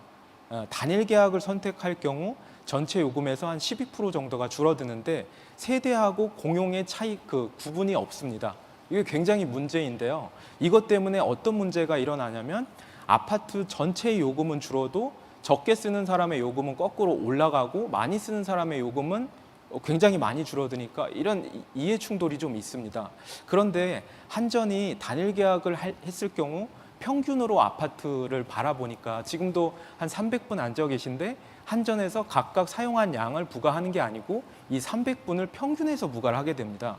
그럼 어떤 문제가 생기냐면은 모자 분리가 안 된 전기차를 쓰는 그런 아파트는 전기차 사용량도 전기차를 쓰지 않은 사람까지도 그 요금을 다 내게 되는 거죠. 그게 특히 누진 구간을 살짝만 올려놓으면 많이 쓴 사람이 전체를 올려놓으면 적게 쓴 사람도 그걸 다 같이 부과하니까 전기요금에 대한 만족도가 높기가 어렵습니다. 그럼 요 세 가지 문제를 가지고 지난 10년 동안 제가 봤을 때는 줄일 수 있는 금액, 소비자의 선택하고 편향을 바로잡았을 경우 한 1조 원 정도 저는 요금을 줄일 수 있었다 이렇게 보고 있습니다. 다음으로는 이렇게 문제가 에너지 서비스가 없어서 가장 그 문제의 극단에 다다르면 소송으로 가게 됩니다. 그래서 지난 30년간의 판결문을 분석해도 판사님께서는 주택 법령을 이야기하실 뿐이지 문제 해결은 안 됩니다. 대법원까지 가도 마찬가지고요. 그럼 이러한 문제를 해결하기 위해서 스마트 계량기도 보급하고 다시 요금 체계를 바꿀 경우에 세대 전기 요금은 지금하고 똑같이 써도 20%가 올라가는 구조를 가질 수밖에 없습니다. 그러면 전기요금에 대한 상당한 문제가 많을 텐데요. 이 요금 분쟁을 근원적으로 해소하는 데 저는 가장 중요한 지표 중에 하나가 한전의 원가 회수율을 개선하고 적정 요금을 회수하는 방법 위에서 뭐든지 설계를 해야 이 지속 가능성이 좀 있다고 생각을 합니다. 다음으로는 언론에서도 이 세대하고 공용을 구분하지 않다 보니까 어떤 기초생활수급자분이 15,000원을 한전에서 나한테 할인을 해줬는데 5,000원을 아파트에서 나눠 가졌다 이렇게 이제 생각을 하셨는데 사실은 이거 굉장히 잘못 생각하신 겁니다. 세대하고 공용을 구분하지 않다 보니까 관리소 입장에선 둘을 합쳐가지고 한전에 보내면 요금 할인이 더 많이 되는데 이분 그 고민이나 언론에 보도된 대로 기초생활수급자분한테 할인분을 전부 다 할인을 해주면 공용분까지 할인을 해주면 전기요금이 오히려 돌려줘야 되는 경우가 생겨버립니다. 이런 한계가 있고요. 끝으로 제가 경제가 어떻게 보면 그 경제를 규정하는 게 저는 정치라고 보고요. 정치의 역할을 하시는데 많은 시민들이 합리적인 선택을 위한 정보 공유는 좀 돼야 된다고 생각을 합니다. 그리고 무엇보다도 적정 원가 회수 방안이 마련되고 거기서 이제 에너지 서비스들이 소비자가 만족할 수 있는 여러 가지 다양한 그 서비스를 만들 수 있도록 돼야 되는데요. 가장 강조하고 싶은 점이 이 개인정보 전송 요구권입니다. 현재는 한전에서 다양한 데이터를 정말 많이 제공하고 있는데 그건 한전에서 제공할 수 있는 방식이지만 저희가 개인정보 동의를 받으면 거꾸로 한전에서 저희한테 옮겨주는 방식으로 한다면 그게 개인정보 전송 요구권의 내용인데요. 이렇게 되면 데이터 경제도 굉장히 활성화되고 다양한 문제들이 많이 해소가 될 겁니다. 마지막으로 저희는 이제 서비스 사업자니까 문제 해결에 집중을 하는데요. 저희가 만든 플랫폼을 잠깐 보여드리겠습니다. 이제 아파트에 여러 제가 문제를 지적을 했으니까 이 단 3번 클릭으로 서울시, 강남구, 개포동 딱 하면 개포동에서 제일 많이 쓰는 단지가 나오고요. 이 단지의 특성들이 굉장히 많이 나옵니다. 그래서 한전 계약 방식 변경, 제가 아까 말씀드렸죠. 한 5, 6% 정도 줄어드는데 이렇게 해서 줄어드는 단지를 5% 이상 계약 방식에 따라서 차이가 나는 단지를 스케일을 줄이면서 이렇게 전국으로 살펴보면요. 1년 동안에 우리나라 전체 단지에서 한 700억 정도가 단순 계약 방식만 제대로 바꿨을 때 줄어들 수 있습니다. 두 번째는 그러면 이런 특정 아파트를 보시면요. 이게 한전하고 건물이 어떤 계약을 하고 공용전기요금은 어느 정도의 단가에 내고 세대는 또 어떻게 내는지 이렇게 상세하게 나옵니다. 여기서도 아까 제가 말씀드린 것처럼 평균으로 한전은 건물에 부과를 하니까 400km 누진에서 1km만 증가가 해도 전 세대가 한 달에 5,000원씩을 더 내게 됩니다. 그럼 여기도 한 달에 4km, 5km, 뭐 10km 이 정도 줄였으면은 1년에 한 1,600만 원 정도 줄어들죠. 근데 여기서 거꾸로 태양광을 여기다 설치하게 되면은 원래 정산하는 일반적인 정산 금액에 굉장히 정산 요금이 높아지게 됩니다. 이것도 누진 구간이 갖는 한계점인데요. 이것도 그대로 데이터를 살펴보면 누진 요금 그 400km에서 약간 5% 정도 증가하는 것도 신호를 주면 이건 충분히 절감을 할 수 있는데 그것도 전국 단위로 이렇게 살펴보면 한 370억 정도. 그래서 계약 방식을 올바로 하고 그 누진 구간에서 올라가는 것만 잡아도 1년에 한 1,000억 정도를 줄일 수 있는 게 어떻게 보면 데이터와 플랫폼의 힘입니다. 근데 여기서 제가 또 특정 단지를 보기는 어렵고 해서 가상의 단지를 만들었는데요. 이 가상의 단지에서 뭐 여러 가지 기능들이 상당히 많이 나올 수 있습니다. 여기서 재밌는 거 하나만 말씀드리면요. 이 탄소 포인트, 그러니까 전력거래소가 미세먼지가 굉장히 나쁨으로 3개 이상 17개 광역 중에 나쁨으로 뜨거나 아니면 석탄 발전을 줄이는 대신에 수요도 줄여야 되는데 그렇게 줄였을 때 아예 이런 소비재 기업이나 대기업 ESG로 대기업이나 소비재 기업이 직접 발령을 하고 그분들이 가지고 있는 서비스를 인센티브로 주면 소비자는 굉장히 만족하게 될 거고요. 그 대기업들은 자기들이 뭐 배송비 무료 쿠폰을 준다든가 하면 그렇게 소비자한테 주고 그 사람들이 가져가는 거는 자발적 탄소 시장에서의 에너지 절감량인데 이게 가능하게 하는 것들이 그동안 정부에서 노력해온 이 스마트 계량기 보급이 상당히 많이 됐습니다. 그래서 지금의 전기요금 체계만 잘 바로잡고 그 요금 체계 위에서 에너지 서비스를 갖고 그걸 자발적 탄소 시장으로 옮기면 상당히 파급력 있는 서비스들이 많이 일어날 것이라고 생각을 합니다. 그리고 이렇게 전력 통계 속보가 월보나 그 통계 데이터도 저희가 데이터를 시각화해서 이렇게 올리면 서울시 940만 가구가 1년에 쓰는 전기 사용량이 전체 비율 중에 2.8% 정도밖에 안 됩니다. 여기서 스케일을 이렇게 줌인을 하면 구단위, 동단위까지 보이고 색깔은 그대로 이제 온실가스 배출량 계수로 이렇게 환산한 겁니다. 그래서 데이터가 이 플랫폼에 연결이 되고 다양한 이해관계자들이 자신의 에너지 사용량하고 요금과 가격 구조가 어떻게 되는지를 보면 이렇게 5원 오르고 10원 오르고 이런 과정이 이렇게 저는 길게 걸리지 않을 거라고 생각합니다. 훨씬 더 좋은 방안을 낼 수 있는 게 좀 에너지 서비스라는 말씀으로 제 발표는 마치겠습니다. 감사합니다. 네, 투파대 김진성 대표님 말씀 감사합니다. 제가 좀 질문이 있는데요. 아주 인상 깊은 발표인데 우선 궁금한 게 현재 적용하고 있는 아파트 단지가 있는 건지 그리고 저희들한테 시연을 해주신 그게 멤버십 가입을 해야 볼 수 있는 건지 이게 지금 인터넷 포털에서 이게 어베일러블한 건지 하고 그다음에 이거는 김 대표님이라기보다도 우리 두 분 교수님 중에 한 분 말씀을 해주시면 될 것 같은데 저기에서 감축 실적으로 인정이 되는 그 감축 실적으로 잡히는 게 이게 실제 NDC 목표 이행에서 이게 인정이 될 수 있는 부분인지 뭐 그런 부분들에 대한 좀 궁금증이 있어서 제가 질문을 드리고요. 그다음에 프로그램 상에 우리가 다들 아시지만은 오늘 나와 계신 분은 다 디베이터들입니다. 그렇기 때문에 상대방의 또 다른 내용에 대해서 궁금한 게 있으면은 제처럼 또 질의를 던져주시면 되겠습니다. 시간은 제가 적당히 조절을 할 테니까 뭐 일단은 김 대표님 제 질문에 대해서 조금 답을 해주시면 감사하겠습니다. 예, 요 데이터는 저희는 그 멤버십으로 뭐 비용을 내고 이렇게 하시는 건 아니고요. 그런데 이제 너무 많은 데이터가 공개가 돼서 일단은 무료입니다. 여러 가지는 지금 보신 것들은 무료인데 데이터를 조금 제한적으로 보여드리려고 합니다. 그 아파트 주민은 그 아파트와 주변 그 동정도 이런 데이터를 보고 왜냐하면 서로 알려줄 수도 있기 때문에 이렇게 있고 멤버십은 저는 비용을 안 받고 이 무료 서비스를 해드리는 것보다 비용을 받고 하는 거는 예를 들어 지금 AMI에 15분 단위 데이터를 연결하는 거는 그 한 달에 적어도 1시간 단위면 720개 데이터가 연결돼서 그게 전력거래소든 아니면 뭐 이렇게 연결되는 게 있기 때문에 비용이 이렇게 드는 거는 그 비용에 대해서 비용을 반영해야 되니까 비즈니스 모델로 이제 풀으려고 하고요.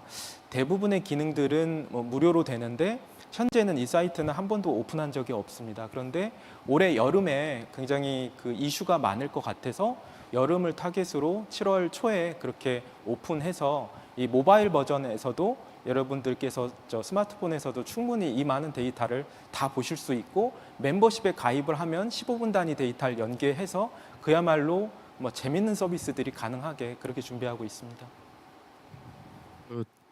제가 그 테드 강의 같은 거 보면은 이렇게 개발자분이 공개를 했다라고 할 대목쯤에 박수가 나오더라고요.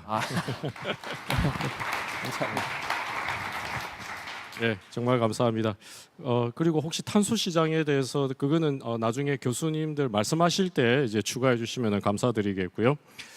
우리나라가 지금 NDC 목표 상향 조정을 통해 가지고 기존에 3,350만 톤 외부 감축에서 확보를 해야 되고 또 거기에다가 지금 400만 톤이죠. 그래서 굉장히 많은 감축 사업을 해야 하는 상황입니다.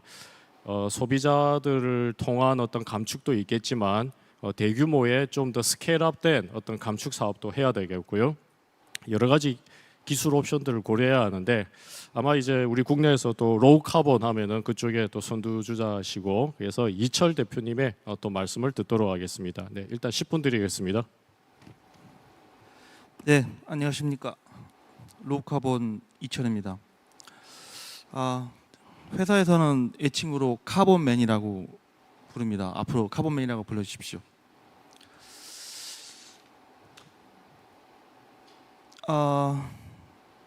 탄소 중립의 이행과 확산을 위해서 기후테크 기업으로서 기술적으로 좀 말씀을 드리겠습니다. 제안하는 내용들은 뭐냐면 참 답답한 마음이 많이 듭니다. 이런 얘기 제가 드릴 때마다 CCUS라는 기술이 이제 많이들 접하셨을 겁니다.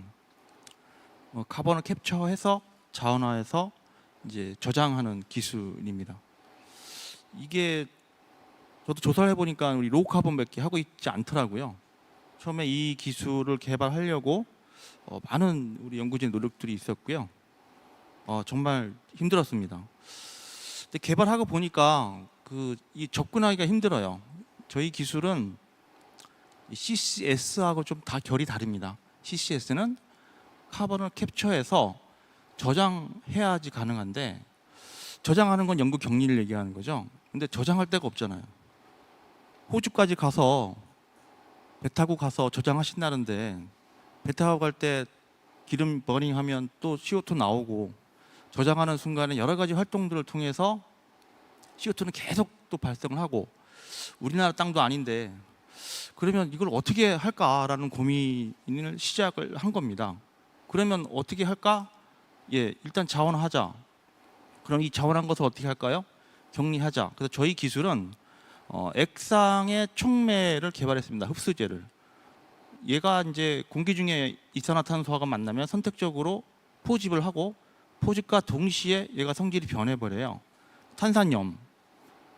그러면 이 포화된 액체를 저희들은 콘크리트에 레미콘이 타설 전에 10분 전에 정해진 레시피대로 넣습니다. 그러면 이 콘크리트가 강도가 또 올라갑니다. 그러면서 저장을 하는 거죠. 도로에 적용할 수도 있고 또 간척 사업에도 이용할 수 있고 어떤 건설행위에 유용하게 할 수도 있고 얼마 전에 저희 파트너 기업하고는 보도블럭을 또 만들어 놨습니다. 사주진 않아도 하여튼 만들었습니다. 그리고 적용하는 데가 되게 많아요. 뭐 청정수소 나왔는데 우리 지금 현재 대한민국도 이제 수소 많이들 말씀하시는데 블루수소를 만들어야죠. 현재 그리수소는 의미가 없죠. 계질 중에 또 CO2가 나오게 됩니다.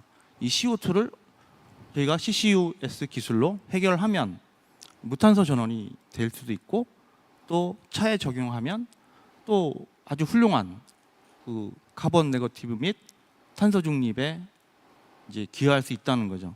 그래서 실질적인 우리 감축 목표, 아까 자발적 탄소 시장 외부 사업에서 4,350만 톤 도대체 어떻게 줄일 건지 숨만 쉬고 살아야 되는 건지 이런 거보다 기술적 접근으로 빨리 이것을 해결할 수 있는 그런 분위기와 그런 정부의 정책과 그런 인센티브와 또 이것을 가속할 수 있는 규제가 있어야 된다고 생각합니다.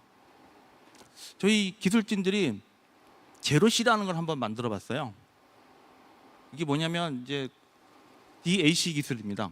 다이렉트 에어 캡처라는 것인데 공기 중에 이산화탄소를 포집해서 격리시키는 기술인데 이제 조달청에 등록을 하려고 갔어요. 근데 카테고리가 없어요. 이거 하느라고 저희 직원은 1년을 헤맸습니다. 이것이 뭔지 담당자분한테 설명을 해야 했었고, 정말 그 말도 못할 스토리를 많이 썼습니다. 그래서 거의 1년간 고생 끝에 만들어서 지금 조달청에 올려놨습니다. 근데 이제 아직 제가 팔지를 못했습니다. 그래서 제가 그 기부를 했습니다. 우리 군청에. 그래서 지금 열심히 잘 돌아가고 있고 아주 그 훌륭한 그 기능을 해내고 있고요. 또 통합 모니터링 시스템을 저희가 만들어서 또 관제 시스템에서 현재 얼마만큼 탄소가 포집이 되고 있고 그 포집한 포화액은 어디에 가서 격리가 되었으며 한 달에 얼마만큼의 정량적 목표를 실행했고 이것을 보고를 체계를 다 갖춰놨습니다. 그래서 제가 고민하시는 모습을 보고 어떤 한 기업에서 이 제로씨를 사주신 기업이 하나 있습니다. 훌륭하게 지금 잘 작동이 되고 있고 뭐 그렇습니다. 그래서 어떻게 이게 확산이 될까라는 고민을 저도 많이 하고 있습니다. 판매라는 그런 개념보다도 말씀하신 이런 것들이 확산을 해야 되는데 그 저희가 답답해서 서울시청에 제가 가서 제가 기부를 할 테니 좀 받아주세요. 안 됩니다. 이유는 잘 모르겠지만 분위기가 다 이렇습니다. 이것이 우리가 비용으로 생각하고 확산을 유도할 수 있는 뭔가가 있어야 되는데 그게 뭔지 잘 모르겠습니다. 그래서 저는 미국에 갔습니다. 뭐가 다른가? 가봤더니 다릅니다. 규제와 인센티브가 다릅니다. 확실한 규제가 있습니다. 듀크 에너지라는 곳인데요. 거기 갔더니 우리 큰일 났대요. 왜요? 그랬더니 유상할당량 이거 못 채우면 죽는데요. 셧다운 해야 된답니다. 내가 해결해 줄게요. 당신이 어떻게? 제안서를 냈습니다. 시험 정서를 냈습니다. 이런 기술이 있으니까 어떻게 좀 해봅시다. 그게 작년에 제가 가서 영업을 해서 다음 달에 계약이 진행되는 것까지 제가 진행을 시켰습니다. 그것이 어떻게 가능했냐면 규제가 있었기 때문이고 또 하나는 인센티브로 그분들이 보조금을 받습니다. 그 보조금을 제가 혜택을 받게 되는 거죠. 그게 100톤인데 저희가 목표로 하는 게 다음 달에 계약 목표가 플랜트 매출만 620억, 연간 이산화탄소 흡수제의 판매 금액은 약 500억입니다. 저는 이 자리에서 말씀드리고 싶습니다. 어떻게 행동하느냐, 여러 가지 방법이 있습니다. 페트병 안 버리고, 뭐 우리 행동 패턴 좀 바꾸고 당연히 우리가 해야 할 일입니다. 그러나 가장 근본적인 우리가 뱉어놓은 지구상의 1845년에 250ppm이었던 CO2 농도가 현재는 420ppm입니다. 이거 어떻게 줄일 겁니까? 기술로 줄여야 됩니다. 이상입니다.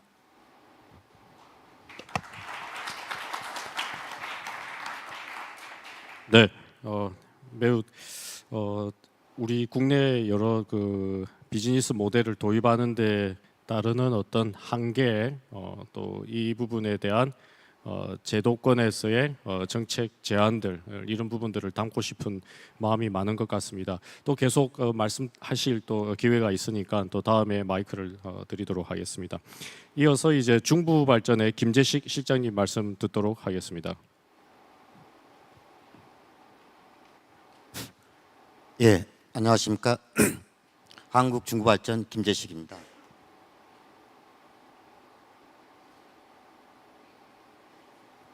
한국중부발전은 앞서 발표하신 분들처럼 스타트업 기업은 아닙니다. 사실 여기서 많이 논의되고 있는 기후위기에 상당한 영향을 주고 있는 그 석탄과 가스를 주력 사업을 하고 있는 발전 회사입니다. 우리나라 전력의 약 8% 이상을 담당하고 있고요. 지금 그러나 이제 어찌됐든 한국중부발전이라는 이 회사는 발전 공기업으로서 지난 수십 년 동안 전력 계통의 안정화를 통해서 안정적인 전력 공급을 통해서 국가 산업에도 많은 기여했다고 자부를 하고 있습니다. 그러나 이제 기후기라든가 미세먼지 문제 등으로 인해 화력 중심의 값싸고 안정적인 전력 공급이라는 키워드는 이제 한계에 다다른 것 같습니다. 자, 이러한 내용은 우리 그 2030 NDC에도 잘 반영되어 있는 걸로 알고 있습니다. 따라서 재생에너지를 포함한 청정에너지로의 전환이 시급한 문제임을 모두 알고 있습니다. 발전 공기업을 비롯해서 많은 에너지 회사들이 이런 많은 노력을 기울여 왔고 이러한 노력들이 쌓여서 다소 더디다 느낄 수도 있겠지만 점차 재생에너지의 비율은 올라가고 있습니다. 재생에너지의 비율이 올라감과 동시에 지금 재생에너지가 갖는 고유 특성인 간헐성과 변동성으로 인해서 심각한 전력교통에 악영향을 미치고 있습니다. 특히 제주도에서 이미 그게 발생하고 있고 지금 전남, 서남해권에서도 신재생에너지의 급격한 증가로 인해서 전력교통에 많은 위기가 닥치고 있는 게 사실입니다. 이러한 문제들을 해결하기 위해서는 몇 가지 안들이 있습니다. 첫 번째로는 송전선로를 확충하고 에너지 자원의 분산화를 둘 수 있습니다. 두 번째는 기존 석탄 화력발전소들을 청정수소 또는 청정수소 화합물로 등 연료 전환을 통해서 기저부하를 유지시켜주는 것입니다. 세 번째로는 수요관리 측면에서 신기술을 접목하여 새로운 전력시장 환경을 조성하여 전력교통 문제 해소는 물론 탄소 중립에도 기여하는 바입니다. 저는 오늘 세 번째에 대해서 말씀드리고자 합니다. 세 번째 분야에 해당하는 기술로는 VPP, V2G, 그리드 포밍, DR 등을 둘 수 있습니다. 이러한 기술들이 이미 외국에서는 시행이 됐거나 시행이 예정되어 있는 기술들이라 신기술이라고 말할 수는 없는 것 같습니다. 그러나 우리나라가 갖는 특수한 전력산업의 환경이라든가 전력시장의 구조를 고려해 본다면 이 기술들을 접목하는데 상당히 어려움이 많습니다. 그래서 저는 신기술이라 말씀드리겠습니다.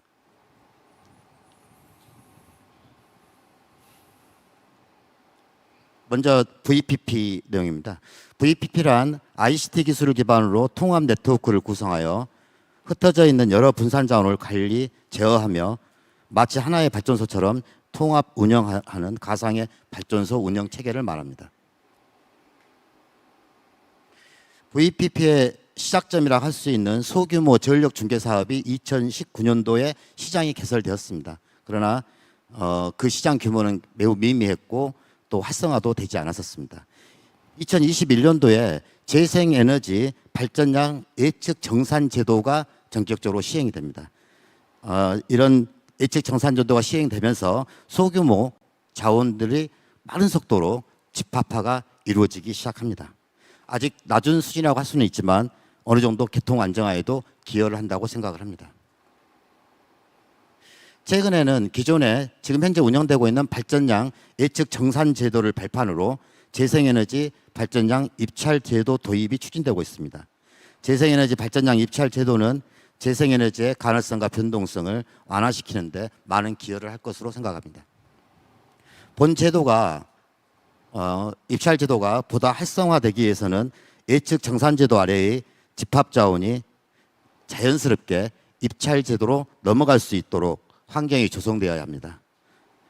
또한 입찰 제도 참여자가 미참여자에 비해서 전력시장이 유리하다는 것, 특히 수익 측면에서 유리하다는 것을 전력시장에서는 보여줘야 할 것입니다.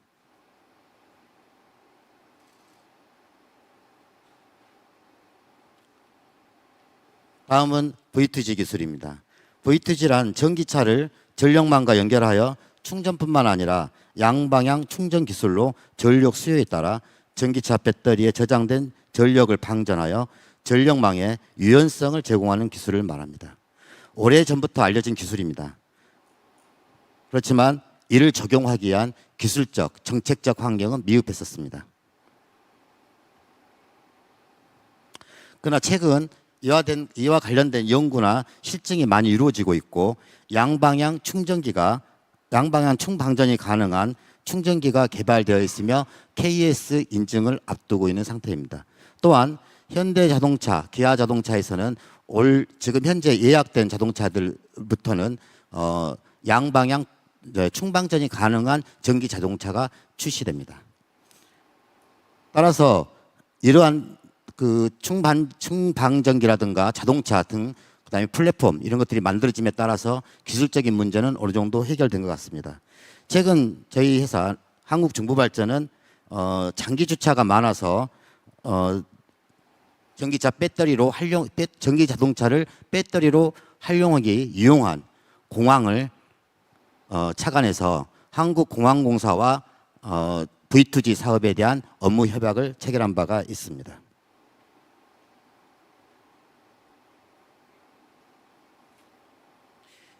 EV 충전 전력은 현재 자가 소비만 가능하기에 피크 저감용으로 제한적인 활용만 할 수 있습니다. 향후 그리드에 연결하여 전력 시장의 자원으로 활용하는 방안으로 진화되기를 기대해 봅니다. 피크 저감용으로 활용하든 전력 시장의 자원으로 활용하든 제반 문제에 대해서 정책적 지원이 필요합니다. 예를 들어서 전기 자동차는 주차장에 14시간 이상 장기 주차를 할 수 없다는 법적 제약, 또 저장 전력을 그리드에 연결해서 도매 또는 소매 시장에서 거래할 수 없다는 제도적 한계 등을 들 수 있습니다.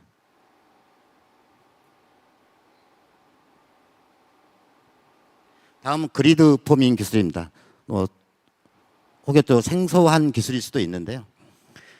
회전체를 가지고 있는 기존의 화력 발전이 많이 있을 때에는 외란이 발생하더라도 쉽게 극복이 가능했습니다. 인버터 기반의 발전원인 재생에너지 증가로 화력발전소가 감소함에 따라 외란이 발생하게 되면 불안정성이 커질 수밖에 없습니다. 즉 관성력이 없는 재생에너지 증가는 주파수 품질에 많은 영향을 주고 있습니다. 이는 경우에 따라서는 전력계통에도 상당한 영향을 줄 수 있습니다. 따라서 주파수 유지에 기여도가 없는 재생에너지도 주파수 제어에 참여가 가능한 기술의 도입이 필요하게 된 것입니다.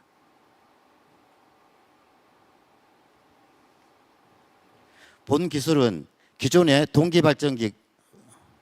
동기발전기가 회전체의 속도 변화로 기계적 관성을 제공했다면 그리드 포밍은 인버터로 합성 관성을 만들어 같은 기능을 수행하는 기술입니다.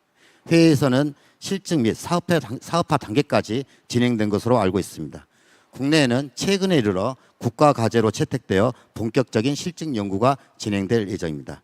국가 연구 과제에는 한국중부발전도 참여하고 있으며 제주도에 소지한 한국중부발전 관련 재생에너지 설비가 테스트베드 역할을 수행할 계획입니다. DR과 관련된 내용은 앞에 투게더 대표님께서 유사한 내용으로 설명을 하셨기에 여기서는 넘어가도록 하겠습니다. 이상입니다. 네, 김재식 실장님, 현장에서 적용하고 있는 VPP라든지 V2G 이런 여러 기술들에 대한 소개를 해주셨습니다. 오래 전에 VPP 그리고 이제 개시별 요금제죠, TOU 또는 실시간 요금제 이런 부분 관련해 가지고 저도 가상 환경을 구축을 해서 전력 거래 시뮬레이션 이런 것들을 했는데 그것에 대한 대전제는 뭐냐면은 생산과 소비 시장에서의 어떤 인티그레이션, 이 가격 시그널이 반영이 되어야 하는데 우리나라는 이 전력 시장의 특성상 그 부분이 지금 단절이 되어 있음으로 인해서 발생하는 여러 가지 지금 한계가 있고 이 부분에 대해서는 정책적 또 경제학적 이런 방법론을 통원을 해서 지금 저희들이 해결책을 모색을 해야 할 때입니다. 아마 지금 두 분 이제 교수님 이제 발표가 또 남았는데 이 부분에 대한 해답을 저희들이 또 일부 얻을 수 있지 않을까 싶습니다.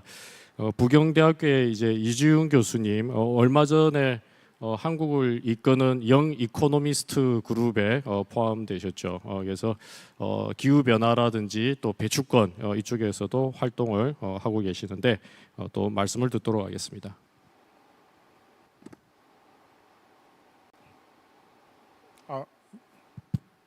네, 저 슬라이드가 있는데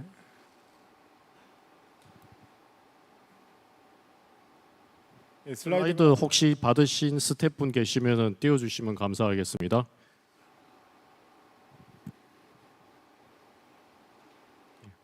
이 한국을 이끄는 영 이코노미스트는 이런 테크니컬 에라에도 일단은 나가야 될 것 같습니다. 예, 알겠습니다. 먼저 아까 사회자님께서 말씀해주신 이진성 대표님께서 이제 마이 에너지 모형에서 계산하신 감축량이 NDC에 산정이 될 것인가 안 될 것인가, 이게 굉장히 중요한 질문인 것 같습니다. 그래서 이게 이제 제가 사실 궁금한 거는 사실 그게 어떻게 계산되고 이렇게 어떻게 계산돼서 저렇게 나오는지가 사실은 그걸 확인을 해야 될 텐데 아무래도 그건 영업 비밀이실 것 같아서 예. 말씀드릴 수 있어요. 근데 이제 중요한 것은 지금 실제로 그런 과정에서 전력 소비량이 줄었는지 안 줄었는지가 사실 중요한 것 같습니다. 단순히 그 요금제 어떤 그 스레시홀드만을 이용해서 요금 절약을 유도를 하는 것인지 아니면 실제적으로 절대적으로 절대적으로 전력 소비량을 줄이고 그에 따라서 온실가스 소비량을 줄이는 건지 그 부분만 확인이 되고 실제로 그렇다면 우리나라 NDC 그러니까 발전 부분 온실가스를 줄이는데 큰 기여를 할 수 있을 것으로 생각이 됩니다. 우선 저의 대답은 그렇고 혹시 제 대답이 이제 불충분했다면 이제 조홍종 교수님께서 조금 보충 부탁드리겠습니다. 그리고 이제 사실은 이제 제가 이제 이거 시작하기 전에 주최 측으로부터 요청을 받은 게 탄소 중립을 위해서 가장 중요한 게 무엇이냐라는 사실 질문이었습니다. 그래서 이제 제가 사실은 준비한 슬라이드가 뭐였냐면 제가 28년 전에 구입한 모토로라 호출기 그리고 제가 지금 2달 전에 산 갤럭시 S23 이 두 개의 그림이었습니다. 그래서 사실은 제가 이제 대학교 들어가서 처음에 갤럭시 호출기 모토로라 호출기 아마 여기 계신 분들은 아마 보니까 다 상상이 가능하실 나이대이신 것 같습니다. 그래서 제가 그 휴대폰을 그 호출기를 처음 샀을 때 28년 후에 제가 갤럭시 23이라는 거를 들고 있을 거라고는 상상을 하지 못했습니다. 사실 그 중간에서 엄청난 기술 혁신 그리고 수많은 민간 기업들의 끊임없는 혁신의 노력이 있었던 것 같습니다. 지금 생각을 해보면 온실가스, 기후변화, 탄소 중립하고 관련돼서 사실은 지금부터 28년 후 2050년에 어떤 에너지 시스템을 가질 사회가 될지는 사실 상상하기는 어렵습니다. 지금 제가 그때 모토로라 호출기를 가졌을 때 갤럭시를 상상할 수 없었던 것처럼 상상하기 힘든데요. 제가 과거의 경험 그리고 책을 찾아보면 그건 확실한 것 같습니다. 우리가 탄소 중립 사회로 가기 위해서는 민간의 혁신이 가장 중요한 것이고 그리고 그 혁신을 뒷받침할 수 있는 정부 정책이 정부가 판을 깔아줘야 된다. 그게 아마 필요 조건인 것 같습니다. 그걸 통해서 김진성 대표님 같은 재능 있는 분들이 에너지 효율 개선 그리고 저탄소 기술에 종사할 수 있게 만들어주는 것 그게 아마 지금 정부가 해야 되는 중요한 일인 것 같습니다. 이런 총론적인 얘기 말고 그럼 강론적으로 무엇이냐 사실 저는 그럼 지금 정부가 해야 되는 게 무엇이냐라고 물어보신다면 탄소 가격을 올리는 것 그리고 전력 가격을 정상화하는 것이 전제가 돼야 된다고 생각을 합니다. 왜냐하면 아까 마이에너지 대표님 그 웹사이트에서 보여준 것처럼 어떤 금액을 절약할 수 있다라고 보여주고 사람들이 그렇게 행동을 바꾸기를 기대를 하는데 사실은 개인별로 따지면 그 금액이 그렇게 크진 않습니다. 그 과정에서 사람들은 자기의 패턴을 바꾸는데 사실 주저주저 할 수 있고 그러면 김진성 대표님 같은 사업 모델이 성공하지 못할 것입니다. 그래서 저탄소 기술 그리고 에너지 효율 기술 같은 최첨단 사업으로 민간의 재능들을 유인하기 위해서는 적어도 정부에서는 판을 깔아줘야 되는데 그 판은 전력 가격 그리고 탄소 가격을 지금보다는 저 높은 수준으로 설정을 해야 된다는 게 필요 조건이 돼야 된다는 게 제 생각입니다. 예, 이상입니다. 네, 감사드립니다. 준비되어 있는 자료가 없음에도 불구하고 역시 아주 탁월하게 시간 내에 말씀을 해주셨습니다. 말씀 들으면서 이제 저는 궁금한 점이 좀 있는데 다른 우리 패널 분들도 질문이 있으면은 좀 해주시고요. 이지훈 교수님 말씀을 들으면서 이 탄소 가격도 올릴 필요가 있다. 뭐 그걸 우리가 인위적으로 올리는 건 아니겠지만은 NDC 목표 상향이라든지 유상할당 또 시장의 수급 상황을 봐가지고 올라갈 수가 있겠죠. 근데 이것과 관련해 가지고 이철 대표님께 제가 이제 좀 궁금한 게 흔히 그 배추권 시장 이야기하면서 이 배추권 가격은 이 CCS의 비용과 상당히 밀접하게 관련이 있다. 일종의 CCS의 이제 톤당 그 비용이 탄소 시장에서의 실링 역할을 비슷하게 이제 한다라고 이제 말씀을 이제 들었는데 그렇다고 한다면 근데 CCS 기술은 갈수록 아마 톤당 이게 비용이 낮아질 수는 있겠고 NDC라든지 이렇게 보면은 또 배출권 시장에서의 가격은 또 올라가기 때문에 어느 정도 두 개의 마켓 포스가 수렴하지 않을까 이제 이런 생각이 들거든요. 그래서 비즈니스 현장에서 보실 때 뭐 구체적인 수치가 안 나온다 하더라도 탄소 우리나라 특히 EU 말고요. 우리나라 탄소 시장의 가격이 한 어느 정도 레인지가 됐을 때 그런 CCUS뿐만 아니라 여러 가지 그런 신기술에 대한 자극제가 될 거라고 생각하시는지요?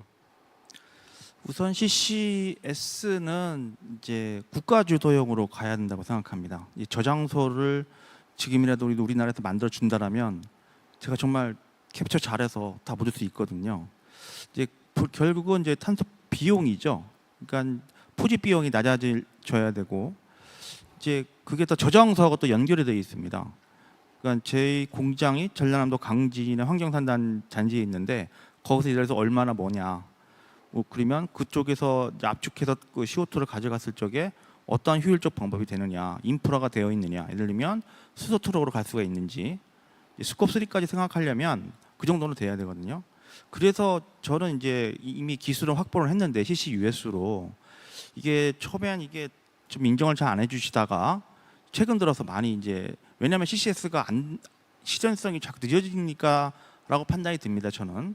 그러면 이제 CCUS로 묻어야 되는데 저희들은 스콥 3까지 감안한 방법론을 현재 등록 중이고요. 환경부에 이미 등록해서 지금 평가를 받고 있는 상황이고, 그래서 이제 농도가 높은 일단 뭐 이게 그 이제 LNG라든지 이제 콜이라든지 이렇게 높은 곳에서 적용하면 되는데 아직까지 접근이 안 됩니다. 거기는. 옆에 중부발전 계시지만 접근이 하기 힘들고요. 그래서 선택한 게 이제 다이렉트 에어 캡처죠. 저희가 그냥 주도적으로 할 수 있으니까.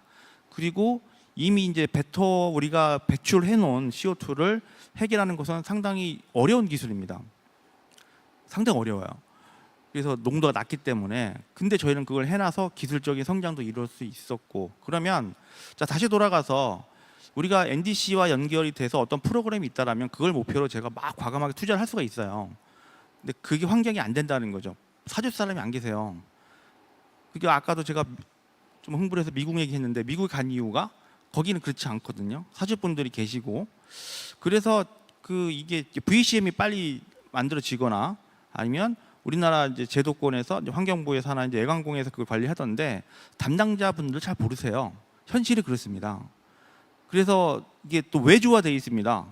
평가의 부분. 그럼 외주 가면은 또 그 평가해주는 대가를 요구합니다. 결국 더 돈이죠, 비용이죠. 그러니까 자꾸 비용이 올라가는 거예요. 아까 다시 되돌아가서 말씀하신 대답은 현재 우리가 이제 예를 들어서 그 좀 밸런스를 맞춰서 어느 정도의 이제 유상할당을 지금 10%인데 뭐 20% 늘렸다. 아니면 또 외부 사업 부분을 뭐 5%에서 10%를 올렸다. 이렇게만 변화가 돼도 저희 스타트업 기업들은 그걸 보고 막 죽을듯이 달려가거든요. 그런 변화들이 좀 필요한 시점이라고 보고요. 가격으로 논쟁할 부분들은 아니다. 이제 CBAM의 예를 들면 CDM이 처음 출발했을 때 가격이 뭐 1,000원, 2,000원 올라가다가 최고 상황이 지금 그냥 2만 원까지 올라간 거 제가 알고 있습니다. 현재는 좀 떨어졌거나 뭐 그런 것 같은데요. 그러면 유럽의 CBAM은 어떤 장벽을 세울까요? 그거에 기초해야 한다고 생각합니다. 10월부터는 이제 우리가 신고해야 되잖아요. 철강이나 그런 일부 업계들은. 그러면 내가 100을 뱉어냈는데 거기서 장벽을 우리는 200 세이브 했으니까 100을 내시오. 그러면 CBAM 인증서를 사야 됩니다. 우리는 준비가 돼 있나요? 이게 다 우리 중소기업이 수출의 48%로 알고 있습니다. 근데 중소기업 준비가 또 안 돼 있어요. 살 데도 없어요. 그러면 우리 국가 경쟁력은 어떻게 되겠습니까? 우리는 가진 게 기술밖에 없는 민족인데 이거 아주 심각합니다. 그래서 우리 대한상의에서 부탁드리겠습니다. 제발 VCM 빨리 좀 만들어 주셔서 저희 같은 회사들이 좀 이렇게 크레딧 좀 빨리 받을 수 있게 좀 해주시고. 저는 사실 그 베라에 갔었거든요. 답답해서. 근데 이제 제가 알기로는 그 올 하반기에는 개설이 시장이 이제 연다고는 들었지만 잘 모르겠습니다. 이 부분 아시는 회원 계시면 답변해 주시면 감사하겠습니다. 네, 답변 감사합니다. 뭐 탄소 시장의 어떤 가격이 중요한 것보다도 제도적인 어떤 그런 탄력적인 어떤 제도 그것을 통한 새로운 시장의 어떤 유인 이게 더 중요하다 말씀을 주셨고요. 이것과 관련해서 아마 조홍종 교수님께서 또 하실 말씀이 많으실 것 같습니다. 조 교수님은 뭐 학술적인 것뿐만 아니라 전력 수급 기본 계획, 장기 천연가스 수급 계획 등등 여러 계획과 또 관련해서 아주 맹렬한 활동을 하고 계시고요. 또 CCUS에 대해서도 관심이 매우 많으신 거로 제가 알고 있는데 또 좋은 말씀 부탁드립니다. 네, 뭐 제가 다 하는 건 아니고요. 다 알지도 못하지만 뭐 간단한 제 에피소드부터 말씀드리겠습니다. 솔라카우를 보면서 굉장히 인상적이었습니다. 왜냐하면 제가 대학원을 다닐 때 저희 이제 같이 공부하는 친구 하나가 파키스탄하고 인도에 가가지고 아이들의 교육을 증진시켜서 휴먼 캐피탈을 어떻게 늘릴까 이런 실험을 하고 있었습니다. 저희가 이제 행동경제학이라고 하는 경제학 그런 분야가 있는데 여기서 이제 경제 성장과 관련된 행동 패턴을 어떻게 바꾸는 것이 좋을까, 특히 교육을 많이 받으면 좋겠다. 그런데 이런 저개발 도상국에서는 학교를 안 보냅니다. 왜냐하면 아동 노동력을 이용해야 되기 때문에. 그래서 선택한 방법이 뭐냐면 자전거를 무료로 나눠주는 겁니다. 근데 자전거를 무료로 나눠줬더니 교육을 받아요. 학교를 갔는데 문제가 하나 발생했습니다. 팔아먹어 버리는 겁니다. 자전거를 차라리 팔아먹고 그 돈으로 그냥 그 하루를 곡식을 사는 게 이익이 난다고 생각하고 장기적으로 이게 서스테이너블하게 유지가 잘 안 되더라고요. 남자애들은 다 팔아먹어 버리고요. 여학생들은 그래도 학교를 다니더라고요. 약간 여기서도 좀 그런 면들이 있었는데 솔라카우는 사실은 이제 그렇게 할 수 있는 근본적인 이제 제동 장치가 걸려 있습니다. 물론 이제 뭐 또 나쁜 마음 먹으면 그 충전기를 팔아먹는 애도 있겠지만 그런 것까지를 감안하여 행동 패턴을 변화시키고 이렇게 부의 불평등 또 지구상에 존재하는 가난을 해결할 수 있는 아주 좋은 아이디어 차원에서 저는 굉장히 인상 깊었고요. 제가 오늘 사실 말씀드릴 거는 기후 테크와 관련된 거라고 저는 말씀을 들었고 그와 관련된 말씀을 좀 드리겠습니다. 제가 2월 달에 미국의 올랜도를 갔다 왔습니다. 올랜도는 플로리다 스테이트 안에 있고요. 이 스테이트는 닉네임이 선샤인 스테이트입니다. 선샤인이 굉장히 많을 것 같지만 전혀 그렇지 않았습니다. 여기 클라우디 데이가 77%입니다. 그러니까 선샤인이 그렇게 많지 않은, 그러니까 변동성이 태양광과 풍력의 변동성이 굉장히 높아서 선샤인만으로는 발전을 해결할 수 없는 스테이트더라고요. 그러다 보니까 어떤 걸 하고 있냐면 정말 모든 기술을 다 이용하는 것입니다. 안에 있는 재생에너지도 확대해야 되겠고요. 지열 발전도 하고요. 뭐 CCS에도 하고요. 방금 말씀하신 뭐 그리드 포밍이 VPP니 정말 우리가 지금 여기 일반인들은 알아들을 수가 없는 각종 약어로 되어 있는 모든 기술을 총망라해서 전력망을 안정화하고 수급을 조절하고 안정적인 에너지 공급을 위해서 다양한 방법을 개발하고 있었다. 뭐 SMR도 포함돼서 여러 가지를 하고 있더라고요. 그런 걸 보면서 우리가 해야 될 일들이 무엇이냐면 기술에 대한 가치 중립적 태도라고 생각합니다. 재생에너지를 증가하고 무탄소 전원을 증가하는 것이 기본적인 탄소 중립을 달성하는 방안일 것입니다. 두 번째는 그렇게 발생되는 전기를 잘 연결하는 그리드를 어떻게 연결할 것인가 고민을 해야 됩니다.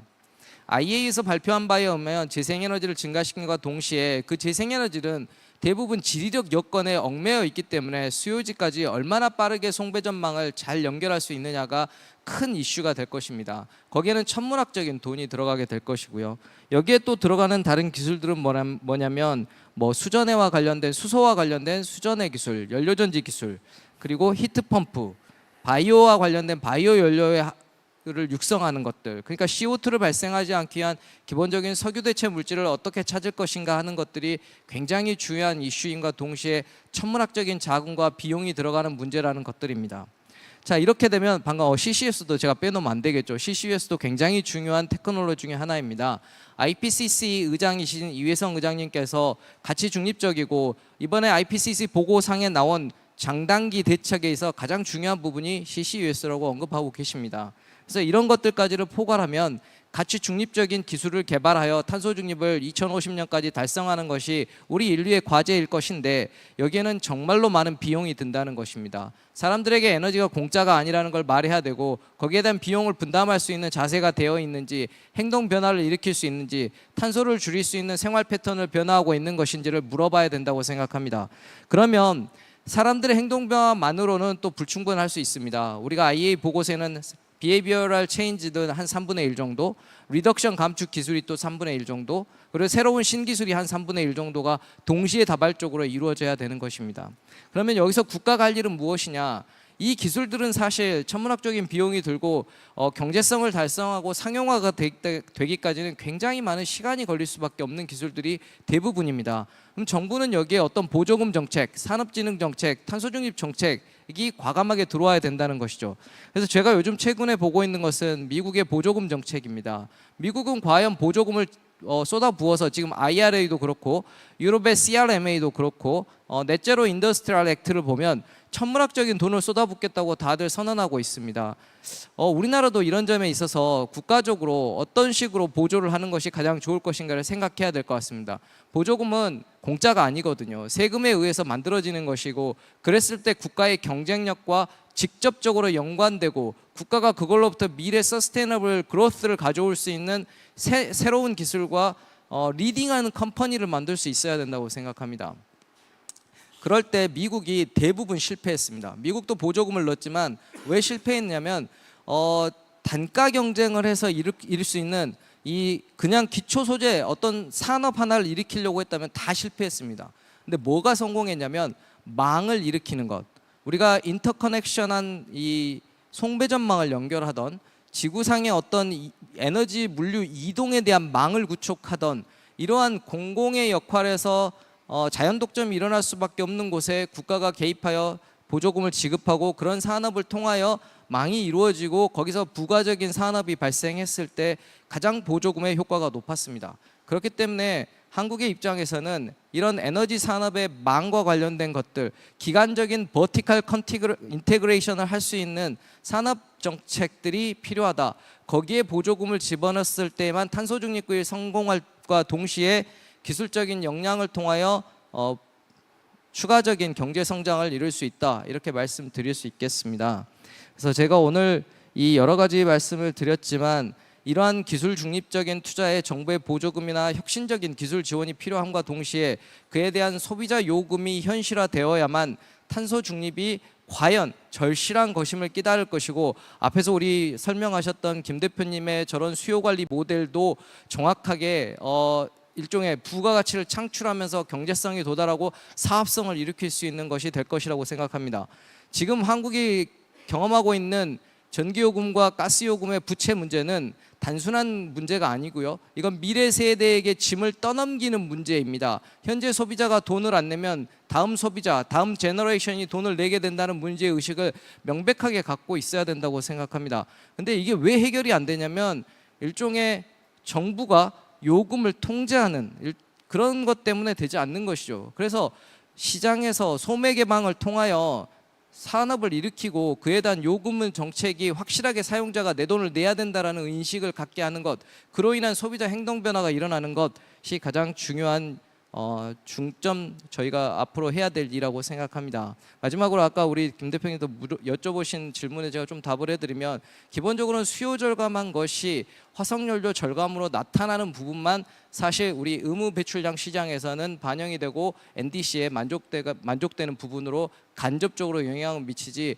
BTM을 설치한다거나 수요 조절을 해서 만들어낸 어떤 테크놀로지의 역할은 결국 발전량 감소로만 나타난다, 이렇게 말씀드리고, 향후에는 이런 것들을 조금 더 면밀히 보완하여 배출권 시장에서도 가만히 될 수 있고 NDC 달성에도 도움이 될 수 있는 방법들을 마련하는 게 중요하다고 생각됩니다. 더구나 이제 VCM 말씀하셨으니까 VCM과 같은 자발적 시장도 일으켜서 소비자들이 직접적으로 거래할 수 있고 그런 사업을 개발할 수 있는 시장도 개발하는 것이 중요하다고 생각합니다.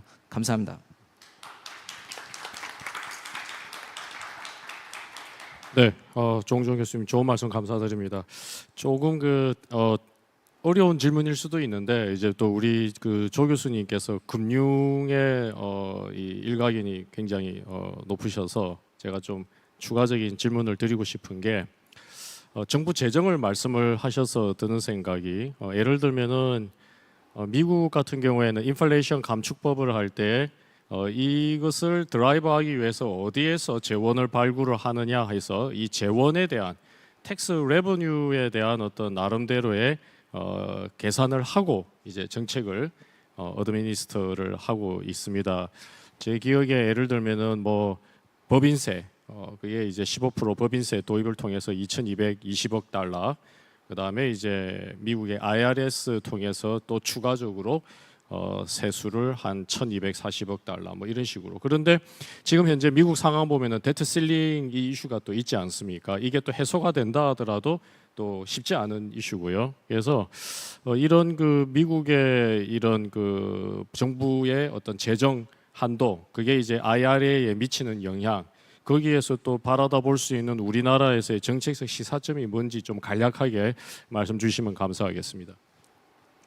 굉장히 여러 어려운 질문을 계속 주시는데 미국의 데트 실링이 아마도 저희가 이런 경험이 뭐 한두 번이 아닙니다. 미국이 재정 부채 이제 한계 이 상한이 있는데 거기에 부딪혀서 지금 공무원 월급이 못 나간 적이 사실 여러 차례 있었습니다. 심지어 그게 실링에 부딪혀서 한 1, 2주를 공무원들이 일을 안 하고 쉬는 것도 저는 미국에서 봤는데요. 아마도 국회에서는 이제 또 협상을 하면서 뭐 치고받고 하다가 어느 정도 기회가 되면 이걸 이제 다시 실링을 풀어주고 그 넘어가는 일을 하게 될 것 같습니다. 그러면 미국은 계속해서 재정 지출을 늘리고 세금을 걷어서 이런 이제 탄소 중립 기술이나 친환경 산업을 자국 산업화하는 쪽으로 넘어가는 것 같습니다. 이게 결국 전 세계 분절화와 WTO 제재에 심각한 타격이 지금 주어지는 거라고 저는 생각하고 전 세계가 재편되는 과정으로 가고 있다고 생각합니다. 그러니까 재정적인 부담이 계속해서 늘고 있는 것이 미국 같은 나라들은 뭐 어떻게든 지금 당장 기축통화이기 때문에 해결이 가능할 것이고 앞으로도 이렇게 통화를 계속해서 푼다면 페트로차이나 위안에 굉장한 공격을 받을 거라고 생각은 하고 있습니다. 근데 이게 역으로 우리나라 입장에서 생각을 해보면 과연 우리는 그런 재정 지출이 가능할 것이냐라는 부분에 대해서 한 번 더 생각해 봐야 됩니다. 현재 저출산과 노령화가 굉장히 심각한 우리나라 입장에서 앞으로 있을 이런 모든 일들에 대한 재정 투자가 결국 미래 세대의 짐으로 또 한 번 넘어가게 되는 것입니다. 그래서 이 탄소중립 녹색성장 기본법을 처음 만들 때 사실은 예산과 관련된 부분, 재원과 비용과 관련된 부분들을 한 번 더 우리가 봤더라면 좋겠다라는 아쉬운 마음이 있고요. 그렇더라도 아무튼 지금 저희가 추진하고 있는 이러한 일들에 정부가 할 수 있는 노력은 하면서 그 노력이 결국 미래 세대의 성장 동력으로 넘어갈 수 있는 산업과 기술과 금융적 섹터에서의 확산이 결국 우리에게 중요한 이슈일 것이라고 저는 생각합니다. 금융 섹터와 관련해서는 뭐 여러 가지 할 말이 많지만 현재 이제 파이낸싱 되고 있는 부분들은 대부분 친환경으로 넘어가게 될 것이기 때문에 그런 부분에서 정부가 적극적으로 일종의 보증과 녹색 금융과 이런 부분을 활용하여 지원하고 서포트하는 부분들은 필요하다고 생각합니다. 그러나 결국은 정부가 이런 것들을 추진하는 게 가장 중요한 것은 미래 성장 동력이 될 것인가에 대한 판단이라고 생각합니다. 감사합니다. 네, 조 교수님 감사드립니다. 이제 클라이막스로 향해 가고 있는 것 같습니다. 각자 이제 10분 내에서 이제 다 말씀을 주셨고 이제 남아 계신 분이 탄노기의 조익노 국장님이신데 국장님께서는 본인이 얼마나 중요한 일을 하고 계신지 잘 알고 계실는지는 모르겠는데 매우 중요한 일을 하고 계십니다. 우리나라는 탄소 중립을 달성하는 동시에 또 이 기본법에서 이야기하고 있는 것처럼 녹색 성장도 동시에 달성을 해야 되는 그런 과제에 있고요. 이과 관련해서 우리 탄노기의 조 국장님 말씀 또 해주시되 본인의 말씀 플러스 또 오늘 또 패널 분들 말씀 들으면서 느끼는 부분들이 있으면은 같이 공유해 주시면은 감사하겠습니다. 예, 반갑습니다. 방금 소개받은 그 탄소중립 녹색성장위원회 포영전환국장입니다. 조익노입니다. 그 아까 교수님께서 그 민간의 혁신이 이제 탄소 중립을 이제 이끌고 이제 정부가 뒤에서 잘 지원을 해야 되는데 하여튼 오늘 이 국제 세미나에 와서 훌륭한 이런 스타트 기업이라든지 벤처 기업들을 보고 이제 많이 일단 배웠다는 말씀 드리고요. 그 잘 아시다시피 4월 10일 날 저 국가 탄소중립 녹색성장 국가기본계획이 발표가 됐습니다. 뭐 여러분들 잘 아시겠지만 NDC 40% 감축이 있었고 그거를 달성하기 위한 이제 구체적인 이행 계획을 담았는데 많은 언론에서 이 NDC 40%만 관심이 있었습니다. 그래서 그리고 우리가 이제 탄소 중립, 녹색 성장을 하기 위해서는 규제가 핵심이다. 뭐 이렇게 좀 오해를 하고 있는 것 같아서 저희들이 이제 좀 발상을 바꿔보자. 그래서 이게 위기가 아니고 기회다. 이런 관점에서 저희들이 이제 바라보게 된 것이 지금 기후테크입니다. 저희들이 이제 그래서 이 기후테크라는 것이 IPCC에도 말했지만 온실가스 감축, 미티게이션하고 이제 기후 적응, 애더테이션하고 관련된 모든 기술을 저희들이 이제 기후테크라고 정의를 하고 이거를 하나의 이제 엄브렐러 개념으로 해서 5개의 하위 개념을 저희들이 그 어떤 향후의 시장 성장성이라든지 우리나라가 가진 강점 이런 거를 해서 5개를 나눠봤습니다. 그게 이제 여기 나와 있는 클린테크, 카본테크, 에코테크, 그 다음에 푸드테크, 그 다음 지오테크입니다. 클린테크는 오늘 이 자리에서 많이 논의가 됐었습니다. 재생에너지라든지 원전이라든지 그 분산 에너지 전원 같은 거 오늘 많은 시범을 보여주신 것들이 다 클린테크가 되는 거고 그 다음에 이제 카본테크는 어떻게 보면 이제 탄소 중립 시대의 게임 체인저 같은 그런 건데 여기 아까 저 카본테크 하신 저기 이철 대표님도 오셨고요. 그 다음에 우리가 이제 에코테크라고 해서 플라스틱 뭐 순환 자원, 폐플라스틱 순환 자원을 하는 그런 것과 그 다음에 그걸 업그레이드해서 고부가 가치 제품으로 만드는 그런 기후테크도 있습니다. 그리고 또 마지막으로 그 중간에 또 흥미로운 거는 푸드테크라고 해서 지난번에 이제 대한상이 그 회장님께서 그 라스베가스 CE에서 가셔갖고 대체 아이스크림을 드셨습니다. 그게 뭐냐면 그 아이스크림에 우유가 들어가는 게 아니고 그 식물성 단백질로 만든 그런 걸 했는데 그 이유가 뭐냐면 지구상에서 탄소를 제일 많이 배출하는 게 중국입니다. 중국 한 20% 배출하는데 나라 말고 제일 많이 배출하는 게 그 농업 부분입니다. 그래서 그 가축이라든지 이런 쪽에서 많은 탄소 감축이 있기 때문에 저희들이 또 주의를 하고 있고요. 그 다음에 마지막으로 지오테크라고 해서 우리가 탄소를 측정하고 그 다음에 뭐 기상을 통해서 예측하고 그 다음에 빅데이터 분석을 해서 우리 저 소비자라든지 기업들이 활용하게 하는 이런 5가지를 저희들이 이제 기후테크라고 해서 하고 있습니다. 그래서 제가 왜 이런 말을 오래 드리냐면은 도대체 기후테크가 뭐냐 이렇게 했을 때 이 기후테크의 정의와 요 카테고라이즈에 있으면 대부분 다 기후테크를 한다고 보시면 될 것 같고 이게 너무 넓은 거 아니냐라고 하는데 절대 넓지가 않습니다.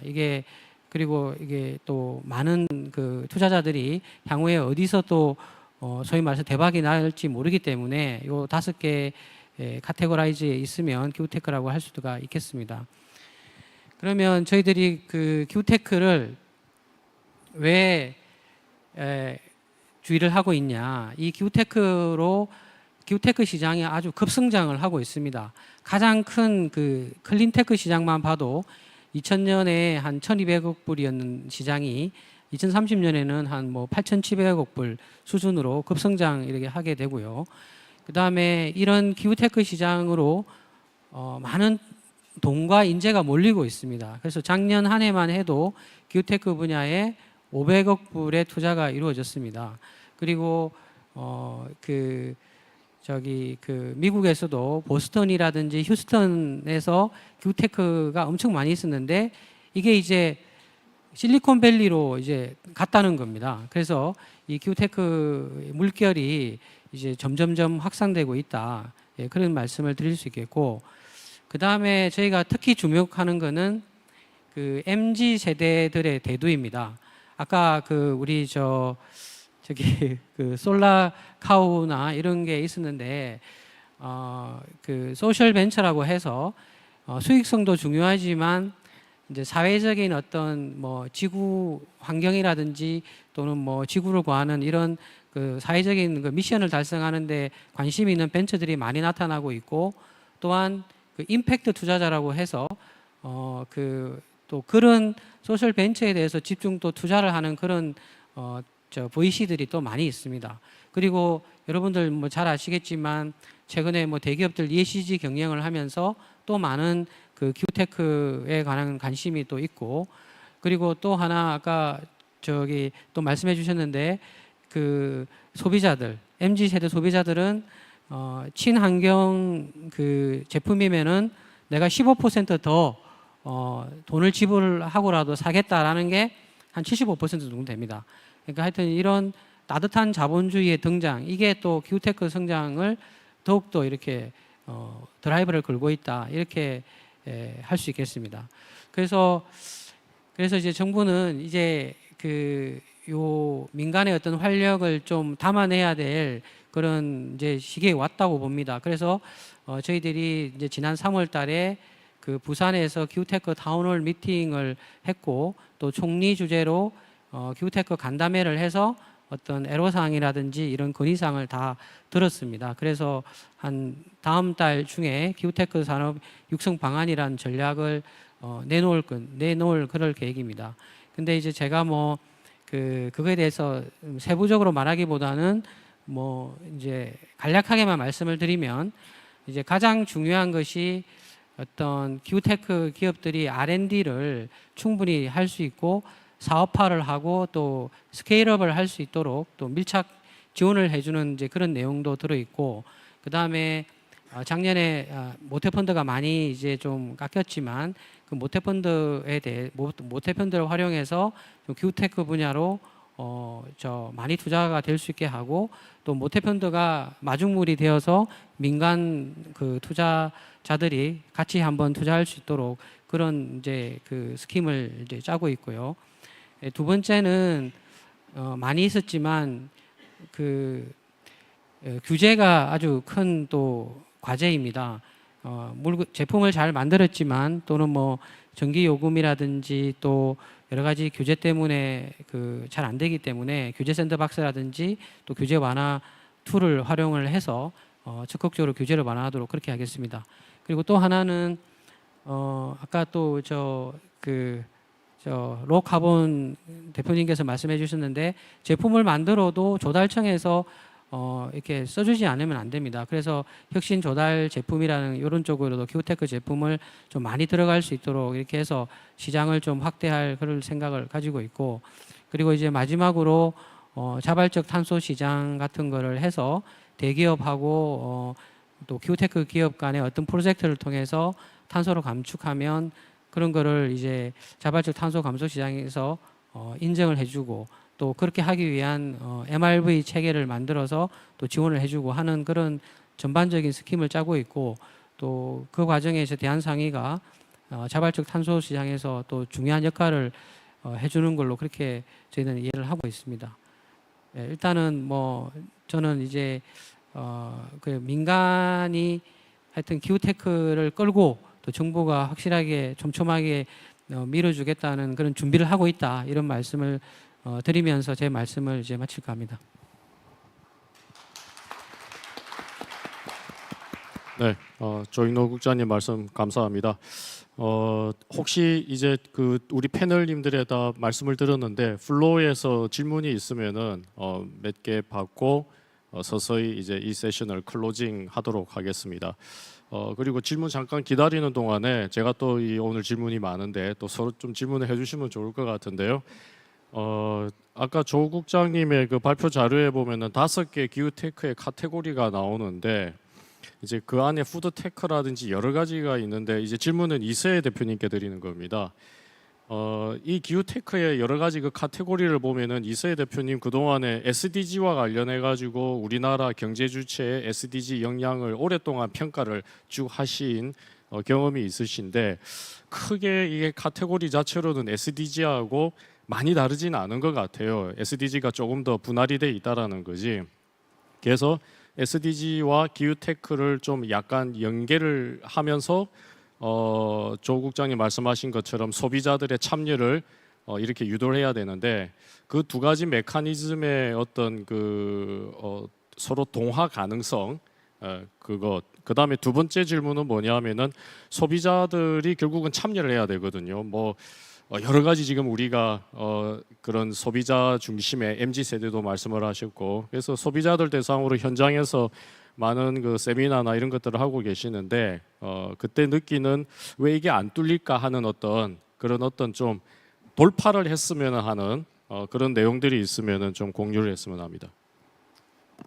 너무 어려운 질문 하신 것 같은데 일단 저희는 UNEP랑 이제 일을 많이 했었는데 UNEP에서 한 2018년, 19년 정도에 이제 뭐 소비자들이 참여할 수 있는 카테고리를 한 25개 정도로 나눴어요. 이제 그 중에 이제 지금 거의 비슷하게 이렇게 5개로 나눴던 것 같은데 거기에 보면 뭐 그 그러니까 소고기를 좀 덜 먹기 뭐 이런 것들까지 굉장히 구체적으로 나와 있고 그걸 전 세계적으로 캠페인을 좀 진행을 한 적이 있습니다. 그래서 저희도 이제 국내에서 UNEP랑 같이 그 활동을 진행했던 적이 있는데 결국은 제가 아까 말씀드렸던 거랑 좀 비슷한 얘기인 것 같아요. 그러니까 내가 모든 소비자가 25개를 다 참여하기는 사실 쉽지 않습니다. 그렇기 때문에 저는 이제 계속 스타트업들이 많이 참여를 해야 된다고 하는 이유가 그런 각각의 작은 영역들에서 스타트업들이 소비자들을 참여할 수 있는 많은 서비스를 좀 개발을 할 필요가 있다.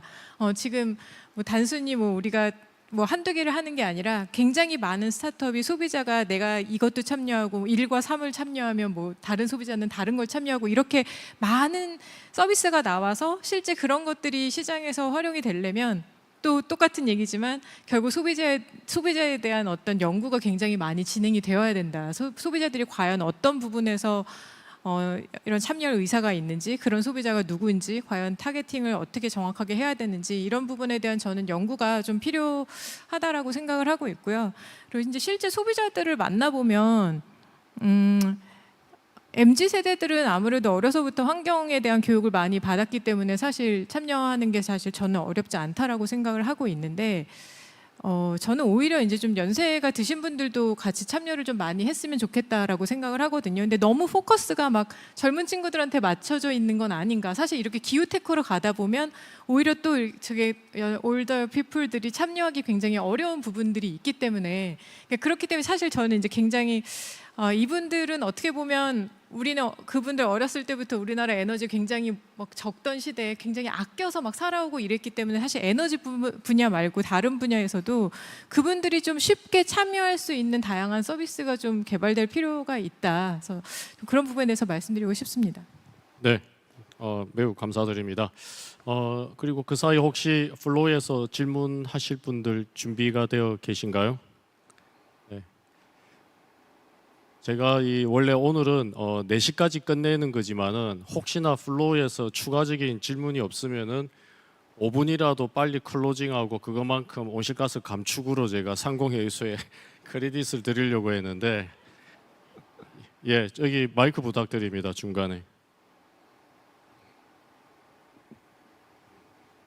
질문을 간결하게 해주시면 감사하겠습니다.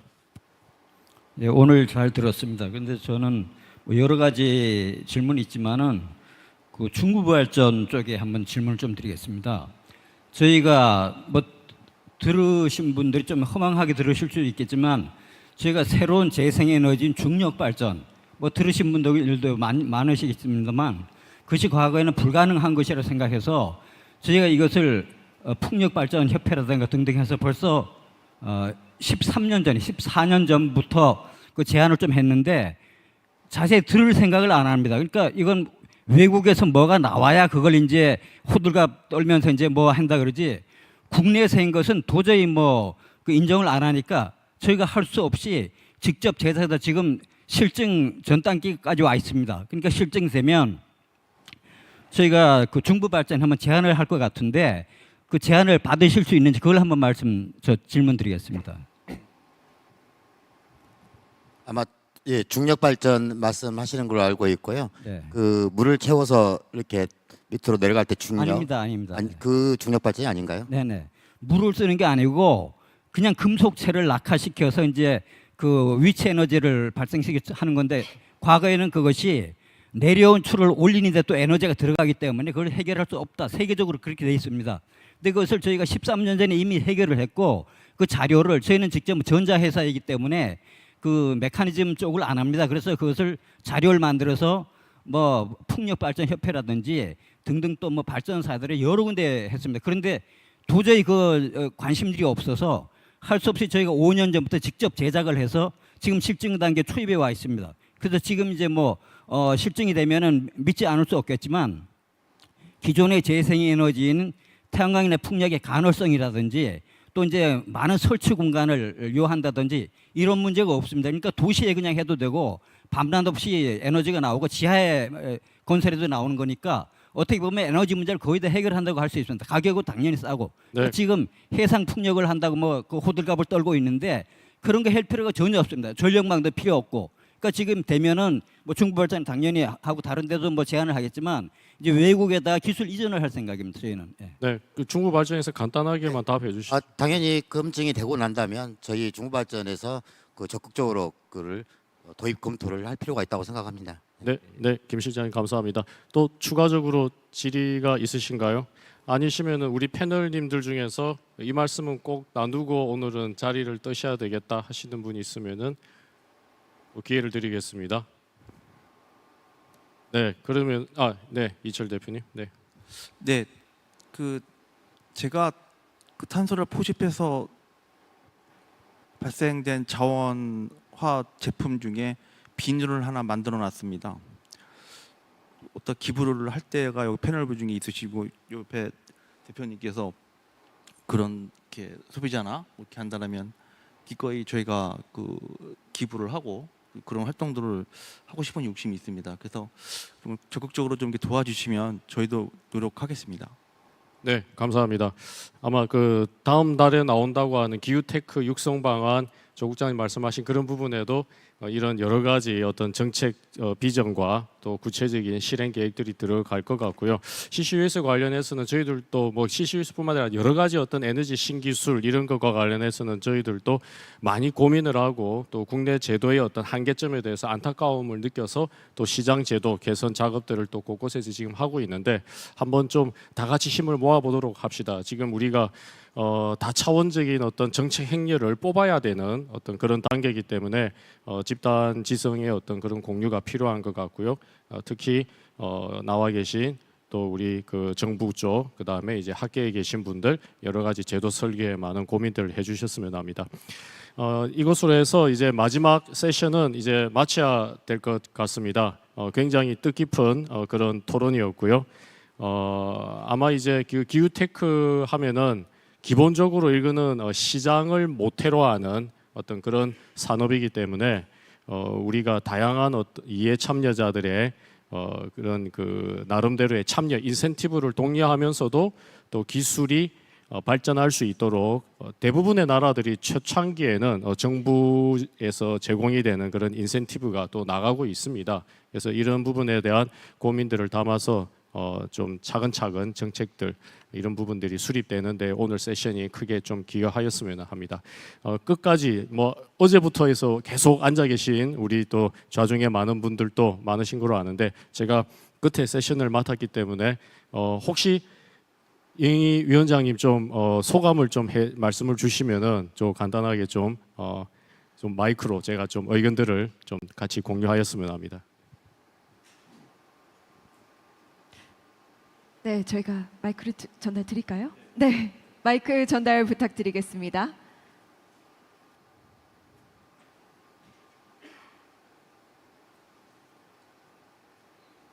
네, 마이크 키워주시면 감사하겠습니다. 네. 네, 발언할 기회 주셔서 감사드립니다. 사실 작년부터 이어온 긴 장기 세미나였고요. 오늘은 사실은 5번째 마지막이라고는 하지만은 어떻게 보면 또 다른 시작이겠죠. 이 탄소 감축이라는 부분이 어느 한순간에 끝나는 일은 아닌 아주 긴 여정이라고 생각됩니다. 특히 오늘 마지막 세션에서도 어떻게 보면은 상당히 의미 있는 내용들이 많이 거론이 된 것 같아요. 소비자라는 어떤 기본적인 화두부터 그리고 또 여러 가지 작은 기술, 큰 기술들, 기술에 의한 어떤 우리의 그 솔루션 내지는 나갈 바 뭐 이런 것들을 잘 찾아보자 하는 것이고, 무엇보다도 오늘 사실은 이제 그 가장 큰 부분이 탄소 중립 그리고 에너지 정책에 대해서 우리가 기업의 입장에서 정부나 기업의 여러 기업들의 의견을 모아서 정부의 의견을 개진하고 어떻게 보면 부분적으로 또 필요한 부분을 요구도 하고 그리고 건의하는 그러한 어떤 자리라고 생각됩니다. 그런 의미에서 사실 아까 저도 이 자리에서 계속 거의 모든 것을 다 들었지만은 좀 더 저희들이 정책 자료집 만들었지만은 그 정책 자료집에도 여전히 더 보완할 부분이 있다는 것을 이제 느껴지게 됐고요.